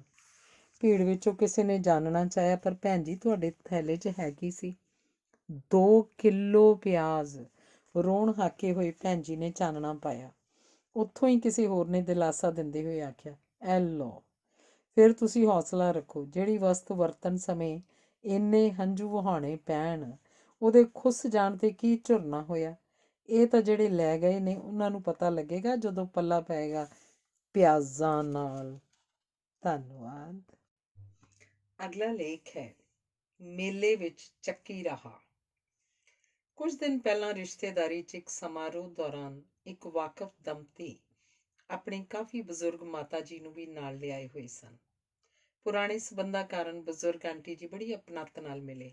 ਫਿਰ ਦੱਸਣ ਲੱਗੇ, ਮੈਂ ਤਾਂ ਅੱਜ ਐਵੇਂ ਬੱਚਿਆਂ ਦੀ ਆਖੇ ਲੱਗ ਕੇ ਆ ਗਈ ਹਾਂ। ਬੜਾ ਔਖਾ ਹੈ ਬਹਿਣਾ ਇੱਥੇ, ਕਿੰਨਾ ਸ਼ੋਰ ਤੇ ਖੱਪ ਮੱਚੀ ਹੋਈ ਹੈ। ਆਂਟੀ ਜੀ ਦੀ ਮਨੋਦਸ਼ਾ ਤੇ ਉਪਰੋਕਤ ਟਿੱਪਣੀ ਨੇ ਮੈਨੂੰ ਕਾਫੀ ਸਮਾਂ ਪਹਿਲਾਂ ਪੜ੍ਹੀਆਂ ਇੱਕ ਕਾਵਿਕ ਸਤਰਾਂ ਚੇਤੇ ਕਰਵਾ ਦਿੱਤੀਆਂ, ਜੋ ਮੈਂ ਉਹਨਾਂ ਨਾਲ ਵੀ ਸਾਂਝੀਆਂ ਕਰ ਲਈਆਂ। ਇਸ ਭੀੜ ਸਜੀਲੀ ਅੰਦਰ ਜਿੱਥੇ ਹੈ ਨਖਰਾ ਟਖਰਾ, ਇਹ ਸੁੱਕਾ ਢੀਂਗਰ ਬੁੱਢੜਾ ਲੱਗਦਾ ਹੈ ਵੱਖਰਾ ਵੱਖਰਾ। ਆਂਟੀ ਜੀ ਇਸ ਕਾਵ ਟੋਟੇ ਨੂੰ ਸੁਣ ਕੇ ਖੂਬ ਹੱਸੇ। ਫਿਰ ਕੁਝ ਸੋਚ ਕੇ ਆਖਦੇ, ਮੈਂ ਤਾਂ ਬੱਚੂ ਹੈਰਾਨ ਹੋ ਜਾਂਦੀ ਹਾਂ ਅੱਜ ਕੱਲ੍ਹ ਦੇ ਰੌਲੇ ਰੱਪੇ ਤੋਂ। ਸਾਡੇ ਕੰਨ ਤਾਂ ਇੰਨਾ ਸਹਾਰ ਵੀ ਨਹੀਂ ਸਕਦੇ। ਕੀ ਬਣੇਗਾ ਦੁਨੀਆ ਦਾ ਜੇ ਸਾਰਾ ਕੁਝ ਇਸੇ ਤਰ੍ਹਾਂ ਚੱਲਦਾ ਰਿਹਾ ਤਾਂ। ਸ਼ੋਰ ਤੇ ਖੱਪ ਵਰਗੇ ਸ਼ਬਦਾਂ ਦੀ ਬੜੀ ਉਚਿਤ ਭਾਸ ਰਹੀ ਵਰਤੋਂ ਆਂਟੀ ਜੀ ਨੇ ਉੱਥੇ ਚੱਲ ਰਹੇ ਸੰਗੀਤ ਤੇ ਜਨਰੇਟਰ ਆਦਿ ਲਈ ਕੀਤੀ ਸੀ। ਉਸ ਖੁਸ਼ੀ ਦੇ ਮਾਹੌਲ ਵਿੱਚ ਵੀ ਆਂਟੀ ਜੀ ਚਿੰਤਾ ਤੇ ਉਦਾਸੀ ਦੀ ਸਾਕਾਰ ਮੂਰਤ ਬਣੇ ਬੈਠੇ ਸਨ। ਤੇ ਇਸ ਚਿੰਤਾ ਦਾ ਸਬਬ ਕੋਈ ਉਹਨਾਂ ਦਾ ਨਿੱਜੀ ਮੁੱਦਾ ਨਹੀਂ, ਸਗੋਂ ਇਸ ਗ੍ਰਹਿ ਦੇ ਸਾਰੇ ਜੀਵਾਂ ਦੇ ਵਰਤਮਾਨ ਤੇ ਭਵਿੱਖ ਨਾਲ ਸੰਬੰਧ ਰੱਖਣ ਵਾਲਾ ਸੀ। ਜਾਪਦਾ ਸੀ ਜਿਵੇਂ ਸਾਰੇ ਜਹਾਨ ਦੀਆਂ ਫਿਕਰਾਂ ਦਾ ਬੋਝ ਉਹਨਾਂ ਨੂੰ ਢੋਣਾ ਪੈ ਰਿਹਾ ਹੋਵੇ। ਆਂਟੀ ਜੀ ਦੇ ਵਿਚਾਰ ਸੁਣ ਕੇ ਮੈਨੂੰ ਕੋਈ ਹੈਰਾਨੀ ਨਹੀਂ ਹੋਈ, ਕਿਉਂਕਿ ਉਹ ਅੱਗੇ ਵੀ ਜਦੋਂ ਮਿਲਦੇ ਨੇ ਤਾਂ ਕੁਝ ਇਸੇ ਤਰ੍ਹਾਂ ਦੇ ਝੋਰਿਆਂ ਦਾ ਜ਼ਿਕਰ ਆਮ ਹੀ ਕਰਦੇ ਹਨ। ਸਾਡੇ ਦੋਹਾਂ ਦੀ ਉਮਰ 'ਚ ਕਾਫੀ ਅੰਤਰ ਹੋਣ ਦੇ ਬਾਵਜੂਦ ਆਂਟੀ ਜੀ ਦੇ ਨਾਲ ਕਿਸੇ ਮਸਲੇ ਤੇ ਵਿਚਾਰ ਵਟਾਂਦਰਾ ਕਰਦਿਆਂ ਇੰਜ ਮਹਿਸੂਸ ਹੋਣ ਲੱਗ ਜਾਂਦਾ ਜਿਵੇਂ ਉਹਨਾਂ ਮੇਰੇ ਮਨ ਦੀ ਇੰਨ ਬਿਨ ਬੁੱਝ ਲਈ ਹੋਵੇ। ਉਹਨਾਂ ਦੀ ਸੰਗਤ ਮੇਰੇ ਲਈ ਸਦਾ ਮਨ ਨੂੰ ਸਕੂਨ ਪ੍ਰਦਾਨ ਕਰਨ ਦਾ ਜ਼ਰੀਆ ਹੀ ਬਣੀ ਹੈ। ਸਮਝੋ ਕਿ ਆਪਣੀ ਅੰਤःਕਰਨ 'ਚ ਨਿਰੰਤਰ ਚੱਲਦੀ ਰਹਿੰਦੀ ਵਿਚਾਰਾਂ ਦੀ ਹਲਚਲ ਨੂੰ ਇੱਕ ਹੁਲਾਰਾ ਜਿਹਾ ਮਿਲ ਜਾਂਦਾ ਹੈ। ਹੁਣ ਜਦੋਂ ਕੋਈ ਕੀ ਬਣੇਗਾ ਵਰਗੀ ਅਭਿਵਿਅਕਤੀ ਦੇ ਰੂਬਰੂ ਹੁੰਦਾ ਹੈ ਤਾਂ ਕਈ ਵਾਰ ਖਿਆਲਾਂ ਦਾ ਪ੍ਰਵਾਹ ਬੰਦੇ ਦਾ ਧਿਆਨ ਬੇਸ਼ੁਮਾਰ ਅਜਿਹੀਆਂ ਸਥਿਤੀਆਂ ਵੱਲ ਦਿਵਾ ਦਿੰਦਾ ਹੈ ਜਦੋਂ ਗੱਲ ਬਸ ਇਸੇ ਫਿਕਰੇ ਤੇ ਆ ਕੇ ਮੁੱਕਦੀ ਹੈ, ਕੀ ਬਣੇਗਾ। ਵੇਖਦਿਆਂ ਜੀਵਨ ਮੁੱਲਾਂ ਤੇ ਲੋਕਾਂ ਦੀਆਂ ਤਰਜੀਹਾਂ ਚਾਹੀਆਂ ਤਬਦੀਲੀਆਂ ਬਾਰੇ ਸੋਚ ਕੇ ਭਵਿੱਖ ਦੇ ਸੁਰੱਖਿਅਤ ਹੋਣ ਬਾਰੇ ਮਨ 'ਚ ਕਈ ਸ਼ੰਕੇ ਉੱਠ ਖੜੇ ਹੁੰਦੇ ਨੇ। ਆਖਰ ਕੱਲ੍ਹ ਦੀ ਨੀਂਹ ਤਾਂ ਅੱਜ ਹੀ ਰੱਖ ਰਿਹਾ ਹੈ ਨਾ। ਭਾਵੇਂ ਅੱਜ ਕੋਲ ਕਿੰਨੀ ਸਮਰੱਥਾ ਪਈ ਹੋਵੇ, ਪਰ ਵਿਚਾਰਾ ਉਸਾਰੀ ਤਾਂ ਉਸੇ ਮੁਤਾਬਕ ਹੀ ਕਰ ਸਕੇਗਾ ਜਿਸ ਮਿਆਰ ਦੀ ਸਮੱਗਰੀ ਤੇ ਸਾਜ਼ੋ ਸਮਾਨ ਅਸੀਂ ਇਸ ਨੂੰ ਮੁਹੱਈਆ ਕਰਾਂਗੇ। ਪਾਣੀ ਤੇ ਬਿਜਲੀ ਦੀ ਬੇਲੋੜੀ ਖਪਤ ਦਾ ਜ਼ਿਕਰ ਸਾਨੂੰ ਸੁਣਦਿਆਂ ਪੜ੍ਹਦਿਆਂ ਤੇ ਹੁਣ ਤਾਂ ਹੰਢਾਉਂਦਿਆਂ ਕਿੰਨੇ ਵਰ੍ਹੇ ਲੰਘ ਗਏ ਨੇ, ਪਰ ਸਾਡੇ ਵਿਹਾਰ 'ਚ ਇਸ ਮੁੱਦੇ ਪ੍ਰਤੀ ਕੋਈ ਤਬਦੀਲੀ ਆਈ ਹੋਵੇ ਕਿਹਾ ਨਹੀਂ ਜਾ ਸਕਦਾ। ਜ਼ਮੀਨ ਹੇਠਲਾ ਪਾਣੀ ਘਟਦਾ ਜਾ ਰਿਹਾ ਤੇ ਇੱਕ ਦਿਨ ਇਹਦੇ ਮੁੱਕ ਜਾਣ ਤੱਕ ਦੀਆਂ ਚੇਤਾਵਨੀਆਂ ਦਿੱਤੀਆਂ ਜਾ ਰਹੀਆਂ ਨੇ ਤੇ ਇਸੇ ਤਰ੍ਹਾਂ ਬਿਜਲੀ ਦਾ ਹਾਲ ਹੈ। ਇਸ ਦੀ ਆਏ ਦਿਨ ਵੱਧਦੀ ਮੰਗ ਨੂੰ ਪੂਰਾ ਕਰਨ ਲਈ ਨਵੇਂ ਤਾਪ ਤੇ ਪਰਮਾਣੂ ਬਿਜਲੀ ਘਰ ਲਗਾਏ ਜਾ ਰਹੇ ਹਨ, ਪਰ ਪੂਰੀ ਫਿਰ ਵੀ ਨਹੀਂ ਪੈ ਰਹੀ, ਸਗੋਂ ਇਹਨਾਂ ਨਾਲ ਹਰ ਪ੍ਰਕਾਰ ਦੇ ਪ੍ਰਦੂਸ਼ਣ 'ਚ ਜ਼ਰੂਰ ਵਾਧਾ ਹੋ ਰਿਹਾ। ਅਸੀਂ ਆਪਣੀ ਜੀਵਨ ਸ਼ੈਲੀ 'ਚ ਕੋਈ ਅਜਿਹੀ ਜ਼ਿਕਰਯੋਗ ਤਬਦੀਲੀ ਨਹੀਂ ਕੀਤੀ ਜਿਸ ਨਾਲ ਬਿਜਲੀ ਦੀ ਹੋ ਰਹੀ ਬਰਬਾਦੀ ਨੂੰ ਠੱਲ ਪੈ ਸਕੇ। ਹਾਲਾਤ ਸਾਡੇ ਸਾਹਮਣੇ ਬਦ ਤੋਂ ਬਦਤਰ ਹੁੰਦੇ ਜਾ ਰਹੇ ਨੇ, ਪਰ ਅਸੀਂ ਇਸੇ ਭਰਮ 'ਚ ਵਿਚਰ ਰਹੇ ਹਾਂ ਕਿ ਸਭ ਐਵੇਂ ਦਿਖਾਵੇ ਦੀਆਂ ਗੱਲਾਂ ਨੇ। ਅਸਲ 'ਚ ਕੁਝ ਨਹੀਂ ਹੋਣ ਲੱਗਾ। ਅਮਲ ਭਾਵੇਂ ਸਾਡੇ ਗਲਤ ਹੋਣ, ਪਰ ਨਤੀਜੇ ਸਾਨੂੰ ਭੁਗਤਣੇ ਪੈਣ, ਹੋ ਹੀ ਨਹੀਂ ਸਕਦਾ। ਇਹ ਗੱਲ ਅਸੀਂ ਉੱਕਾ ਮਨੋਂ ਵਿਸਾਰ ਚੁੱਕੇ ਹਾਂ ਕਿ ਅਸੀਂ ਆਪਣੀ ਕਾਰਜਸ਼ੈਲੀ ਲਈ ਇਸ ਬ੍ਰਹਿਮੰਡ ਨੂੰ ਵੀ ਜਵਾਬਦੇਹ ਹਾਂ। ਜੀਵਨ ਤੇ ਬਨਾਉਟੀਪਣੇ ਨੇ ਇਸ ਕਦਰ ਗਲਬਾ ਪਾਇਆ ਹੈ ਕਿ ਬੰਦੇ ਦਾ ਵਿਹਾਰ ਨਿਰਾ ਵਿਖਾਵਾ ਬਣ ਕੇ ਰਹਿ ਗਿਆ ਹੈ। ਬੰਦੇ ਦਾ ਵਿਸ਼ਵਾਸ ਗਵਾ ਚੁੱਕਿਆ ਹੈ। ਆਮ ਇਨਸਾਨ ਦੀ ਸੋਚ ਨੂੰ ਪਦਾਰਥਵਾਦ ਨੇ ਐਸਾ ਰੰਗਿਆ ਹੈ ਕਿ ਕੋਈ ਇਸ ਤੋਂ ਅੱਗੇ ਸੋਚਦਾ ਹੀ ਨਹੀਂ। ਹੋਰ ਤਾਂ ਹੋਰ, ਖਾਦ ਪਦਾਰਥਾਂ ਵਿੱਚ ਵੀ ਰੰਗਾਂ ਤੇ ਰਸਾਇਣਾਂ ਦੀ ਮਿਲਾਵਟ ਦਾ ਰੁਝਾਨ ਸਾਡੀ ਸਿਹਤ ਨਾਲ ਖਿਲਵਾੜ ਕਰੀ ਜਾ ਰਿਹਾ ਹੈ। ਅਖਬਾਰਾਂ ਵਿੱਚ ਆਮ ਹੀ ਇਸ ਨਾਲ ਸੰਬੰਧਿਤ ਖਬਰਾਂ ਪੜ੍ਹਨ ਨੂੰ ਮਿਲ ਜਾਂਦੀਆਂ ਹਨ, ਪਰ ਇਸ ਦਸਤੂਰ ਵਿੱਚ ਅਜੇ ਕੋਈ ਹਾਂ ਪੱਖੀ ਤਬਦੀਲੀ ਆਈ ਨਹੀਂ। ਬੰਦਾ ਸੋਚਦਾ ਹੈ ਕਿ ਜਿਹੜਾ ਕੰਮ ਨਾ ਆਪਣੇ ਲਈ ਠੀਕ ਤੇ ਨਾ ਹੀ ਦੂਜਿਆਂ ਲਈ ਚੰਗਾ, ਉਹ ਕਰਨਾ ਹੀ ਕਿਉਂ ਹੋਇਆ। ਉਂਝ ਇਹ ਇੱਕ ਵੱਖਰਾ ਵਿਸ਼ਾ ਹੈ ਕਿ ਜੇ ਖਪਤਕਾਰ ਸੁਚੇਤ ਹੋ ਕੇ ਅਜਿਹੀਆਂ ਵਸਤਾਂ ਨੂੰ ਲੈਣ ਤੋਂ ਇਨਕਾਰੀ ਹੋ ਜਾਏ ਤਾਂ ਇਹ ਅਭਿਆਸ ਸਮਾਂ ਪਾ ਕੇ ਆਪ ਮੁਹਾਰੇ ਬੰਦ ਹੋ ਸਕਦਾ ਹੈ। ਵਾਤਾਵਰਨ ਦਾ ਜੋ ਹਾਲ ਇਸ ਸਮੇਂ ਹੈ, ਖਬਰੇ ਆਉਣ ਵਾਲੇ ਸਮੇਂ 'ਚ ਕੀ ਰੂਪ ਅਖਤਿਆਰ ਕਰ ਲਏ, ਸੋਚ ਕੇ ਡਰ ਆ ਜਾਂਦਾ ਹੈ। ਇੱਕ ਵਾਰ ਤਾਂ ਸੜਕਾਂ ਤੇ ਚੱਲਦੇ ਅਣਗਿਣਤ ਵਾਹਨ, ਬੇਸ਼ੁਮਾਰ ਰੇਲ ਗੱਡੀਆਂ, ਘਰਾਂ, ਦਫ਼ਤਰਾਂ, ਵੱਡੇ ਵੱਡੇ ਬਾਜ਼ਾਰਾਂ ਤੇ ਹੋਰ ਅਨੇਕ ਥਾਵਾਂ ਤੇ ਲਗਾਤਾਰ ਚੱਲਦੇ ਏਅਰ ਕੰਡੀਸ਼ਨਰ ਵਾਤਾਵਰਣਿਕ ਤਾਪਮਾਨ 'ਚ ਕਿੰਨਾ ਵਿਗਾੜ ਪੈਦਾ ਕਰ ਰਹੇ ਨੇ, ਇਸ ਦਾ ਕੋਈ ਹਿਸਾਬ ਨਹੀਂ। ਪਰ ਸਾਡੀ ਰਹਿਣੀ ਬਹਿਣੀ ਨੂੰ ਇਹ ਗੱਲ ਬਿਲਕੁਲ ਪ੍ਰਭਾਵਿਤ ਨਹੀਂ ਕਰ ਰਹੀ। ਅਸੀਂ ਤਾਂ ਬਸ ਆਪਣੇ ਆਪ ਵਿੱਚ ਮਗਨ ਉਸੇ ਰਫ਼ਤਾਰ ਤੇ ਤੁਰੇ ਜਾ ਰਹੇ ਹਾਂ। ਕੁਝ ਨਹੀਂ ਹੋਣ ਲੱਗਾ ਜਾਂ ਵੇਖੀ ਜਾਏਗੀ ਵਰਗਾ ਨਜ਼ਰੀਆ ਸਾਡੀ ਸੋਚ ਤੇ ਸਦਾ ਭਾਰੂ ਰਿਹਾ ਹੈ ਤੇ ਇਸੇ ਸਦਕਾ ਅਜਿਹੇ ਗੰਭੀਰ ਮੁੱਦਿਆਂ ਬਾਰੇ ਅਸੀਂ ਕਦੇ ਸੰਜੀਦਾ ਹੋਏ ਹੀ ਨਹੀਂ। ਫਿਰ ਬੰਦਾ ਸੋਚਾਂ 'ਚ ਡੁੱਬ ਜਾਂਦਾ ਹੈ ਕਿ ਸੱਚਮੁੱਚ ਅਜਿਹੀ ਲਾਪਰਵਾਹੀ ਆਖਰ ਕਿਉਂ ਵਰਤੀ ਜਾ ਰਹੀ ਹੈ। ਅਸੀਂ ਵੇਲਾ ਲੰਘ ਜਾਣ ਤੋਂ ਪਹਿਲਾਂ ਕਿਉਂ ਨਹੀਂ ਸੁਚੇਤ ਹੋ ਰਹੇ। ਅਸੀਂ ਹਰ ਕੰਮ ਕਰਨ ਤੋਂ ਪਹਿਲਾਂ ਉਹਦੇ ਨਤੀਜਿਆਂ ਬਾਰੇ ਸੋਚਣ ਦੇ ਆਦੀ ਕਦੋਂ ਬਣਾਂਗੇ। ਅਸੀਂ ਵਿਕਸਿਤ ਦੇਸ਼ਾਂ ਦੇ ਤੌਰ ਤਰੀਕਿਆਂ ਵਿੱਚੋਂ ਕੇਵਲ ਕੰਮ ਦੀਆਂ ਅਰਥਪੂਰਨ ਗੱਲਾਂ ਦੀ ਰੀਸ ਕਰਨ ਦਾ ਮੁੱਢ ਕਦੋਂ ਬੰਨਾਂਗੇ। ਇਹ ਸਾਰੇ ਤੇ ਹੋਰ ਅਜਿਹੇ ਕਿੰਨੇ ਮਸਲੇ ਬੰਦੇ ਦੇ ਮਨ 'ਚ ਇੱਕ ਵੇਰ ਤਾਂ ਉਥਲ ਪੁਥਲ ਮਚਾ ਕੇ ਰੱਖ ਦਿੰਦੇ ਨੇ ਤੇ ਬਸ ਉਹੀ ਆਂਟੀ ਜੀ ਵਾਲਾ ਪ੍ਰਸ਼ਨ ਮੁੜ ਮੁੜ ਮਨ 'ਚ ਫੇਰਾ ਪਾਉਂਦਾ ਹੈ ਕਿ ਕੀ ਬਣੇਗਾ। ਪਰ ਇਸ ਸੱਚ ਤੋਂ ਵੀ ਤਾਂ ਮੁਨਕਰ ਨਹੀਂ ਹੋਇਆ ਜਾ ਸਕਦਾ ਕਿ ਮੇਲੇ ਵਿੱਚ ਚੱਕੀ ਰਾਹੇ ਦੀ ਕੌਣ ਸੁਣਦਾ ਹੈ। ਧੰਨਵਾਦ। ਪਰਮਵੀਰ ਕੌਰ ਦੀ ਪੁਸਤਕ ਰੰਗਲੀ ਵਾਟ ਤੇ ਤੁਰਦਿਆਂ ਦਾ ਅਖੀਰਲਾ ਲੇਖ ਹੈ ਚਾਨਣ ਦਾ ਵੰਜ। ਜਿਉਂ ਹੀ ਸਰਦ ਰੁੱਤ ਬੂਹੇ ਦਸਤਕ ਦਿੰਦੀ ਹੈ, ਵਿਆਹ ਸ਼ਾਦੀਆਂ ਦੇ ਸੱਦਾ ਪੱਤਰ ਨਾਲ ਹੀ ਹਾਜ਼ਰ। ਇਹ ਵੀ ਜਿਵੇਂ ਇਸੇ ਮੌਸਮ ਨੂੰ ਆਪਣੀ ਮੌਜੂਦਗੀ ਨਾਲ ਖੁਸ਼ਾਮਦੀਦ ਆਖਣ ਦੀ ਉਡੀਕ 'ਚ ਰਹਿੰਦੇ ਨੇ। ਚਲੋ ਉਂਝ ਤਾਂ ਇਹ ਹੈ ਵੀ ਠੀਕ ਕਿ ਵਿਆਹ ਵਾਲਿਆਂ ਤੇ ਮਹਿਮਾਨਾਂ ਲਈ ਖੁਸ਼ਗਵਾਰ ਮੌਸਮ ਵਿੱਚ ਸਮਾਰੋਹ ਆਯੋਜਿਤ ਕਰਨੇ ਤੇ ਹਾਜ਼ਰੀ ਭਰਨੀ ਮੁਕਾਬਲਤਨ ਕਾਫੀ ਸੌਖੀ ਹੋ ਜਾਂਦੀ ਹੈ। ਪਰ ਹੋਰ ਕਈ ਗੱਲਾਂ ਦੇ ਨਾਲ ਇੱਕ ਅਹਿਮ ਮੁੱਦਾ ਇਹ ਵੀ ਹੈ ਕਿ ਵਿਆਹਾਂ ਨਾਲ ਸੰਬੰਧਿਤ ਸੰਮੇਲਨਾਂ ਦਾ ਪ੍ਰਬੰਧ ਆਮ ਹੀ ਰਾਤ ਸਮੇਂ ਕਰ ਲਿਆ ਜਾਂਦਾ ਹੈ। ਬੜੇ ਲੋਕ ਤਾਂ ਜਦੋਂ ਸੌਣ ਦੀ ਸੋਚ ਰਹੇ ਹੁੰਦੇ ਨੇ, ਉਸ ਵੇਲੇ ਇਹਨਾਂ ਪ੍ਰੋਗਰਾਮਾਂ ਦਾ ਆਗਾਜ਼ ਹੋ ਰਿਹਾ ਹੁੰਦਾ ਹੈ। ਇਸੇ ਕਰਕੇ ਕਿਸੇ ਨਾ ਕਿਸੇ ਤੋਂ ਅਕਸਰ ਹੀ ਸੁਣਨ ਨੂੰ ਮਿਲ ਜਾਂਦਾ ਹੈ, ਰਾਤ ਦੇ ਸਮਾਰੋਹਾਂ 'ਚ ਜਾਣਾ ਔਖਾ ਤਾਂ ਬਹੁਤ ਲੱਗਦਾ ਹੈ ਜੀ, ਪਰ ਕੀ ਕਰੀਏ, ਮਜਬੂਰੀ ਵਸ ਜਾਣਾ ਪੈਂਦਾ ਹੈ। ਸਾਡੇ ਗੁਆਂਢ ਰਹਿੰਦੇ ਨਿਰਮਲ ਭੈਣ ਜੀ ਬਹੁਤ ਸਪਸ਼ਟ ਗੱਲ ਕਰਨ ਦੇ ਆਦੀ ਹੋਣ ਕਰਕੇ ਆਖਦੇ ਨੇ, ਮੈਂ ਤਾਂ ਕਿਤੇ ਦੇਰ ਰਾਤ ਨੂੰ ਜਾਵਾਂ ਤਾਂ ਤਬੀਅਤ ਖਰਾਬ ਹੋ ਜਾਂਦੀ ਹੈ। ਅਸੀਂ ਤਾਂ ਇਹੋ ਜਿਹੇ ਸਮੇਂ ਜਾਈਦਾ ਹੀ ਨਹੀਂ, ਪਿੱਛੋਂ ਦਿਨ ਵੇਲੇ ਜਾ ਕੇ ਘਰਦਿਆਂ ਨੂੰ ਵਧਾਈ ਦੇ ਆਈ ਦੀ ਏ। ਸਭ ਗੱਲਾਂ ਦੇ ਬਾਵਜੂਦ ਬੰਦਾ ਜਿਵੇਂ ਕਿਵੇਂ ਉੱਥੇ ਪਹੁੰਚ ਜਾਏ ਤਾਂ ਅੱਗੋਂ ਜਿੰਨੀ ਉੱਚੀ ਆਵਾਜ਼ 'ਚ ਸੰਗੀਤ ਉਹਦਾ ਸਵਾਗਤ ਕਰਦਾ ਹੈ, ਉਹਦੀ ਇੱਕ ਵੱਖਰੀ ਕਹਾਣੀ ਹੈ। ਕਿਸੇ ਲਈ ਤਾਂ ਨੌਬਤ ਇਹ ਆ ਜਾਂਦੀ ਹੈ ਕਿ ਇੰਨੇ ਲੋਕਾਂ ਦੀ ਮੌਜੂਦਗੀ ਵਿੱਚ ਵੀ ਬੰਦਾ ਗੁਆਚਿਆ ਜਿਹਾ ਤੇ ਐਨ ਇਕੱਲਾ ਮਹਿਸੂਸ ਕਰਨ ਲੱਗਦਾ ਹੈ। ਢੇਰ ਰੌਸ਼ਨੀਆਂ ਦੇ ਜਲਾਲ ਦੇ ਹੁੰਦਿਆਂ ਵੀ ਘੁੱਪ ਹਨੇਰਾ ਭਾਸਣ ਲੱਗ ਪੈਂਦਾ ਹੈ। ਗੱਲ ਤਾਂ ਕਿਸੇ ਨਾਲ ਕਰਨੀ ਸੰਭਵ ਹੀ ਨਹੀਂ ਹੁੰਦੀ। ਫਿਰ ਬੰਦਾ ਸੋਚਦਾ ਹੈ ਕਿ ਚੁੱਪ ਕਰਕੇ ਬਹਿ ਸਕਣਾ ਵੀ ਤਾਂ ਕਿੰਨੀ ਦੁਰਲੱਭ ਅਵਸਥਾ ਹੈ।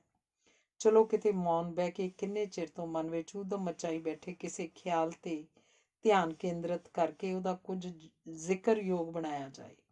ਪਰ ਨਹੀਂ ਜੀ, ਛੇਤੀ ਸਪਸ਼ਟ ਹੋ ਜਾਂਦਾ ਹੈ ਕਿ ਇਹ ਵਿਚਾਰ ਕਿੰਨਾ ਬਚਕਾਨਾ ਤੇ ਅਵਿਹਾਰਕ ਹੈ। ਇੰਨੇ ਉੱਚੇ ਰੌਲੇ ਗੌਲੇ 'ਚ ਧਿਆਨ ਟਿਕਾ ਸਕਣਾ ਕੋਈ ਐਵੇਂ ਕਿਵੇਂ ਦੀ ਬਾਤ ਹੈ।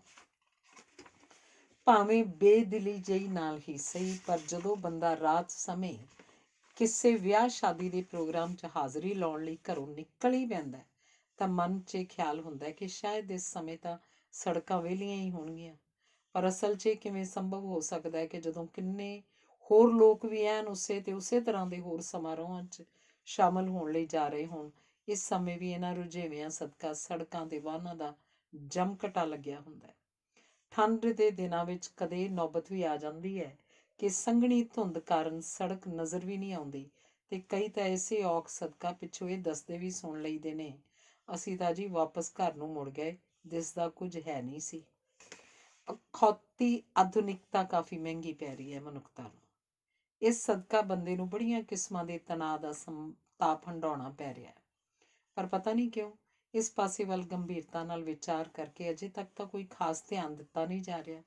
ਬਸ ਬਹੁਤਾਤ ਤਾਂ ਜਿਵੇਂ ਇੱਕ ਅਮੁੱਕ ਜਿਹੀ ਦੌੜ ਵਿੱਚ ਸ਼ਾਮਲ ਹੈ। ਜਾਪਦਾ ਹੈ ਕਿ ਅਜਿਹੇ ਮਸਲਿਆਂ ਤੇ ਬਹਿ ਕੇ ਠਰਮੇ ਨਾਲ ਵਿਚਾਰ ਕਰਨ ਲਈ ਲੋੜੀਂਦਾ ਸਮਾਂ ਵੀ ਸ਼ਾਇਦ ਨਹੀਂ ਲੱਭ ਰਿਹਾ ਬਹੁਤਿਆਂ ਨੂੰ। ਅਜੋਕੀ ਭੱਜ ਦੌੜ ਵਾਲੀ ਜੀਵਨ ਸ਼ੈਲੀ ਤੇ ਅੰਤਾਂ ਦੀ ਪਦਾਰਥਵਾਦੀ ਸੋਚ ਕਿਸੇ ਨੂੰ ਆਗਿਆ ਹੀ ਕਿੱਥੇ ਦਿੰਦੀ ਹੈ ਕਿ ਅਜਿਹੇ ਫਜ਼ੂਲ ਜਿਹੇ ਪ੍ਰਤੀਤ ਹੁੰਦੇ ਮੁੱਦਿਆਂ ਬਾਰੇ ਚਿੰਤਨ ਕਰਨ ਦੀ। ਪਿੱਛੇ ਜਿਹੀ ਇੱਕ ਰਾਤ ਨੂੰ ਮੇਰੇ ਪਤੀ ਤੇ ਮੈਂ ਇਸੇ ਤਰ੍ਹਾਂ ਦੀ ਸਮਾਜਿਕ ਜ਼ਿੰਮੇਵਾਰੀ ਪੁਗਾਉਣ ਲਈ ਇੱਕ ਸ਼ਾਦੀ ਸਮਾਰੋਹ 'ਚ ਸ਼ਿਰਕਤ ਕਰਨ ਲਈ ਨਿਕਲੇ। ਬਸ ਘਰੋਂ ਨਿਕਲ ਕੇ ਥੋੜ੍ਹੀ ਕੁ ਦੂਰੀ ਤੇ ਹੀ ਵਾਹਨਾਂ ਦੀ ਇੱਕ ਲੰਮੀ ਕਤਾਰ 'ਚ ਸ਼ਾਮਲ ਹੋ ਗਏ ਤੇ ਸਮਝੋ ਕਿੰਨਾ ਹੀ ਚਿਰ ਇੱਕੋ ਥਾਂ ਤੇ ਖੜੇ ਰਹੇ। ਉਂਝ ਤਾਂ ਇਹ ਤਜਰਬਾ ਪਿਛਲੇ ਕਈ ਅਜਿਹੇ ਮੌਕਿਆਂ ਦਾ ਦੁਹਰਾਓ ਹੀ ਸੀ, ਪਰ ਅਚਾਨਕ ਇੱਕ ਨਵੇਕਲੇ ਦ੍ਰਿਸ਼ ਨੇ ਮੇਰੇ ਲਈ ਇਸ ਦਿਨ ਨੂੰ ਅਭੁੱਲ ਬਣਾ ਕੇ ਰੱਖ ਦਿੱਤਾ। ਇੱਕ 14-15 ਸਾਲ ਦਾ ਲੜਕਾ ਸਾਈਕਲ ਰੇਹੜੀ ਲੈ ਕੇ ਜਾ ਰਿਹਾ ਸੀ ਤੇ ਸੋਚੋ ਉਹ ਉਸ ਰਾਤ ਦੇ ਸਮੇਂ ਉੱਥੇ ਕਰ ਕੀ ਰਿਹਾ ਸੀ, ਕਿਉਂਕਿ ਆਵਾਜਾਈ ਤਾਂ ਭੀੜ ਬਹੁਤ ਜ਼ਿਆਦਾ ਹੋਣ ਕਰਕੇ ਐਨ ਰੁਕੀ ਹੋਈ ਸੀ। ਉਹ ਲੜਕਾ ਆਪਣੀ ਰੇਹੜੀ ਤੋਂ ਉਤਰ ਕੇ ਸੜਕ ਤੇ ਖਿਲ ਰਹੇ ਕਾਗਜ਼, ਕੋਈ ਗੱਤੇ ਦਾ ਟੁਕੜਾ, ਖਾਲੀ ਬੋਤਲਾਂ ਆਦਿ ਚੁੱਕ ਕੇ ਆਪਣੀ ਰੇਹੜੀ 'ਚ ਸੁੱਟੀ ਜਾ ਰਿਹਾ ਸੀ। ਹੈਰਾਨੀ ਜੀ ਹੋਈ ਕਿ ਜਦੋਂ ਉਹਨੂੰ ਘਰ 'ਚ ਆਰਾਮ ਕਰਦੇ ਹੋਣਾ ਚਾਹੀਦਾ ਸੀ, ਉਹ ਇੰਨੇ ਕੁਵੇਲੇ ਆਪਣੇ ਆਪ ਨੂੰ ਸੱਭਿਆ ਤੇ ਰੱਜੇ ਪੁੱਜੇ ਅਖਵਾਉਂਦੇ ਲੋਕਾਂ ਵੱਲੋਂ ਸੜਕਾਂ ਤੇ ਪਾਏ ਖਿਲਾਰੇ ਤੇ ਕੂੜੇ ਨੂੰ ਸਮੇਟ ਕੇ ਆਲੇ ਦੁਆਲੇ ਨੂੰ ਰਹਿਣਯੋਗ ਤੇ ਤਹਿਜ਼ੀਬ ਯਾਫਤਾ ਦਿੱਖ ਪ੍ਰਦਾਨ ਕਰਨ 'ਚ ਵਿਅਸਤ ਸੀ।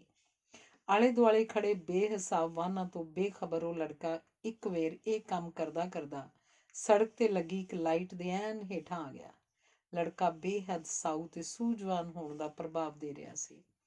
ਅਜਿਹੇ ਬੱਚੇ ਤਾਂ ਅਸਲ 'ਚ ਵਧੀਆ ਸਿੱਖਿਆ ਸਹੂਲਤਾਂ ਦੇ ਹੱਕਦਾਰ ਹੁੰਦੇ ਨੇ, ਤੇ ਕੀ ਪਤਾ ਉਹ ਸਵੇਰ ਦੇ ਸਮੇਂ ਕਿਸੇ ਸਕੂਲ ਪੜ੍ਹਨ ਜਾਂਦਾ ਵੀ ਹੋਵੇ। ਜਦੋਂ ਵਾਹਨ ਚੱਲ ਪਏ ਉਦੋਂ ਵੀ ਉਸ ਬੱਚੇ ਨੂੰ ਰੇਹੜੀ ਪਾਸੇ ਖੜੀ ਕਰਕੇ ਸੜਕ ਦੇ ਨਾਲ ਨਾਲ ਪਏ ਕਈ ਡੱਬੇ ਆਦਿ ਚੁੱਕਦਿਆਂ ਵੇਖ ਲਿਆ। ਸਾਰੀ ਭੀੜ ਵਿੱਚੋਂ ਵੱਖਰਾ ਇਹ ਮਿਹਨਤੀ ਬੱਚਾ ਇੱਕ ਆਕਾਸ਼ਦੀਪ ਜਿਹਾ ਲਿਸ਼ਕਾ ਮਾਰਦਾ ਕੋਈ ਇਨਾਮ ਲੈਣ ਲਾਇਕ ਹਸਤੀ ਪ੍ਰਤੀਤ ਹੋਇਆ। ਇਹ ਸਮਝ ਨਾ ਆਵੇ ਕਿ ਉੱਪਰ ਲੱਗੀ ਵੱਡੀ ਜਿਹੀ ਲਾਈਟ ਜ਼ਿਆਦਾ ਚਮਕ ਰਹੀ ਸੀ ਕਿ ਉਹਦੇ ਥੱਲੇ ਖੜਾ ਇਹ ਕਿਰਤੀ ਬੱਚਾ। ਤੇ ਫਿਰ ਹੈਰਾਨੀ ਦੀ ਹੱਦ ਨਾ ਰਹੀ ਜਦੋਂ ਉਹਨੂੰ ਉਸੇ ਭੀੜ 'ਚ ਫਸੇ ਇੱਕ ਪਾਂਧੀ ਤੋਂ ਸੱਚਮੁੱਚ ਇਨਾਮ ਮਿਲਦਾ ਵੇਖ ਵੀ ਲਿਆ। ਲੜਕਾ ਕਿਉਂਕਿ ਗੈਰਤ ਵਾਲਾ ਸੀ, ਉਹਨੇ ਕੁਝ ਨਾ ਨੁੱਕਰ ਤਾਂ ਕੀਤੀ, ਪਰ ਦੇਣ ਵਾਲੇ ਦੇ ਮੁੜ ਆਖੇ ਤੇ ਮੰਨ ਗਿਆ। ਜਦੋਂ ਸਮਾਗਮ ਵਾਲੀ ਥਾਂ ਤੇ ਪਹੁੰਚੇ ਤਾਂ ਉੱਥੇ ਬਿਲਕੁਲ ਉਹੋ ਜਿਹਾ ਹੀ ਮਾਹੌਲ ਸੀ ਜਿਸ ਦੀ ਆਸ ਕੀਤੀ ਜਾ ਸਕਦੀ ਸੀ। ਵਿਹਲੇ ਖਲੋਤਿਆਂ ਬੈਠਿਆਂ ਐਵੇਂ ਧਿਆਨ ਉੱਥੇ ਖਾਣਾ ਆਦਿ ਵਰਤਾਰੇ ਲੜਕਿਆਂ ਵੱਲ ਚਲਾ ਗਿਆ।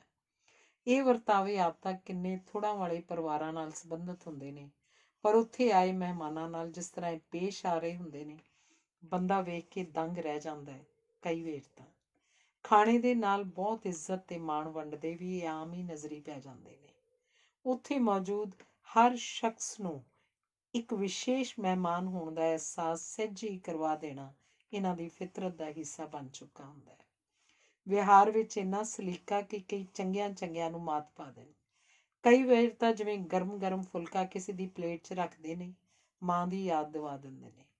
ਕੋਈ ਸ਼ਾਇਦ ਆਖੇ ਕਿ ਸਾਰਾ ਕੁਝ ਕਰਨਾ ਇਹਨਾਂ ਦਾ ਕੰਮ ਹੁੰਦਾ ਹੈ ਉਸ ਵਕਤ, ਪਰ ਨਹੀਂ।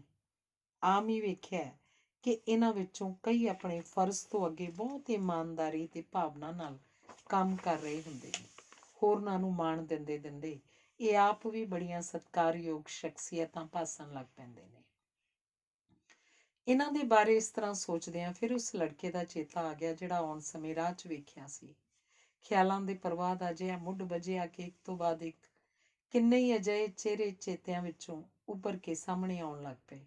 ਉਹ ਮਿਹਨਤੀ ਲੜਕੇ ਜਿਹੜੇ ਲੋਕਾਂ ਦੇ ਘਰਾਂ ਦੇ ਬਾਹਰ ਸੜਕ ਤੇ ਝਾੜੂ ਲਗਾ ਕੇ ਇਹਨੂੰ ਸੋਹਣੀ ਦਿੱਖ ਪ੍ਰਦਾਨ ਕਰਨ ਲਈ ਕਿੰਨੀ ਤਨਦੇਹੀ ਨਾਲ ਕੰਮ ਕਰਦੇ ਨੇ।